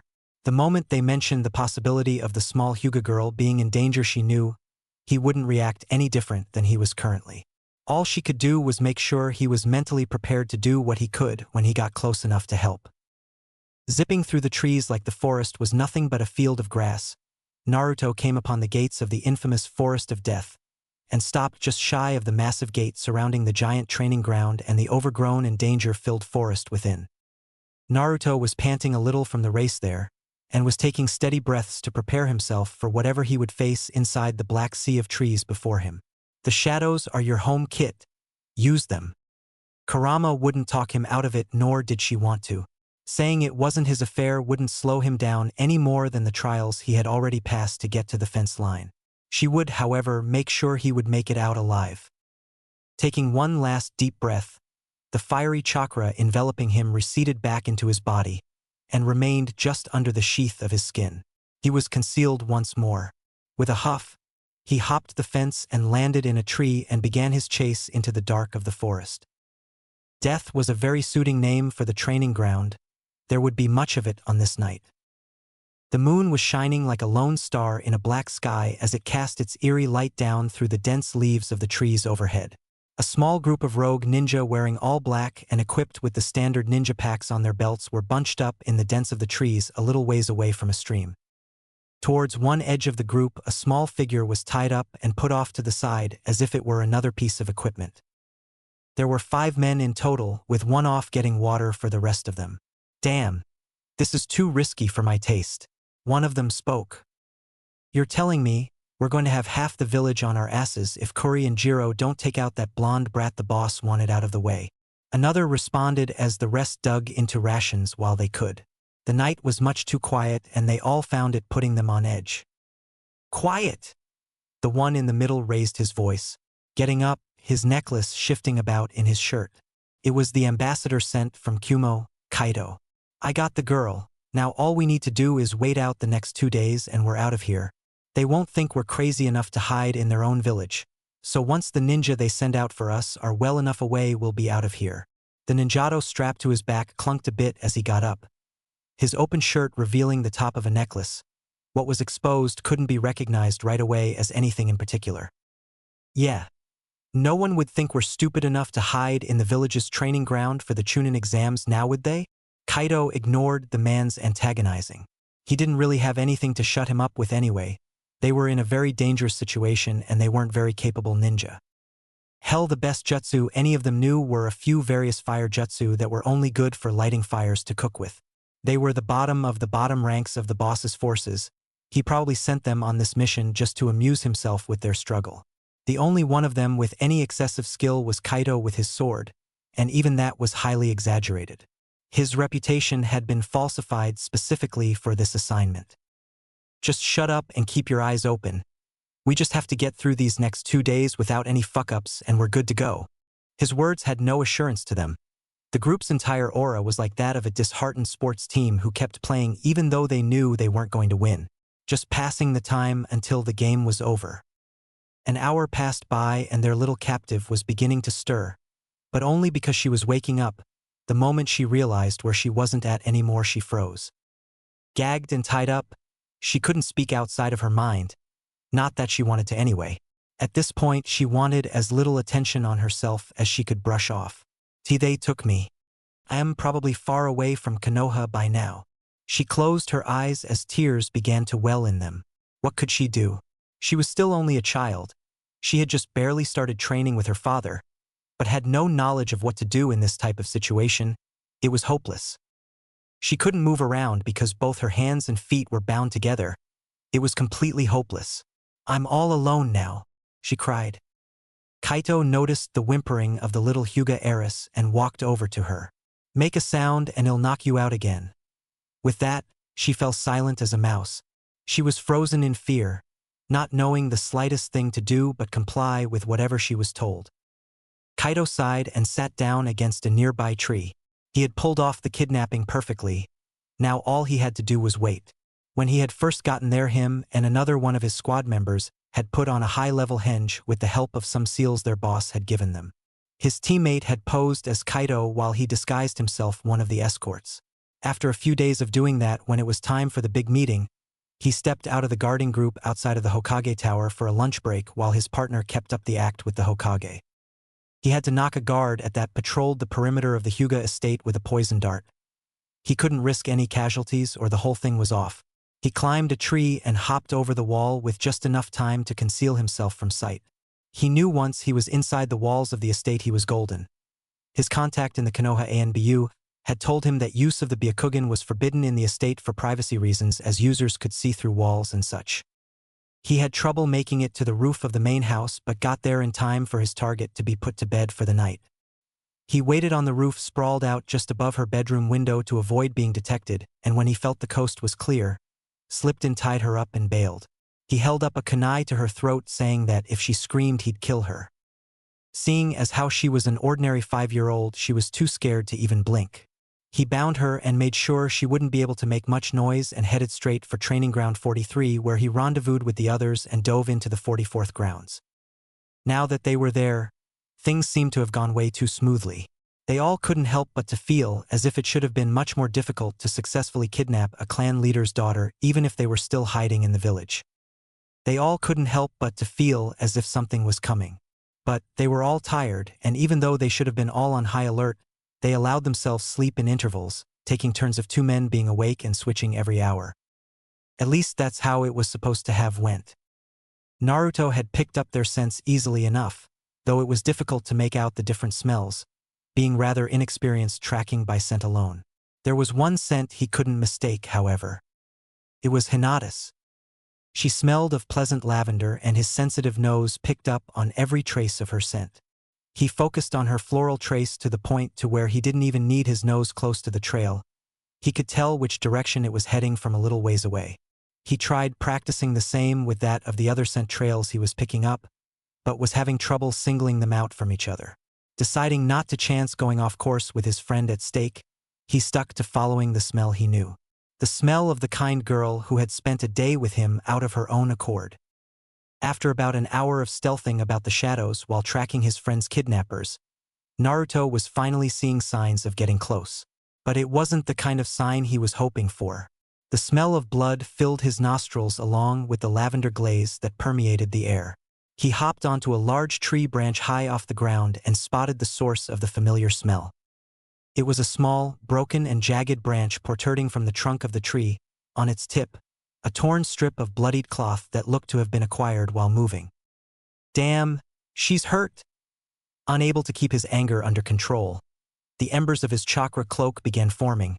It wasn't formed into its full cloak of fiery chakra yet.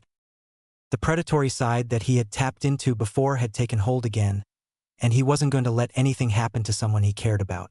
Not if he could do something about it. 3 of the kidnappers were sound asleep while another 2 were patrolling the immediate area, and Kaito watched over their small indigo-haired captive. That is until Kaito kicked the 3 asleep men into alertness. "Get up!" he said in a hushed voice, making the 3 sleeping grunts spring up with a groan and readied kunai. "What? What is it, boss?" The one in the middle received a smack for yelling so loud in a dead quiet forest. "Shut up, moron. Something's coming," Kaito answered in a low voice. He noticed the regular singing of the crickets in the forest weren't quite right. Mainly because there were no circuits singing. That only happened when something was disturbing the still of the woods. The group of hired men got into a circle, ready for whatever it was that had the forest seem all the more like what its name implied. A forest of death. Minutes or eternity, they couldn't tell how long they stood there waiting for something, anything to come out and lunge at them. But nothing happened. The sound of rustling caught them all off guard, and one of the men ran towards it, kunai at the ready. Stopping a few feet away from the disturbance, the kidnapper who had went to investigate stopped on a dime and let out a held breath. "Ain't that a stretch? It was just the little shit we tied up." He leaned down to view her squirming child body, anger on his face for being startled by a kid.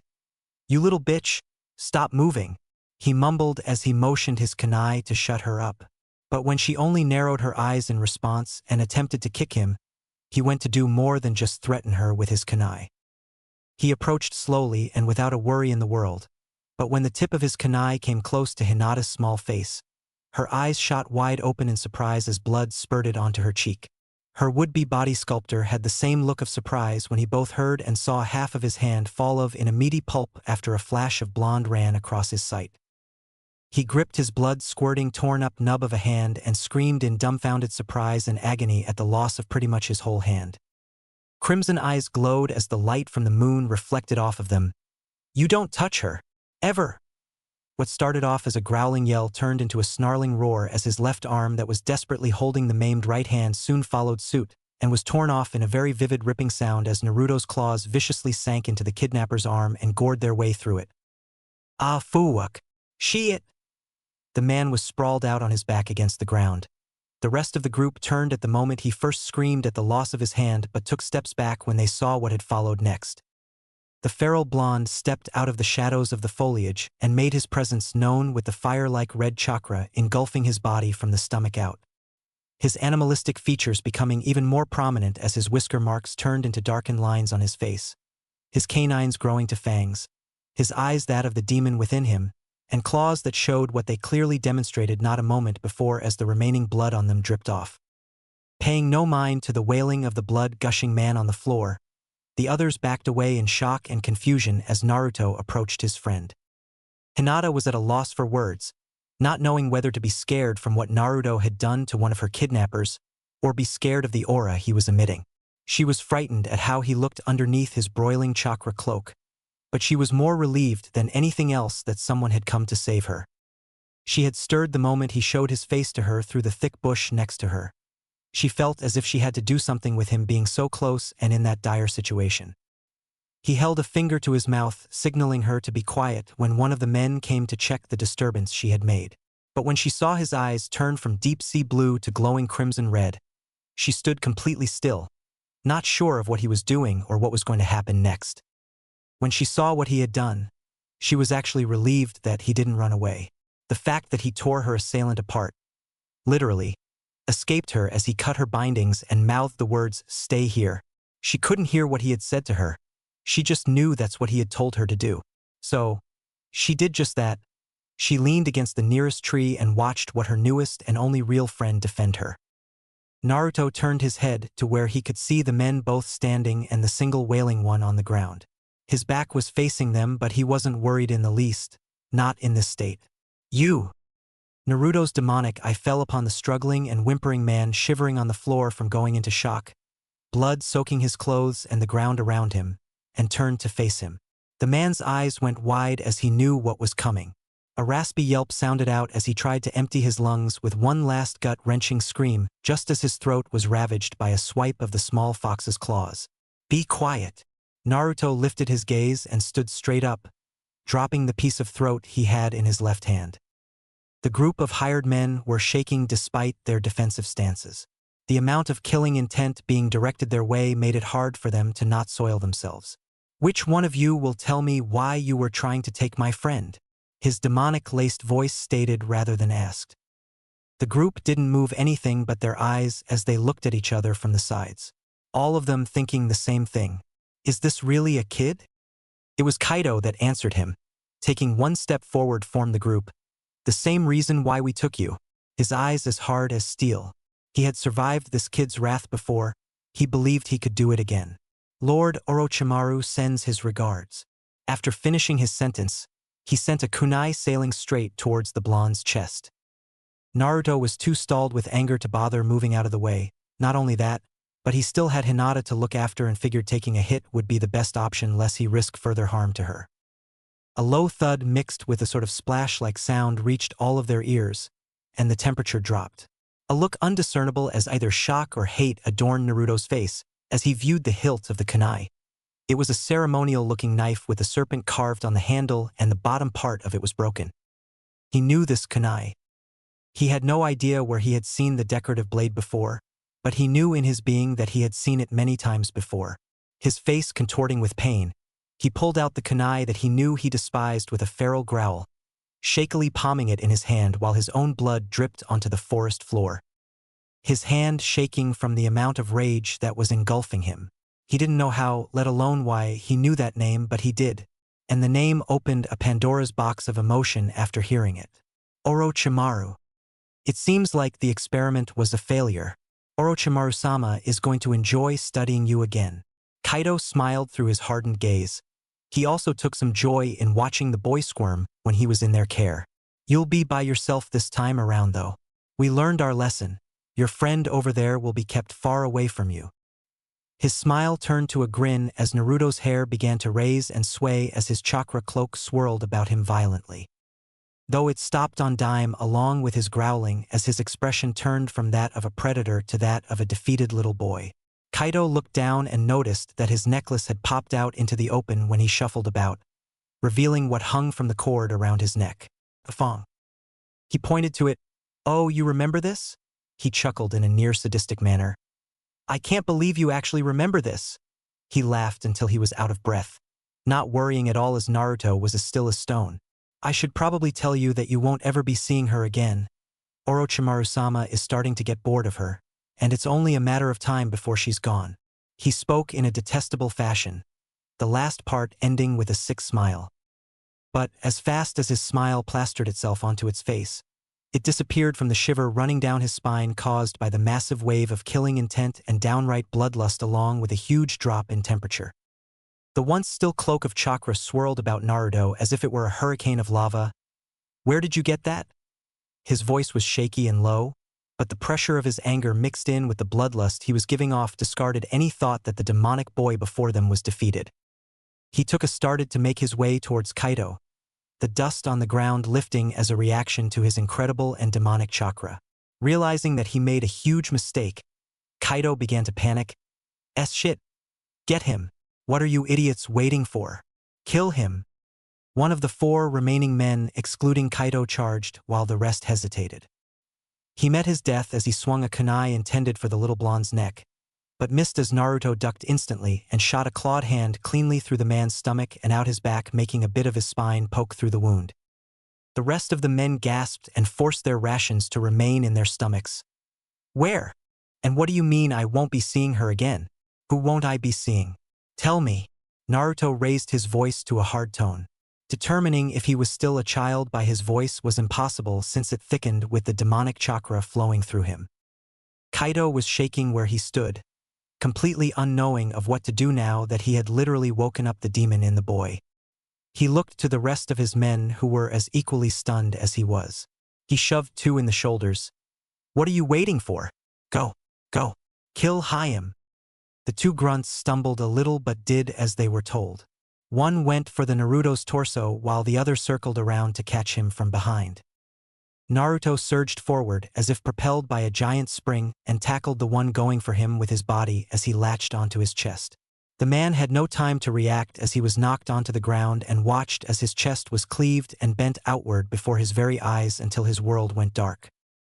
With a snarl, Naruto made a complete 180 turn and deflected the other man's intended strike to his back with his claws. He could hear every move they made and see in the moonlight as if it were day in this state. Although there was not much color, there was no escaping him. As soon as he brushed the man's attack aside, he swiped at his face in an X and gashed it to the point to where it wasn't possible to conceive that it had been a face at all. Kaido and the only other remaining kidnapper were nearly soiling their pants and were frozen solid at what they were witnessing being done, and exactly who was tearing their unit apart, in the most literal sense possible. Naruto was on all fours at this point and slowly turned as his cloak formed to his body, ear-like shapes forming over his head and a single tail manifesting where it would be if he really were a fox.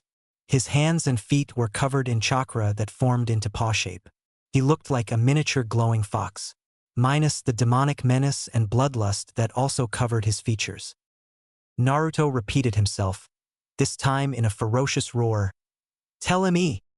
Kaido drew his sword as the only other man remaining lunged forward in a desperate attempt to kill the demon in the flesh crouched in front of him. The man futilely tried to land a blow on Naruto, his hand burning when getting close to Naruto's chakra cloak. He even dropped his kunai when the metal turned an angry red from making contact with the volatile chakra. The blonde then lifted a hand/paw and pointed it at his current attacker on instinct. A second later, the form around his hand extended out and snatched the man in a giant chakra hand with a crushing grip. Naruto hoisted the man into the air and cocked his head to the side a bit as if to study him. It only lasted for a second as his face twisted with rage and, with a growl, smashed the kidnapper in his grasp into the earth. The sound of ground-breaking pressure muffled the sound of the man's bones breaking, his insides spewing out from the holes made by what used to be his skeleton. Kaido knew he was a dead man. He wasn't stupid. He had 5 different reasons to show him why he wouldn't make it past this night, with the 6th reason staring him down like a piece of grass ready to be trampled on. He knew this was the reason why he had been sent on this mission, to see the results of his master's sick experiments. His only light in his now darkened world was that now he would soon be free upon death. He held up the simple thong necklace up a little off of his chest. You want this, right? It was a stupid question on his part, but then, what did he have to lose?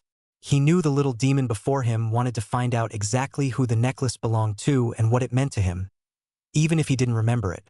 Well, not completely anyway. Although not showing any sort of reaction on the outside, Kaido snorted internally. At least there'd be a little justice served when the demon brat killed him. It was hers after all. She would want him to have it. Come and get it. The cloak engulfing Naruto swirled violently for a moment before it retreated back into him. His features were unchanged, however. The only thing different were his eyes. They glowed with the intensity of a madman, and the disturbed look within his fiery orbs did little to suggest anything other than madness. The temperature dropped even lower than it already was, and he clenched his claw-bearing fists as he started towards the last of his prey. Kaido stood firm, now calm and gathered. He knew his life was at an end, and he wanted it to end at least in a sliver in the way he wanted it to. Naruto sped up to a speed walk and then a run before going into a full-on sprint. Kaido just stood firm. Naruto lunged with a roar that vibrated the very air with the amount of anger he put into it. The two met with a shower of blood and sparks. Naruto's claws found flesh and steel just as Kaido's blade found flesh and pearly claws. The deep cut across Naruto's chest was already closing by the time they faced each other again, and Kaido had a grim look on his face. If it wasn't already known that he could not kill this boy, it was made even clearer when he saw what should have been an incapacitating wound fill with blood and close as fast as blood started to seep through the gash. Even Naruto noticed how fast he healed when operating off of Kurama's chakra. His own healing powers were incredible enough, but this was just unreal. Kaido looked to his weapon and frowned even deeper. There was only half of it left. It seemed to him that the chakra Naruto was using made his claws sharper and denser than your average metal. Seeing as how it was technically bone and organic, they could be repaired just as easily as his body, making them that much more reliable. Seeing that he might as well make use of it, Kaido held it just the same as before and redid himself. They charged each other again. This time would be the last. Naruto knocked Kaido on his back and on the ground with his claws dug into the collar of each shoulder.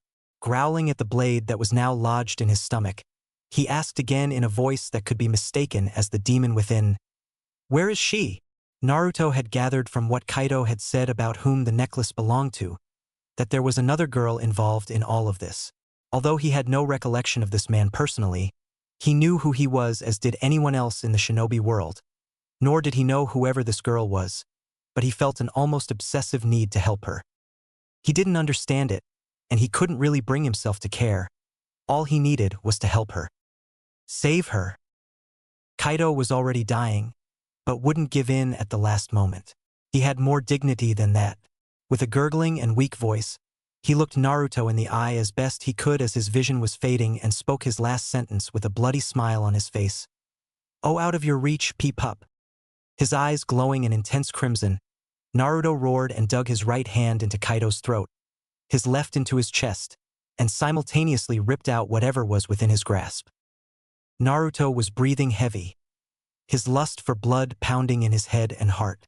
The whole ordeal had gone by just as fast as it had with the deer, but taken eternity at the same time. Claiming the necklace off of his dead foe, Naruto heaved himself to his feet. Still breathing heavy, he took deep whiffs of the air through his nose and turned his head to a tree that was taller than the rest and snarled. "You tell Orochimaru that his experiment isn't under his control." Naruto could only make out a slight outline of a figure hiding in a high part of the tall tree around 100 meters away. His vision being the only reason he could even make out a figure that defined at a distance like that, even with night vision.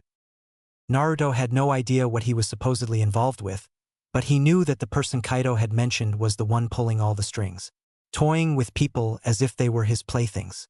And Naruto was not a plaything. He turned his whole body to face the mysterious figure and flared his blood-red chakra out again. "You tell Orochimaru that hell never control me." His chakra swirling and swishing violently as his voice began turning back into the demonic snarl that it was. He took a few more steps forward as his fox cloak came into shape and he resumed his demonic form. "You tell Orochimaru I'm coming for him." The figure stood until the end of Naruto's declaration and made a beeline for anywhere away from there. Naruto shook in place from the rage within him for a few moments before he shook his head and his chakra receded. He held up his right hand, whose claws were retreating as well, and locked his gaze on the Fang necklace in his palm as his claws disappeared. His body felt heavy, really heavy. For a moment, he did nothing but stand in place a bit and caress the Fang in his hand with his thumb. He broke the trance and looked around a bit before trotting over to where Hinata was at, and to his relief she was unharmed. She was shaken, but unharmed. "Hinata? You okay?" He figured she'd be scared. He was now debating whether she feared his very presence or not. Hinata leaned back at first, ever so lightly. Naruto caught this and looked down a little with a small smile of sadness. At least she's safe. He blinked and noticed something was wrong. Something was dampening his shirt. He looked down and noticed what Hinata had backed up from. In his heated frenzy of discovering a spectator and the whirlwind of emotions and discoveries, he had forgotten one very important thing. He still had the remaining half of Kaido's ninjato in his stomach, though it was more so higher up towards his chest area. "Oh," was all Naruto could really say in his current situation. He stumbled back a step and fell down to one knee. Oh my god. And Naruto, you're hurt badly? The thought a little slow to register in her young mind after everything that had just happened. She scrambled up to him and knelt down but a few inches away. Let me help you. Yuog, what do I do? What do you need me to do? Her hands were darting from his chest to around where the sword was lodged in him. Not a clue in her head of what to do. Naruto smiled a bit and put a bloodied hand onto her bare shoulder. She was still in her nightdress. It's okay, Hinata. I'll be fine. He squeezed her shoulder a bit as she locked eyes with his, a look of relief in hers now that his eyes were back to the deep blue that she was familiar with. That relief faded quickly as blood began to reach her knees. It was pooling from his wound and she knew by instinct that that wasn't good at all. But what about this? She asked frantically as she pointed shakily to the trail of blood leading down to the growing pool beneath them. Hinata had no idea how she was keeping herself together at this point. Had this been her any other time and she would have fainted at the sight of a single droplet of blood, let alone a sword lodged in her best friend. Perhaps it was that which kept her young mind operating. There was no way of telling. Naruto squeezed her shoulder again, gaining her attention in the process. Pull it out. Her eyes went wide at what he said, and she could do nothing but shake her head no in short and rapid movements as her lips quivered. Naruto smiled a little at Hinata and assured her, I'll be fine, I promise. His eyes sent her warmth since the terrain was still a bit chilly, and was slowly returning to normal. Hinata was hesitant. She knew it couldn't be good to pull out the sword, but then it was just as bad as leaving it in. No. What do I do? He could see the confusion on her face and put both hands on her shoulders. You trust me, don't you? He asked with a small smile. He was starting to feel woozy. Hinata was stunned from the touch momentarily but strengthened her resolve. He had just saved her from being kidnapped and Cammy knows what else. She wasn't going to question him more than necessary. She replied in a hushed voice, hesitantly, as if more men would come for them if she spoke too loud. Yes, I trust you, Naruto-kun. Hinata blushed despite herself as she calmed down under his gaze. Naruto nodded as he braced himself while Hinata shakily grabbed the sword, taking another glance up to him once it was in her grasp. He smiled again, and she nodded as she tried to still herself. She began to pull, and almost immediately Naruto tensed up and his eyes slammed shut while he clenched his hands into tight fists. I'm hurting him, she thought, alarmed. I'll make it as quick as I can for you, Naruto-kun. Straightening herself, Hinata pulled harder. The task was very hard to carry out with Naruto tensing up so badly though. After a moment Hinata stopped, feeling warm hands covering hers, and looked up to find Naruto gazing at her intently. He smiled again, though there was an obvious trace of pain included with it. With a nod from both of them, they started again, this time pulling on the sword together. Naruto gritted his teeth and groaned deeply as they started making slow progress. They picked up in pace and Naruto let out a yell of agony when they finally pried the sword free of his body. Naruto held his stomach and fell onto his back, panting hard as he tried his hardest to keep from screaming out in pain. Hinata had fallen back too with the bottom half of the ninjato in her hands. Looking over to see Naruto clutching his stomach, she scrambled up and discarded the broken sword as she raced to his side. Naruto, what now? What do I need to do? She was desperately trying to help her friend that had just saved her life, and who she thought might be losing his at the cost of hers. She pressed her hands onto his wound, figuring with her hands in the way it wouldn't bleed as bad, though she mostly did it off a whim, not really knowing what she was doing. Naruto took hold of her hands and lifted them gently even though she resisted, her eyes darting to every part of his body to see if he was bleeding from anywhere else. Hinata looked to his face and saw the same small and calm smile. You worry too much, Hinata-chan. He tapped next to where they had pulled the sword from. It had almost stopped bleeding already. See? It's getting better already thanks to you. He chuckled a bit before coughing up blood and holding his stomach in pain. Heh! Too soon for laughing. Hinata could do nothing but stare at him with wide eyes as pale as the moon that shone high above the sky. She had no idea what to do. She didn't know how to help. She looked to the wound and was trying to see what was wrong with it. It was still bleeding, having slowed a lot, but that was not good enough for her. She focused as hard as she could, trying to find any other cut that he may have had before her vision flashed white and her head felt like it was going to split. It was too sudden for her to have any reaction to it other than the few tears that welled up before she was rendered unconscious and fell next to the blonde she was so desperately trying to help. Naruto's sight was fading. He was slipping into sleep's embrace as well, and he knew it. Before the Sandman put him to rest, Naruto reached into his pocket and hoisted the Fang necklace into his view. Tears welled in his eyes as his thoughts stormed around what Kaido had said. "Who do you belong to?" His eyes became too heavy to keep open and they slammed shut as he slipped into the dark embrace of sleep. His hand still holding onto the necklace without any chance of dropping it, flopped down beside him and next to the hand of the small and unconscious Hyuga heiress beside him. He had saved her. The last things he heard before completely succumbing to sleep's trance were muffled sounds of what he thought were footsteps recklessly trampling through the bush at a very hastily pace, paying no mind to stealth, and the feel of a warm embrace lifting his tired body and carrying him off somewhere he had no idea of.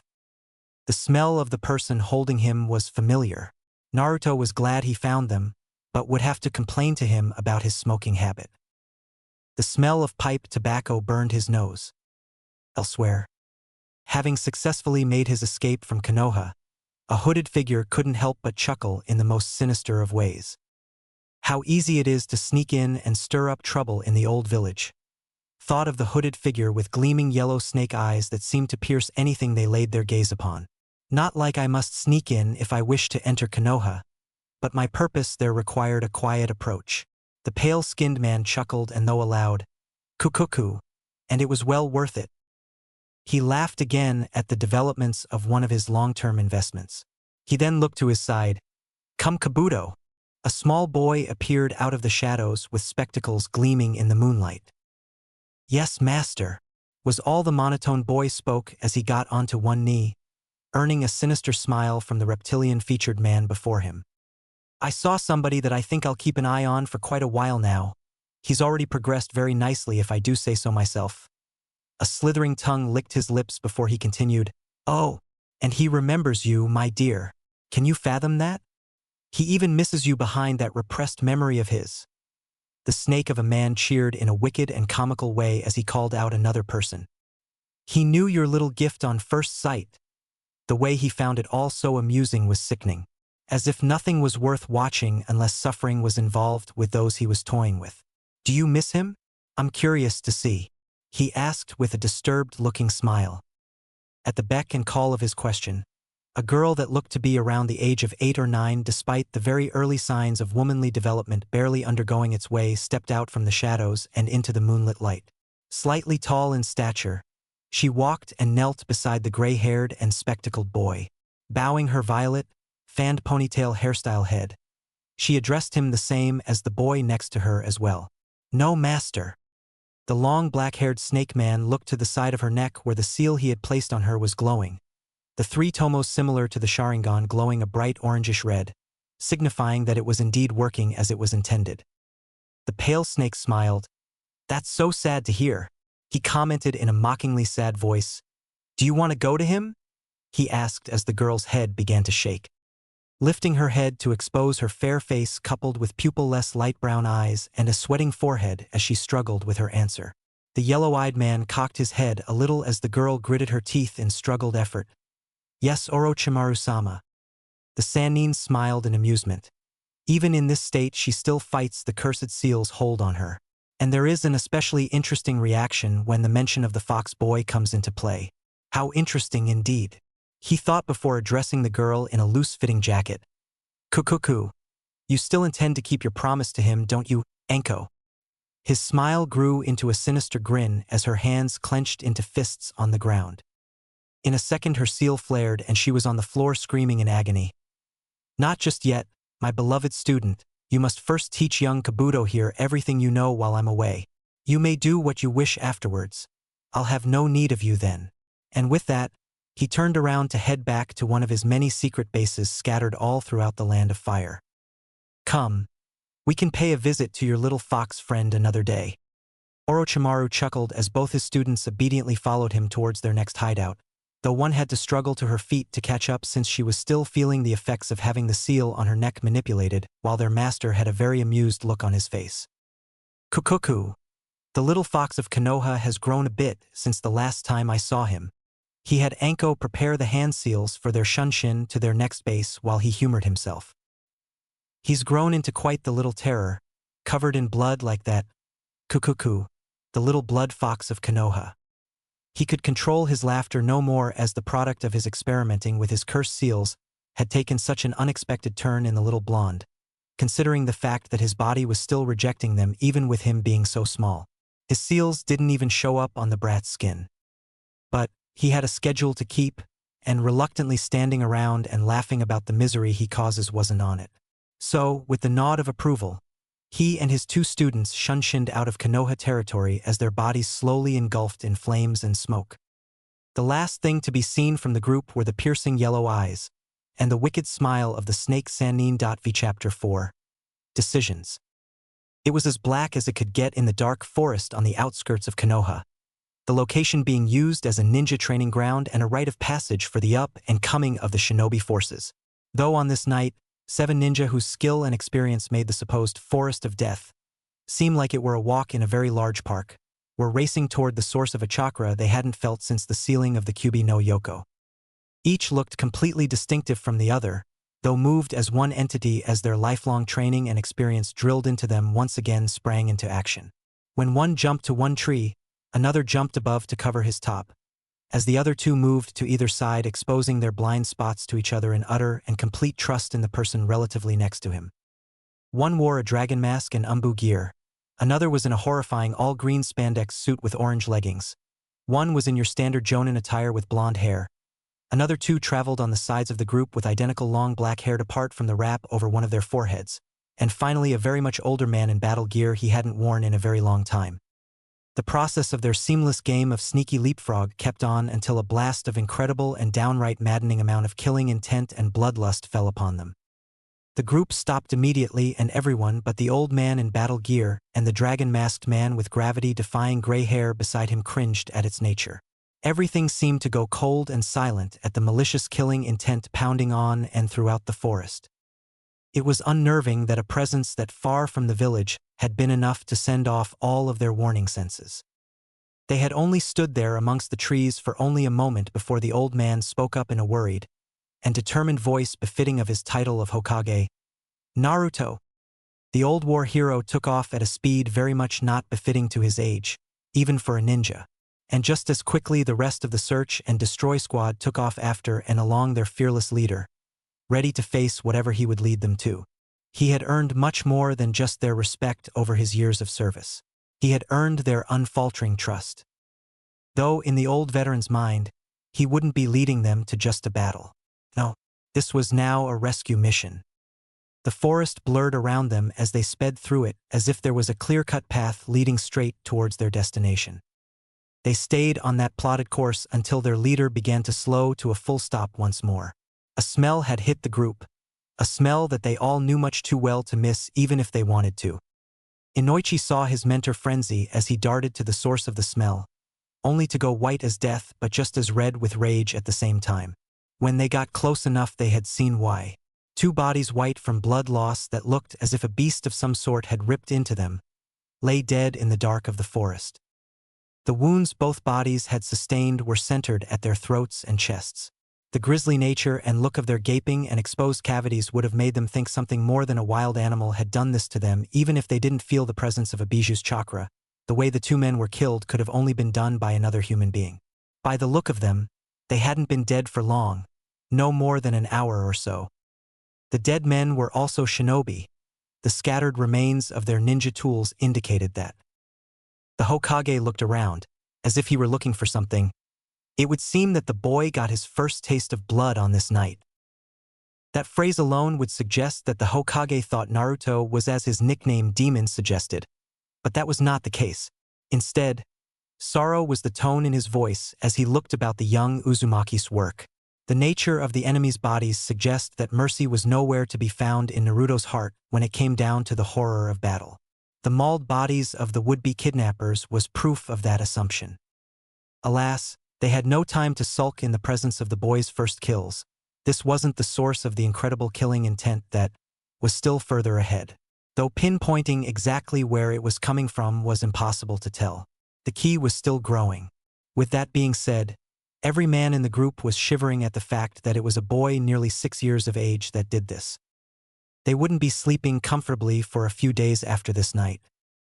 Without a sound, the seasoned ninja took off as if they had never stopped. They were no strangers to death. The only thing that had made them spend as much time as they did was because of just who it was that had been the two men's end. The forest stayed quiet the entire time they ran, and it seemed to get colder the closer they got to their destination. Damn, I should have never let her out of my sight, was the only thing on young Ko's mind as he paced about the front of the Hokage building. Privacy law be damned, I should have just watched over her behind closed doors. His frustration at its peak. Ko slammed his fist into the nearest wall a few buildings down from the Hokage building as he attempted to make his way home, since it would be hours until Hayashi would return.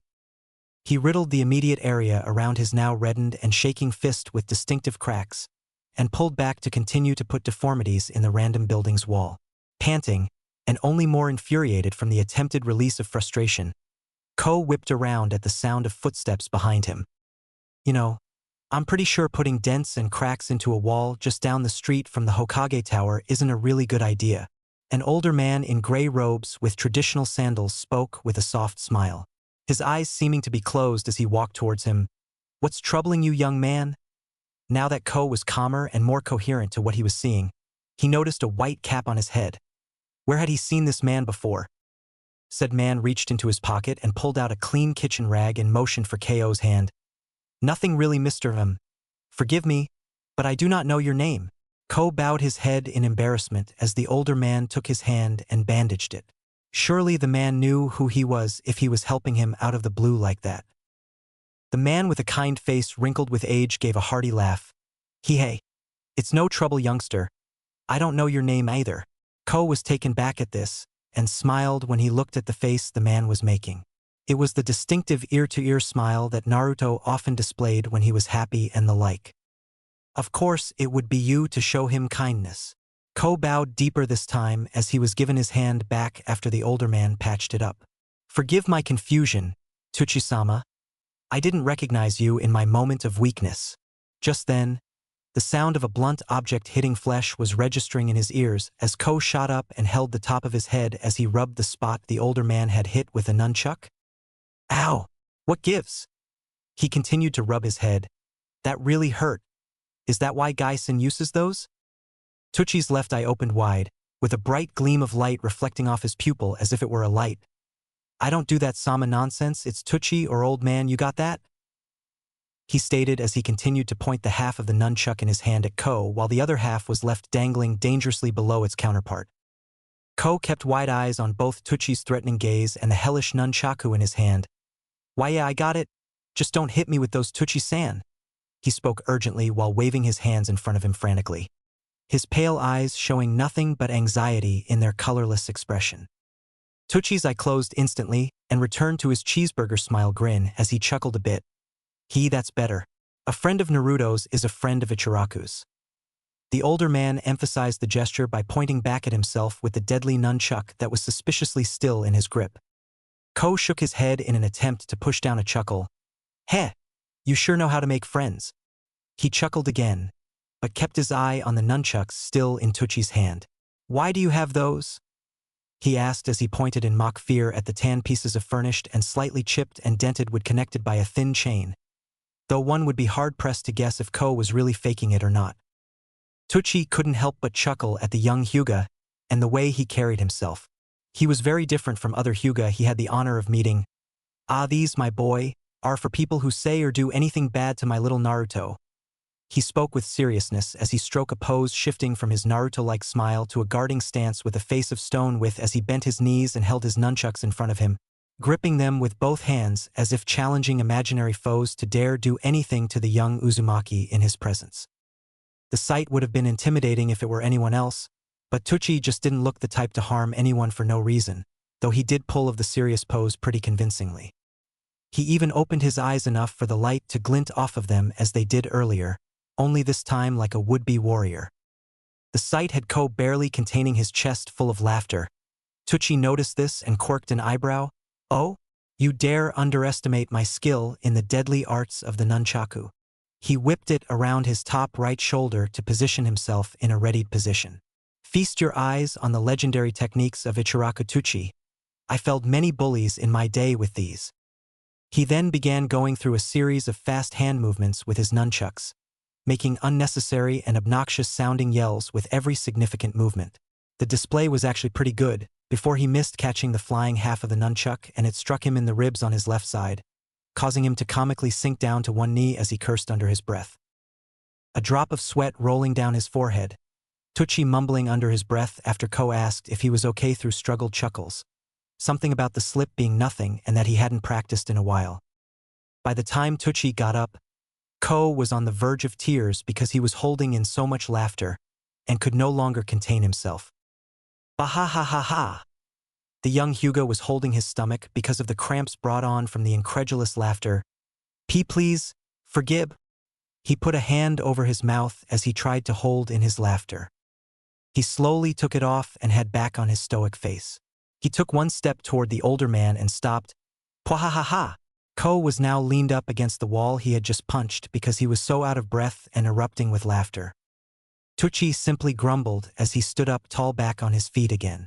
After a few moments of Ko calming himself down and Tucci rubbing his side and cursing himself that he didn't stretch first, the young Hyuga gained control of himself and relaxed. He folded his arms in the sleeves of his robes and stood before the older man. I see now where Naruto gets it from. He takes after you very much, Tucci-san. The ramen shaman only smiled. Oh, whatever do you mean, Hyuga-san? The young white-eyed boy smiled back as he nonchalantly waved off the honorific. Please, sir, call me Ko. He stuck his thumb up signifying an okay, and continued. And what I meant was the way he can befriend someone for a minute, and it's as if he's known you all his life. Real friendship is the only way I can truly describe it. He was right. Whenever he saw his might-as-well-be little sister play with the little blonde, it was as if seeing childhood friends meet each other after being years apart from each other. The aura surrounding the boy just gave that kind of vibe. The kind of energy you couldn't help but want to be connected to. The boy was special, that much was clear.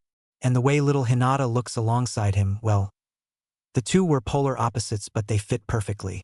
Like black and white, so distinctive from the other and yet so easy to be molded together. It was as if the two were destined to meet. Or maybe he was just overthinking it. Either way, he was glad the two had met. And I see that he's learned from the best. Ko finished as he smiled at Tucci once more. He could tell the older man had a big positive influence on the boy. For a moment Tucci seemed to be contemplating something, and the presence of a sad smile made itself visible on the middle-aged man. Ko was starting to get alarmed. Have I said something wrong? He had meant no jest at all.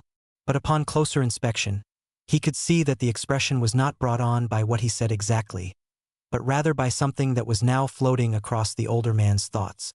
There was sadness in his smile, but more interesting than that, there was pain in his eyes.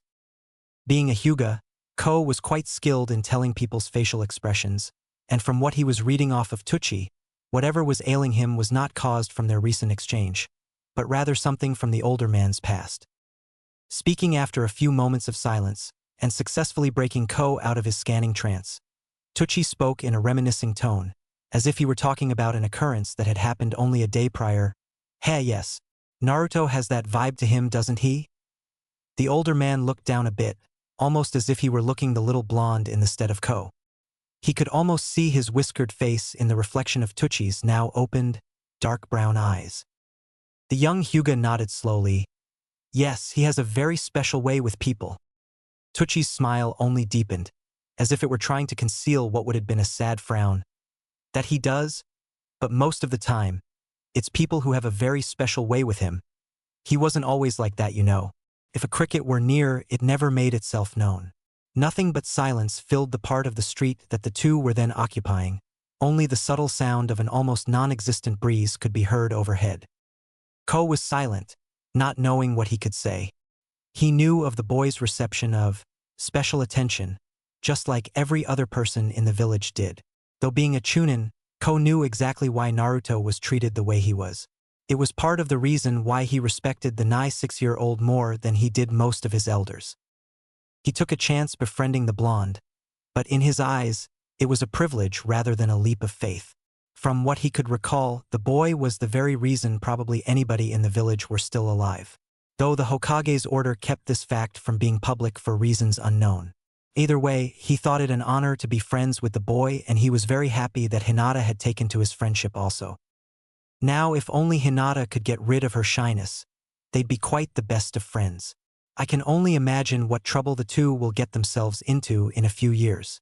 The thought made him smile on the inside. The older Hyuga was brought out of his thoughts by Tuchi as he continued. But he's like the son I never had, though only in a few ways. I'm more of an uncle or a best friend than anything else. I know he'll grow up to be a good man. He's too pure not to be. The older man nodded as he crossed his arms. Ko was taken back at this. It was as if Tuchi had absolute faith in the little boy. He could see in his eyes that even though he was an ordinary citizen, he would put his life in the stead of Naruto's if it came down to the worst. Though Ko couldn't honestly say he had the same faith, not yet. He had seen the look in the young blonde's eyes as he trained, having caught a glimpse here and there while training his Byakugan. Even from the few times he had seen him before they had become friends, Ko knew what the boy was capable of, even if Naruto's himself didn't know yet. He figured he was running off impulse this entire time. Little did he know that he couldn't have been more wrong. If that wasn't enough, the other thing Tuchi had also said struck a chord in him. Pure. But pure of what, Tuchi-san? Is he really the kind-hearted boy that you know? Or is his little heart pure with something else? Ko couldn't help but question how the boy would turn out, regardless of how he felt about him. He did, after all, have Hinata to worry about. As honorable as he may be, and as much promise as Naruto might show, ultimately Ko had to concern himself with Hinata's safety first. But that didn't keep him from hoping that Naruto would prove different. He was extremely resistant. He being alive up to this point was a testament to that. Ko just hoped that he would resist himself when it really mattered. But he couldn't be quick to judge the boy. He would contradict the whole reason he and his cousin had befriended him in the first place. I'm sure he will, Tuchi-san. Thank you for talking with me this evening.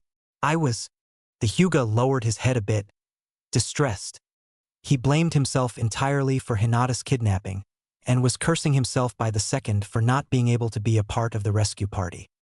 Tuchi had heard the young man shuffling about the alleyway, and was even more shock-struck that it was, in fact, a Hyuga letting his emotions get the better of him. The usual statue-like clan members never let their emotions show unless it was too extreme to hold in, let alone punch a dent in a wall. I figured as much, he chuckled. But no worries. Naruto will fix that in a jiffy should you still feel that way in the morning. The older man replied with a smile and a thumbs up. The young Hyuga was confused. He didn't know what he meant by that. What do you mean, Tuchi-san? The humble ramen stand owner looked in the direction of where Naruto's apartment complex would be as he looked off to the right. The moon showed the works of age on his face. Naruto has a knack of healing people he cares about. The suddenly older male turned back and looked the teen in his pale eyes. Emotions and all, he finished with another smile. The long black-haired teen was both intrigued and oddly sad. Tuchi spoke with a tone that allowed just a crack of remorse. The older man looked down a bit and nodded ever so slightly. Slowly, he began to turn around. Alas, my boy, I must leave you now. This old man is getting tired. A quick wave of his hand followed suit and made to leave. Taking a few steps, the slightly slouching man stopped a little ways away from the teen who was currently at a loss of words from the sudden change in the elder's demeanor. Turning back to face him for one last exchange, Tuchi rose his gaze from the ground to meet the Hyuga eye to eye. You won't find another friend like Naruto. He'll lay down his life for you without skipping a heartbeat. And with that, Tuchi started making his way to his home, sending a wave as he walked away. As he watched the aging man head home, the young Hyuga could only stare at his back while he stood at his self-appointed post just outside the Hokage building after making his way there. Once the humble man was out of sight, his only solace was the vibrant moon shining overhead. Ko didn't know what to make of what the man had just told him. What had he meant by that? And now, he was once more stuck helplessly waiting at the Hokage building for news of his beloved cousin, who was entrusted under his watch. The conversation between he and the humble ramen shop owner had unexpectedly put him more at ease than he first thought possible for that kind of situation. Come to think of it, his hand was still throbbing from when he slammed it into the wall, reminding him why the man had approached him in the first place. He had hardly noticed it until Tucci left. The worried Hyuga stood silently at the door of the impressive tower, awaiting for the rescue squad to return with news, and hopefully, his younger cousin. Only one thought remained in his troubled mind while he stood there, or rather, one statement. "I won't ever find somebody like Naruto?" The statement given by the only other friend that he knew the blonde had was still as fresh as spring in his thoughts. From what he had seen so far from the boy, he was just like any other his age, normal in every way aside from having the being that was sealed inside of him. Perhaps that was what Tucci had meant, but then the rest of what the man had said to him replayed in his mind, causing him to wonder even more what was behind the mask that the boy wore. Ko wasn't fooled. Being a Hyuga, he knew when someone was wearing a mask. Mostly because he, along with the rest of his clan, all bore the same stoic face everywhere they went. Was it the fact that the small blonde had a mask more camouflaged than an elder Hyuga that had him wary of him? Leaning against the wall of the Hokage Tower, just next to the entrance door, Ko folded his arms into the sleeves of his robe as he gazed up into the pitch-black sky. The only light in the black and cloudy sky was the eerie light of the moon, alone in the sky as the clouds blocked out any stars that might have shown themselves on that night. The moon seemed to offer him comfort as his next thought ran through his head. He'd lay down his life for his friends in a heartbeat. It was growing darker in the hazardous forest training ground, the clouds above shielding all light but that of the moon. The slight veil over the full moon made a magnificent shimmering ring of the clouds surrounding it. A beautiful night, but on such a dire day. It seems as if the night was beckoning them. The Sandaime at the head of his pack of war-hardened shinobi, he motioned them to stop. Landing on a branch halfway up a gigantic tree in the forest of death, the old warrior looked behind him to his left side. Landing one after another, Hizashi and a muscular ninja in an all-green jumpsuit with a bowl haircut halted not far behind their leader. Looking to the right, Hayashi and the ANBU with a dragon mask stopped at around the same distance as the other duo. Glancing in the middle of the two pairs, a flicker of blonde could be seen. Inoichi held up the rear of the group. The killing intent stopped, thought the old veteran as he motioned the ranks behind him to come forth. After the group reassembled, he motioned forward. "Whatever was going on, it's likely over now. I did not expect the source of that killing intent to be so deep in the forest. Whoever, or whatever was giving off all of that must have concealed itself." They had been traveling for 20 minutes at an impressive speed for moving through such a dense and overgrown forest. But at the lack of the incredible killing intent pounding down on their bodies, they stopped to think. He would have had the Hyuga in his squad use their bloodline limit to search for the source of the disturbance, but that was apparently useless. He had them try before, but with a groan of pain from both, he discovered that whatever was happening, the chakra being emitted was so pure and dense that it was hurting the chakra and light-sensitive eyes of the Hyuga in his group, even at whatever distance they were from the source. "I don't like this. This all seems too strange." Inoichi spoke up, voicing what they all had in their heads. "I do not like this at all. Why have we stopped?" Hayashi voiced his opinion as his agitation grew. "My daughter is still in the clutches of Kumo, and here we are talking." The glow of his Byakugan showing just how much his anger was boiling. Anger at his clan for the failure of protecting its heir, failure at the village for not heeding his warning of Kumo's betrayal, and anger at himself for allowing this to happen. Though it only glared for a moment before he was forced to deactivate his jutsu with a growl of both pain and frustration that his greatest tool was of no use to him on this night. Hiruzen raised his hand calling for silence. "We will get Hinata back, Hayashi. Do not fear. First we must dash." A huge spike of chakra caused all of their heads to turn as the feel of that kind of chakra had not been felt for a number of years, almost 6 by the group's count. Cutting their huddle short, all 6 ninja rushed to the source of the deadly chakra. Only 2 of them knew the true source of the dark chakra, however, and one of them, the tired and battle-worn Hokage, was already encumbered by fear. Fear that the worst had happened and that he would have to do something that he would haunt himself for the rest of his life. The rest of the group looked on in awe as their leader raced ahead on the ground and neared a clearing that they should have reached in another 10 minutes at the pace that they were going. Their usual calm-minded Kage had made it in 2. When the rest of the group caught up, they were dumbstruck by the sight of what had occurred in the clearing. Bodies and body parts littered the area and the ground was stained by blood. Pools of the dark liquid reflected the glow of the moonlight, giving the ground a hellish image, even for veteran shinobi.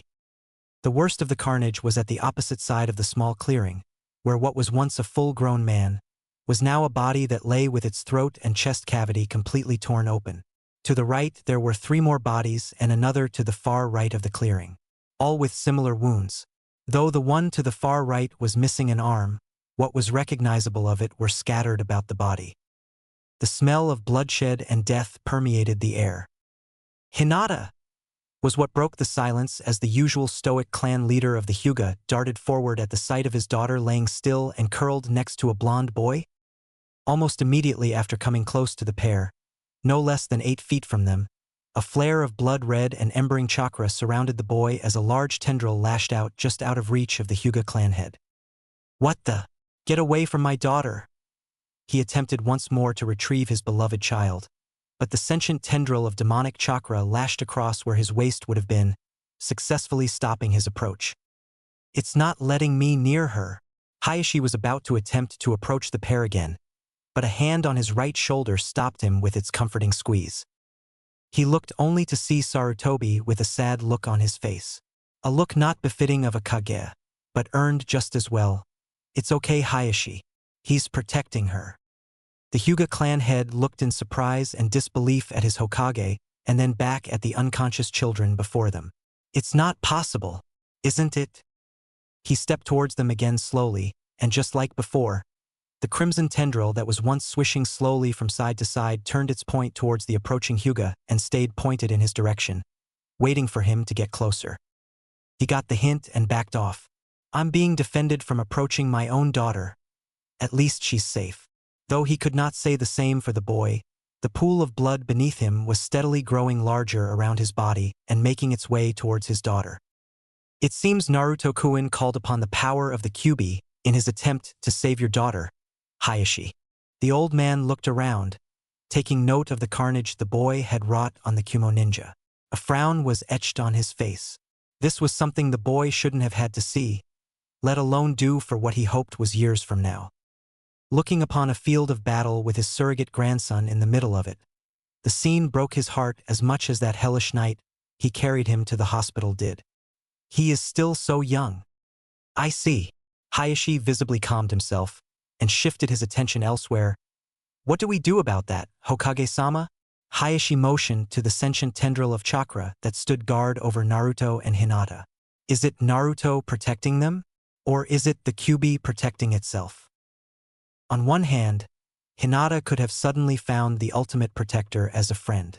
Or the Kyuubi could have taken over the boy at some point and was now deterring anything from its unconscious vessel.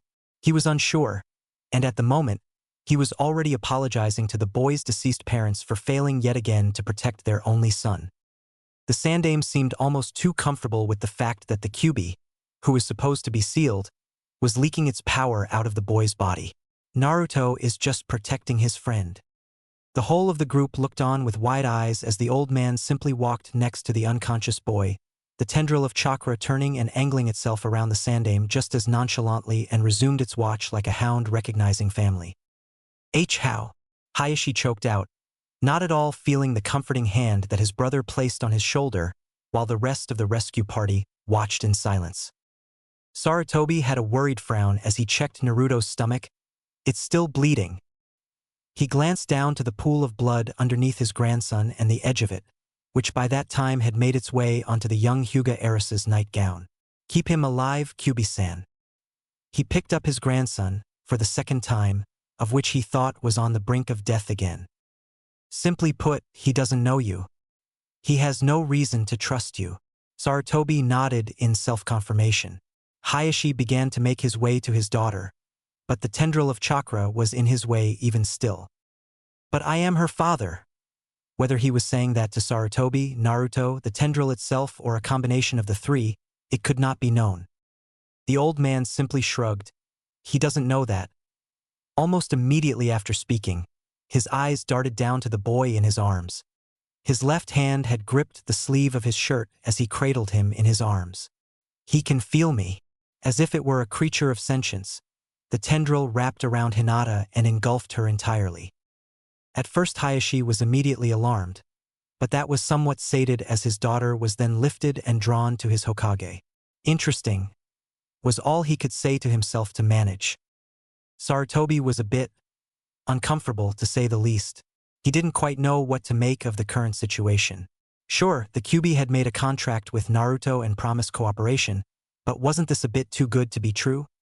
A myriad of thoughts ran through the old war veteran's head, but the moment the young Hyuga heiress was pressed onto his back and the tendril coiled around his waist and once more across his shoulder to secure her in place, all his doubts were obliterated. Instead, a small hidden smile replaced his frown. "There's more to you yet, Kyuubi-sama." The great Kitsune had earned his trust, partially. The old man then glanced down to see his surrogate grandson's eyes with a minuscule gap of an opening. He was completely out cold, and his eyes were blue from what he could see. It was indeed the Kyuubi acting on her own accord. The Sandaime had to admit he still couldn't get his head around that one. Turning to the rest of the team, the old war veteran spoke, "Let's get these two to the hospital." With nods from everyone, including Hayashi, they all set off.